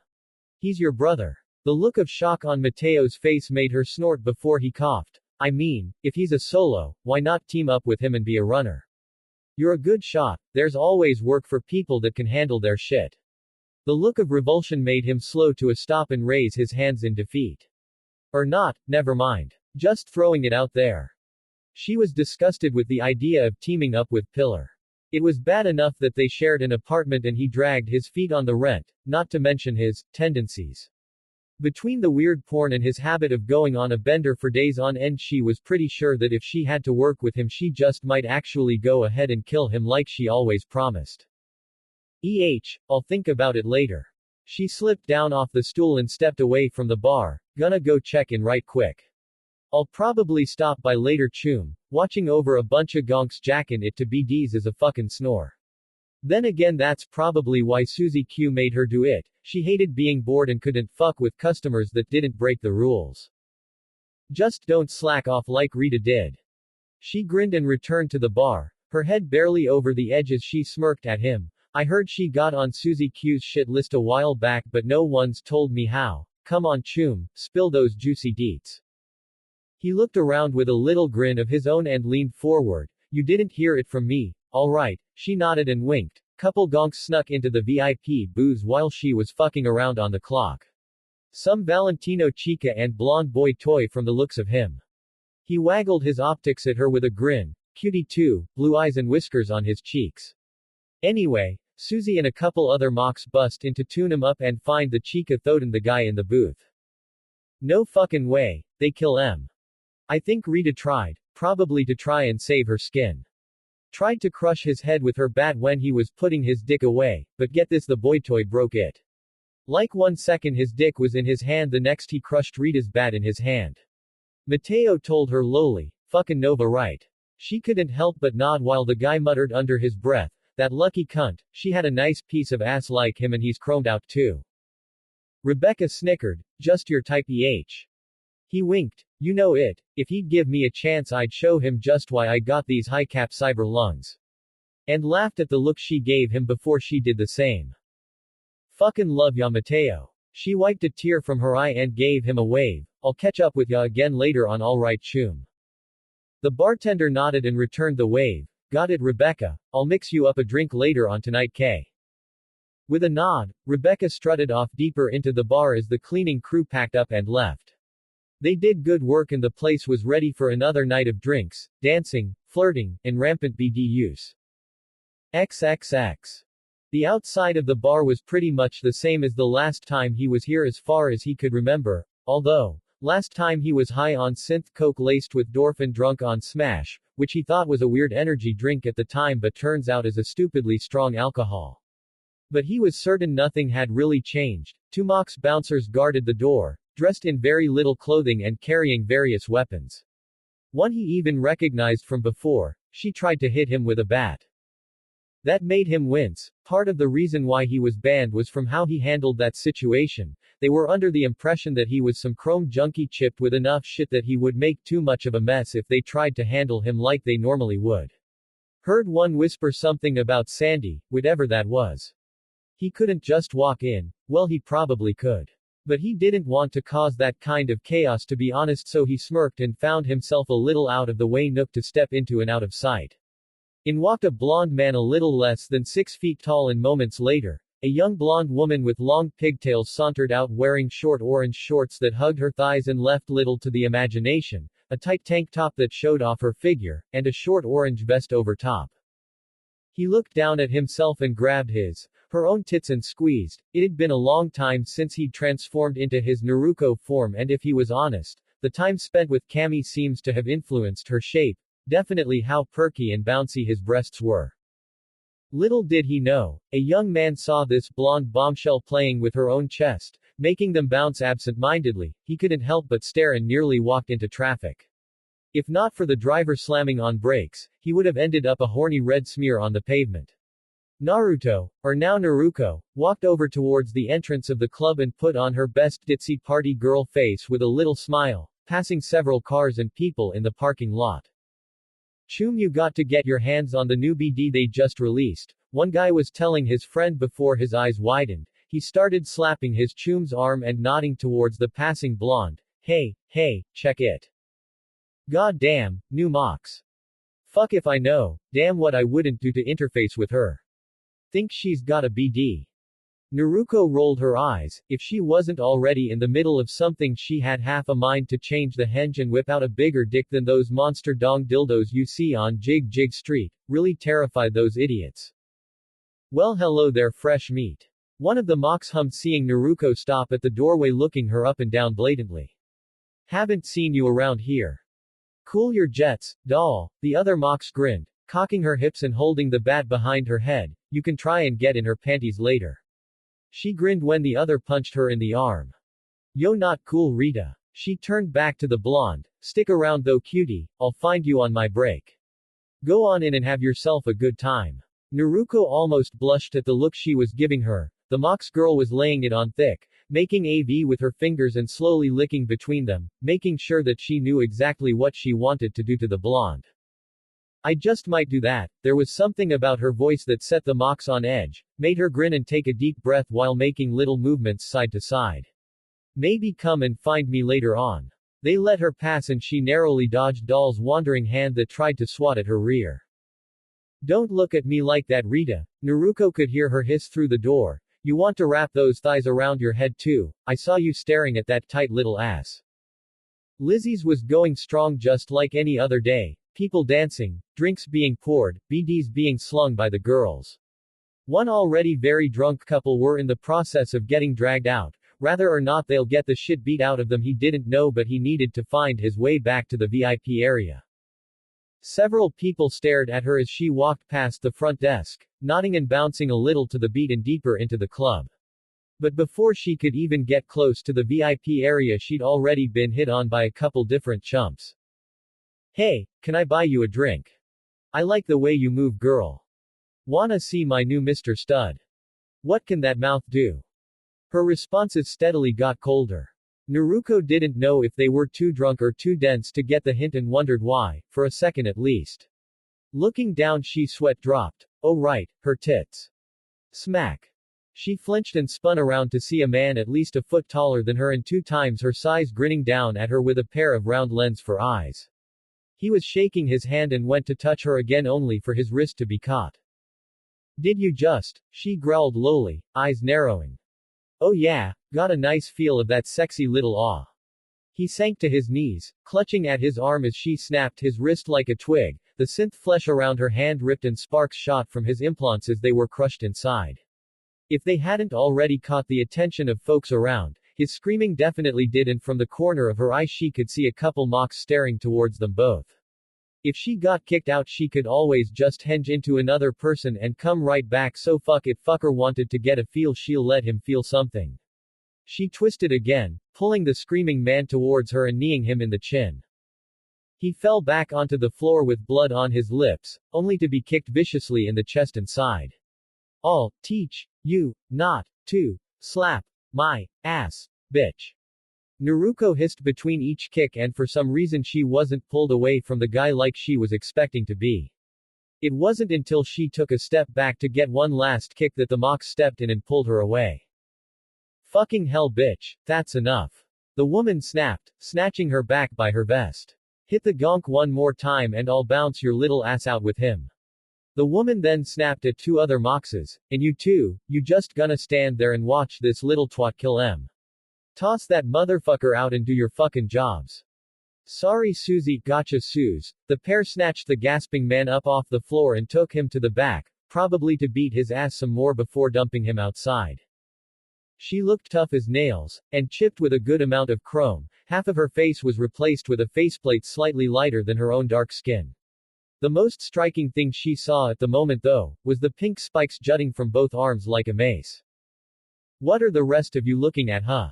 Show's over. The people around dispersed for the most part while the woman turned back to the blonde, and you, come with me.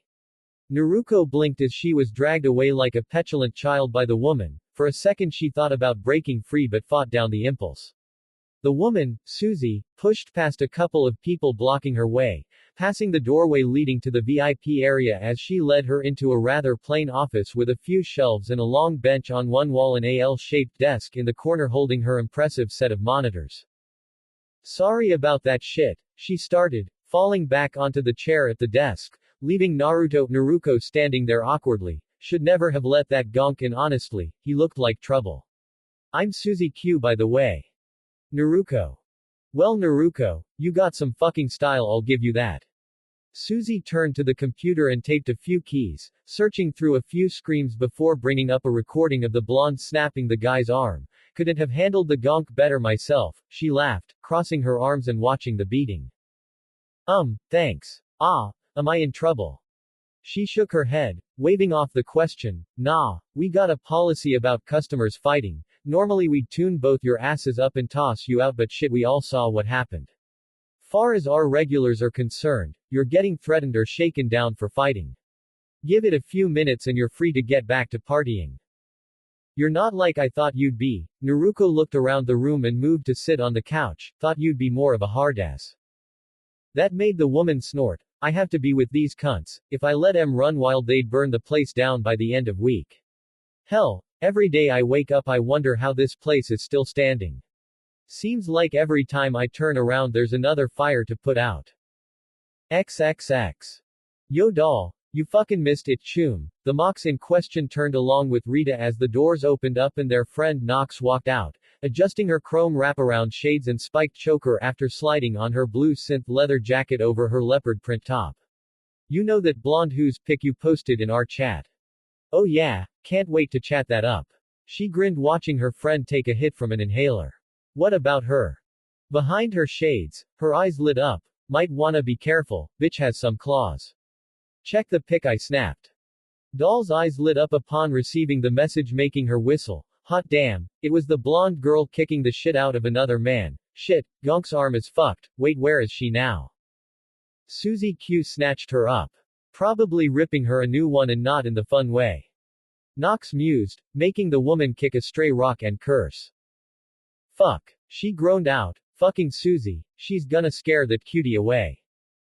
Probably. You know what she can get. Bet she's about to make that girly piss herself. XXX. These girls don't understand that I'm trying my best to look out for them. Naruto awkwardly patted the built mox on the shoulder, where the woman pulled out a bottle of absinthe he didn't know. Every time I have to put my foot down it's, oh, Susie's such a bitch. That stuck-up cunt wants to run us like a corp. Susie needs to be reminded of our roots. I just want this place to continue to be a haven for us girls. It can't be that if it falls to pieces or we get shot down. Yeah, I totally get you Susie, she told her once again. Sometimes it's tough to be the boss and make the hard choices. But that's what makes you the boss, you make em. But they act like I enjoy being a buzzkill. Susie spat, turning the bottle up and taking a huge gulp. I want to go out and crack skulls. I still want to get fucked up and party too. I'm still Susie Q, not some corpo cunt bitch that only cares about business. Wanna drink? How the fuck did I become your therapist? Naruto thought, taking the bottle and taking a drink for himself before handing it back. Thanks, but you know. She cut her off. We all used to go out and party each weekend. You think they invite me out like that anymore? We'd go and cruise the clubs looking for any fine piece of ass we saw and ring 'em out, guy or gal it didn't matter. She sensed that they may be approaching dangerous territory. Well, you know the saying, heavy is the head that wears the crown. Suzy pouted, I didn't ask for this crown though. Naruto wasn't exactly sure how this started or how to get out of it. Suzy Q kept on and on pouring out her soul, even sharing some very explicit details that she took notes on and looked forward to trying on Cammy later.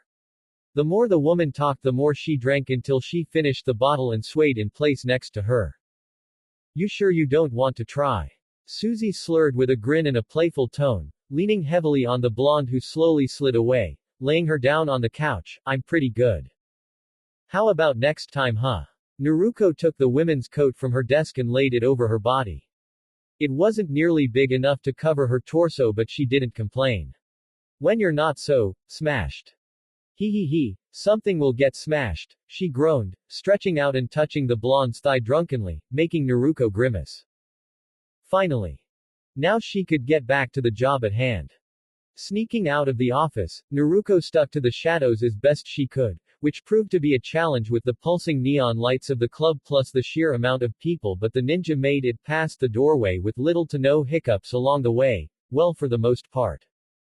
She had to make a small scene to get past the short mocks blocking the way.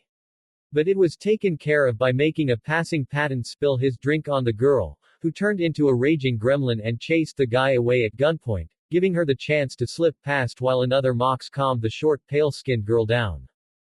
The long hallway of the VIP brought a grin to Naruto's face along with a tiny blush at the memory. Several doors were open so she could pass them by since no one was inside, but a few were shut, so hopefully his target was inside and hadn't left early while Suzy had her held hostage. The first was definitely not his target.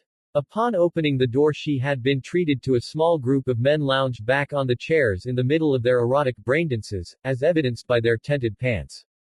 The second seemed to be a meeting between a small group of people not there for the BDs. She quickly apologized and shut the door before going to the next.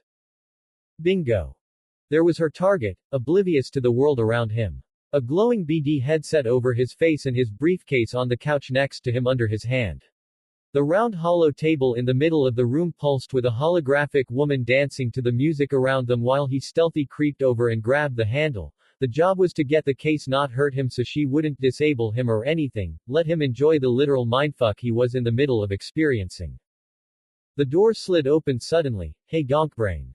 I thought I saw someone sneak in here. Spinning around, the blonde saw the gremlin in the doorway, hair still half wet from where the drink spilled on her and a gun in hand. Thought you were slick, huh? Huh. The guy in front of her reached up and started taking the BD wreath off, blinking at the sight of Naruto with her hand on the handle of his briefcase. Hey, you thriving bitch. She snatched the case and slung it at the gremlin, who was knocked off her feet and fired a shot into the wall with a scream of rage. Naruto then sucker punched the man in his throat as he tried to stand, making him fall back down holding his neck. By now, Rebecca scrambled to her feet, teeth blared while bringing her new pistol to bear. Fucking cunt, I'll kill you. The gun fired wildly, the gremlin pulling the trigger as fast as she could, no longer caring about collateral damage. Smoke filled the room and she flinched, not expecting that whatsoever, but quickly fired again, only for the slide to lock back. You're not getting away, bitch. She raged, dropping the spent mag and slapping another. You're getting 8.45 in your ass, you hear me? The blaring music was overtaken by a high-pitched alarm from the fire system sensing the smoke in the booth, and all three were drenched as the suppression system inside went off to contain and fight what it thought was a fire. Fuck. Came another voice. With his henge released, Naruto grabbed the choking man and swung him towards the door where the girl was, using him as a battering ram to clear the way. A whoosh was heard. Rebecca looked up to see something flying through the smoke, and before she could fire another shot, was once again bowled over by a wheezing and gasping man.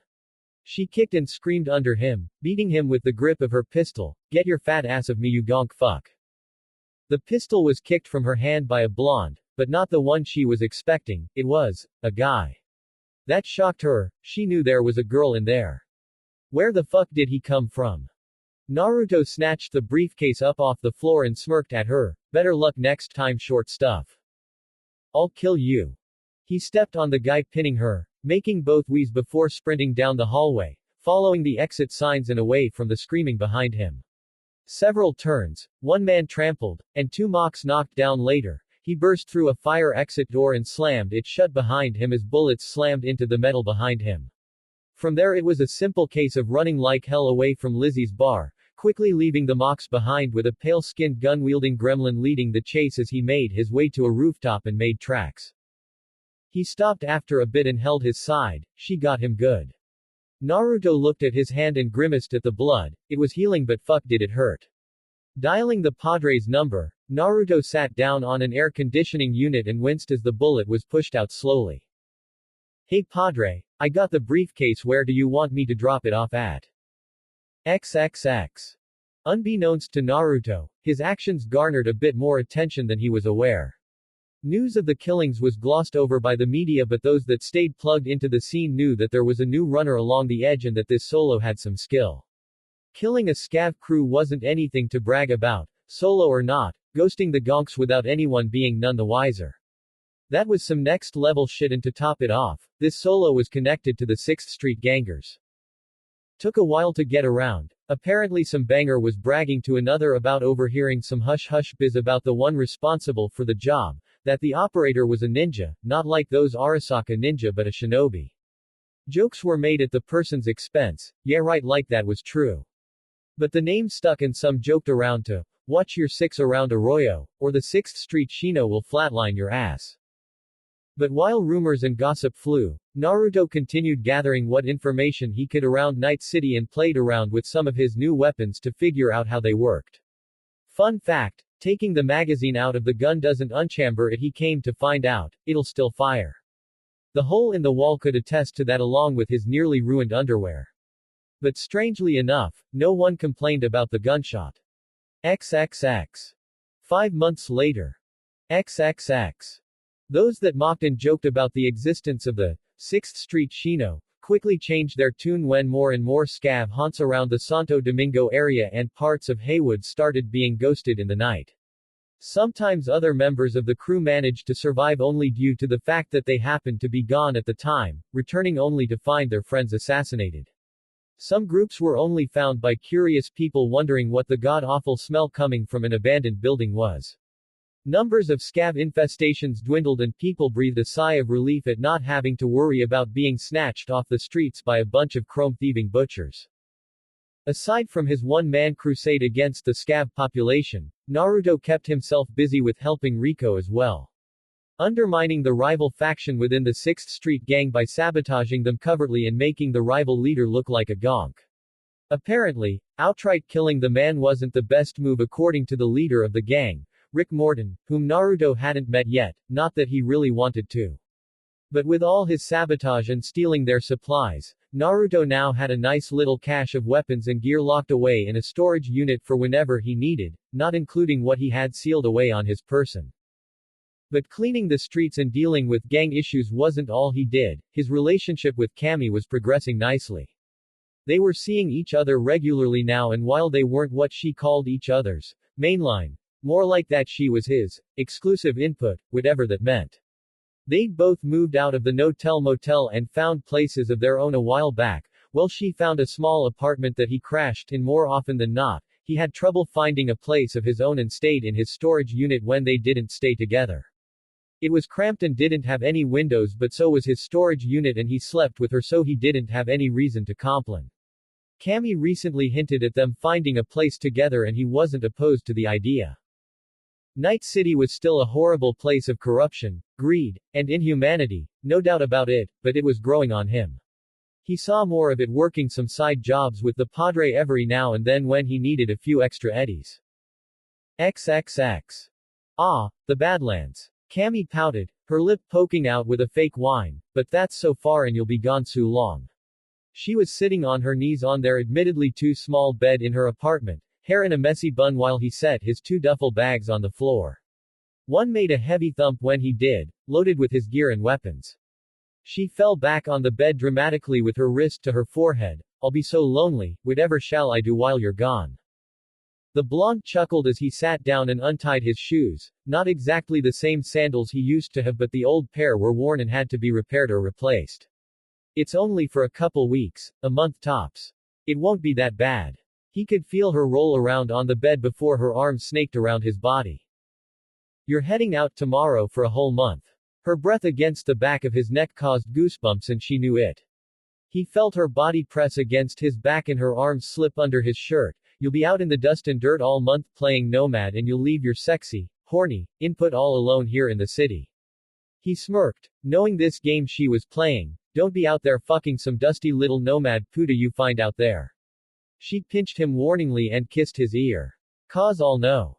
Ah but baby, I got 3 lined up and a bunch of good booze for ah. Ow ow ow, I'm sorry I was just playing. She torqued down on his nipple with her fingernails before biting his earlobe. Ah my ear, you're gonna rip it, baby stop.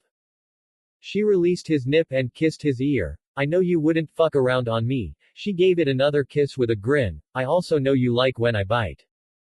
Mean ass. He laughed, turning his head towards her where she captured his lips in a kiss.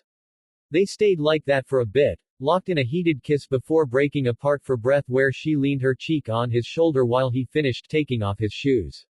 You have fun with Ms. Wells. You know you can call her Mama Wells too, right? But yeah, we had a nice time. She really wants us to come have dinner together again.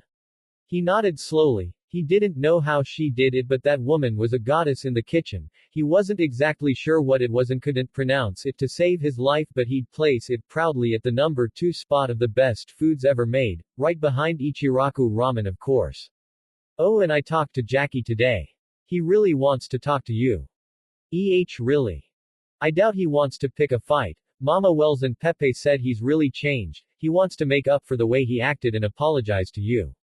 Apparently he'd been hoping to run into you around the bar, but you keep avoiding the place, was what she didn't say. It'd mean a lot to Mama Wells and that'd mean a lot to me. Alright, I'll stop and talk to him before I head out tomorrow, for you. She kissed his cheek. Thanks Naru, Mama Wells will appreciate it. Later on we can all sit down and have dinner with Ms. Mama Wells. That made her grin against his shoulder. But first, I need you to do me a favor, babe. The blonde felt her breasts rubbing against his back the entire time, her hands rubbing his chest and shoulders before and even her breath against his neck had the expected effect on him. He stood up and slid out of his pants before turning back to her with a grin which she soon mirrored. For me. She felt his fingers run through her hair and grip her messy bun before looking up at him. The look in his eye made her tingle. Open your mouth. He gripped himself and held it to her lips. Ooh, I like it when you're all commanding. XXX. 5 months. 5 months it took to get the guy to agree to talk, but Jackie couldn't blame him though. He wouldn't want to talk to the pendejo that tried to open up his skull with a Brosif bottle either. A nice classy sensen. Maybe then he'd talk. Speaking of which, one of those would be nice right now to be honest. No, focus, no alcohol Jackie boy. He told himself, holding his Nicola from his place at the bar. Cammy, no Camilla, bless her, after thoroughly cursing him for calling her, had agreed to get her new guy to sit down and talk to him, although he suspected his mama had more to do with it than him. Pepe had given him the stink eye for days after that little scrap and after a while, joked that he got back at him by spitting in his drinks when he finally begged the man to forgive him. At least he really hoped Pepe was only joking. Cammy said you wanted to talk. Jackie inhaled and choked on his Nicola, spitting the drink across the bar. Fucking Cristo. He coughed a few times and spun on the stool to see a half-grinning blonde standing just out of arm's reach. The hell'd you come from? Outside. I walked, he responded before waving to Pepe, who'd walked over and tossed Jackie a towel. Hey Pepe. Good to see you again Naruto. About time you came back around. Nice haircut. Naruto grinned and rubbed the back of his head. Yeah, thanks, it was time for a change. It's good to see you too man, how's the family? He, Miho's getting bigger, gonna be a handful when he gets older. Cynthia's back working, thankfully our neighbor is happy to babysit for us. Her daughter is about the same age and they're chooms in the making. The man mused with a grin as he wiped up part of Jackie's mess. The blonde smiled at that. Night City was a mess, but he was glad to see some good in it. I'm glad you and yours are doing well, man. But look, I promised Cammy I'd talk to this guy before I headed out. Oh yeah. The bartender looked at Jackie, who finished wiping part of the bar up with a sheepish grin. I heard you're leaving town for a little while. El Jefe will be disappointed she missed you, but she left a little while ago. Oh well, I'm glad you stopped by. It was good seeing you again. He motioned for Jackie to hand over the towel. I'll finish up, Jackie. Let's not keep Naruto waiting. He nodded and wiped his hands on his pants before turning to the blonde. Hey, let's head out front, where it's quieter. Naruto nodded and the pair weaved their way to the front door, nodding and greeting a few of the Valentinos he recognized on the way. They stepped out into the sun and there was an awkward silence as they looked at a couple of the cars that passed by in front of the El Coyote Cojo. So, is this the part where you say if I ever hurt Cammy they'll never find the body? A moment passed before both men chuckled. Jackie waved it off with a lopsided smirk. No, nothing like that, besides.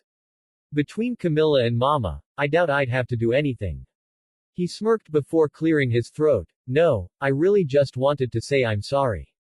I was a massive jackass before and deserved that ass kicking you gave me. Ah, yeah, about that, I'm sorry too. I never should have gone that far. He tried, but the other man laughed it off. No, Naruto, really. My mama was telling me that the way I acted reminded her of my father. He looked down darkly at that and the blonde could see how that thought affected him. He was a hateful son of a bitch and I swore I'd never be like that bastard. Hey, serves me right for acting like him. Well, for what it's worth, Jackie, I don't hold it against you. The pair started walking down the road to a small parking lot a little ways down. You got a mean hook though, but it's too wild. I'll work on it. I know a guy who's gonna teach me how to box, says I got potential. He chuckled. But look, I said I want to make it up to you and I mean it. Naruto shook his head. Jackie, really you don't have to. No, but I want to. Seriously, if you need anything just let me know. Here, his eyes lit up and Naruto's hollow beeped. Just sent you my contact. If you need anything at all, I'm your guy. Hell, maybe one day we'll look back at this and laugh over some beers. Naruto stared for a moment and couldn't help but smile at Jackie's energy. He was like a taller, jacked version of himself fresh out of the academy. First impressions aside, he was a good guy. You know what, Jackie, I could definitely see that happening. He got a grin and the pair turned towards a small two-door car. This your ride? Looks like an Archer Quartz if I'm right. Preem little ride. Jackie walked around it studying the various mods it was installed with. Not exactly, factory new. Borrowed it for the job. Pretty sure it's a nomad ride that lost its owner. New owner doesn't really expect it back, so it'll do to get me out into the Badlands. He mused while opening the door. Got enough room for my gear and the truck space for my supplies, so I'm not complaining. Heard you were a solo, been saving up to get some gear myself. Make a name for myself and hit the big leagues. Jackie leaned against the roof on the passenger side. Don't want a 9 to 5. He snorted. In this city. Not much else I could do. Pretty good with bikes though. Even put a lot of thought in opening my own shop to work on but fucking the corpos try and squeeze every eddy they can from you. Have to pay them for permission to work on the damn things. Naruto blinked. He definitely didn't know that, but honestly he didn't put it past them. Seems like anytime I hear anything at all about a corporation it just pisses me off. He muttered darkly, making Jackie nod slowly. I guess it's no surprise people turn to merc work. Yeah, but hey, I won't hold you up anymore. Jackie pushed off the car and slapped the roof. I'm glad you stopped by so I could talk to you. Again man, sorry for being a jackass. He waved it off. It's fine, Jackie, you're a good dude. Naruto opened the door and started to climb in as Jackie started to walk away back to his mother's bar. But something crossed his mind and he had to ask. Hey Jackie. He turned and took a few steps back towards the car while Naruto turned and met him halfway. Look, this is probably out of line, but I have to ask, what happened between you and Cammy? Jackie winced and rubbed the back of his head with a hiss, looking down at the ground for a moment. Damn Holmes, I don't know what she told you, but it was a lot of stupid shit. Both of us were jumping to conclusions. I accused her of cheating, she accused me, it seemed like we'd argue more often. My drinking didn't help. Fuck, it probably caused a good bit of it. There's more to it, but I take most of the blame for how things went down. Naruto could feel that Jackie wasn't lying and nodded. I wish you and Camilla the best, really, but now I feel like me and her splitting up was for the best. The blonde nodded, fair enough he supposed. With that, Jackie wished him safe travels and once again turned to head back into the bar, and this time Naruto didn't stop him. Climbing down into the car, Naruto hit the ignition and sat there for a minute while the onboard GPS took a moment to calibrate. He could probably just run to his destination and make good time. Most of his supplies for the trip were already sealed away, including a few extra containers of chew to run this thing, but he had to admit that the thought of driving this interested him, especially off-road. If he didn't like it, he'd just ditch the thing. Hell, he might even run into a nomad and would just give them the ride. According to Rico, he'd be traveling a few days away to what they believed was a rest stop along a route used by Raffenshiv smugglers. It was well out of range of any night city border security units and was considered to be pretty much a wasteland with nothing to offer. He'd probably lose signal with his comms. Reception in the Badlands was spotty and only got worse the further in you went, but this was the best chance they had at finding out what Gunner was smuggling, and if Raffen were involved it couldn't be anything good. The radio started playing a song from the old samurai band as he grabbed his phone and started typing out a message. Hey babe. Just finished talking with Jackie, would you let Mama Wells know? I'm about to head out and start driving. I will. Naru, please drive safe and be careful. I'll miss you 3 inches. Call me or message me when you take a break. 3. She then sent a picture of herself making a kissy face, making him smile while putting the car in gear. Time to focus. He's driving this thing a little and picked up the basics pretty well, but it was a lot different than anything he'd done before and that excited him. Hitting the gas, he grinned sheepishly as the wheels spun with a screech, throwing up dirt behind him onto a long green convertible with 6 wheels. Whoops.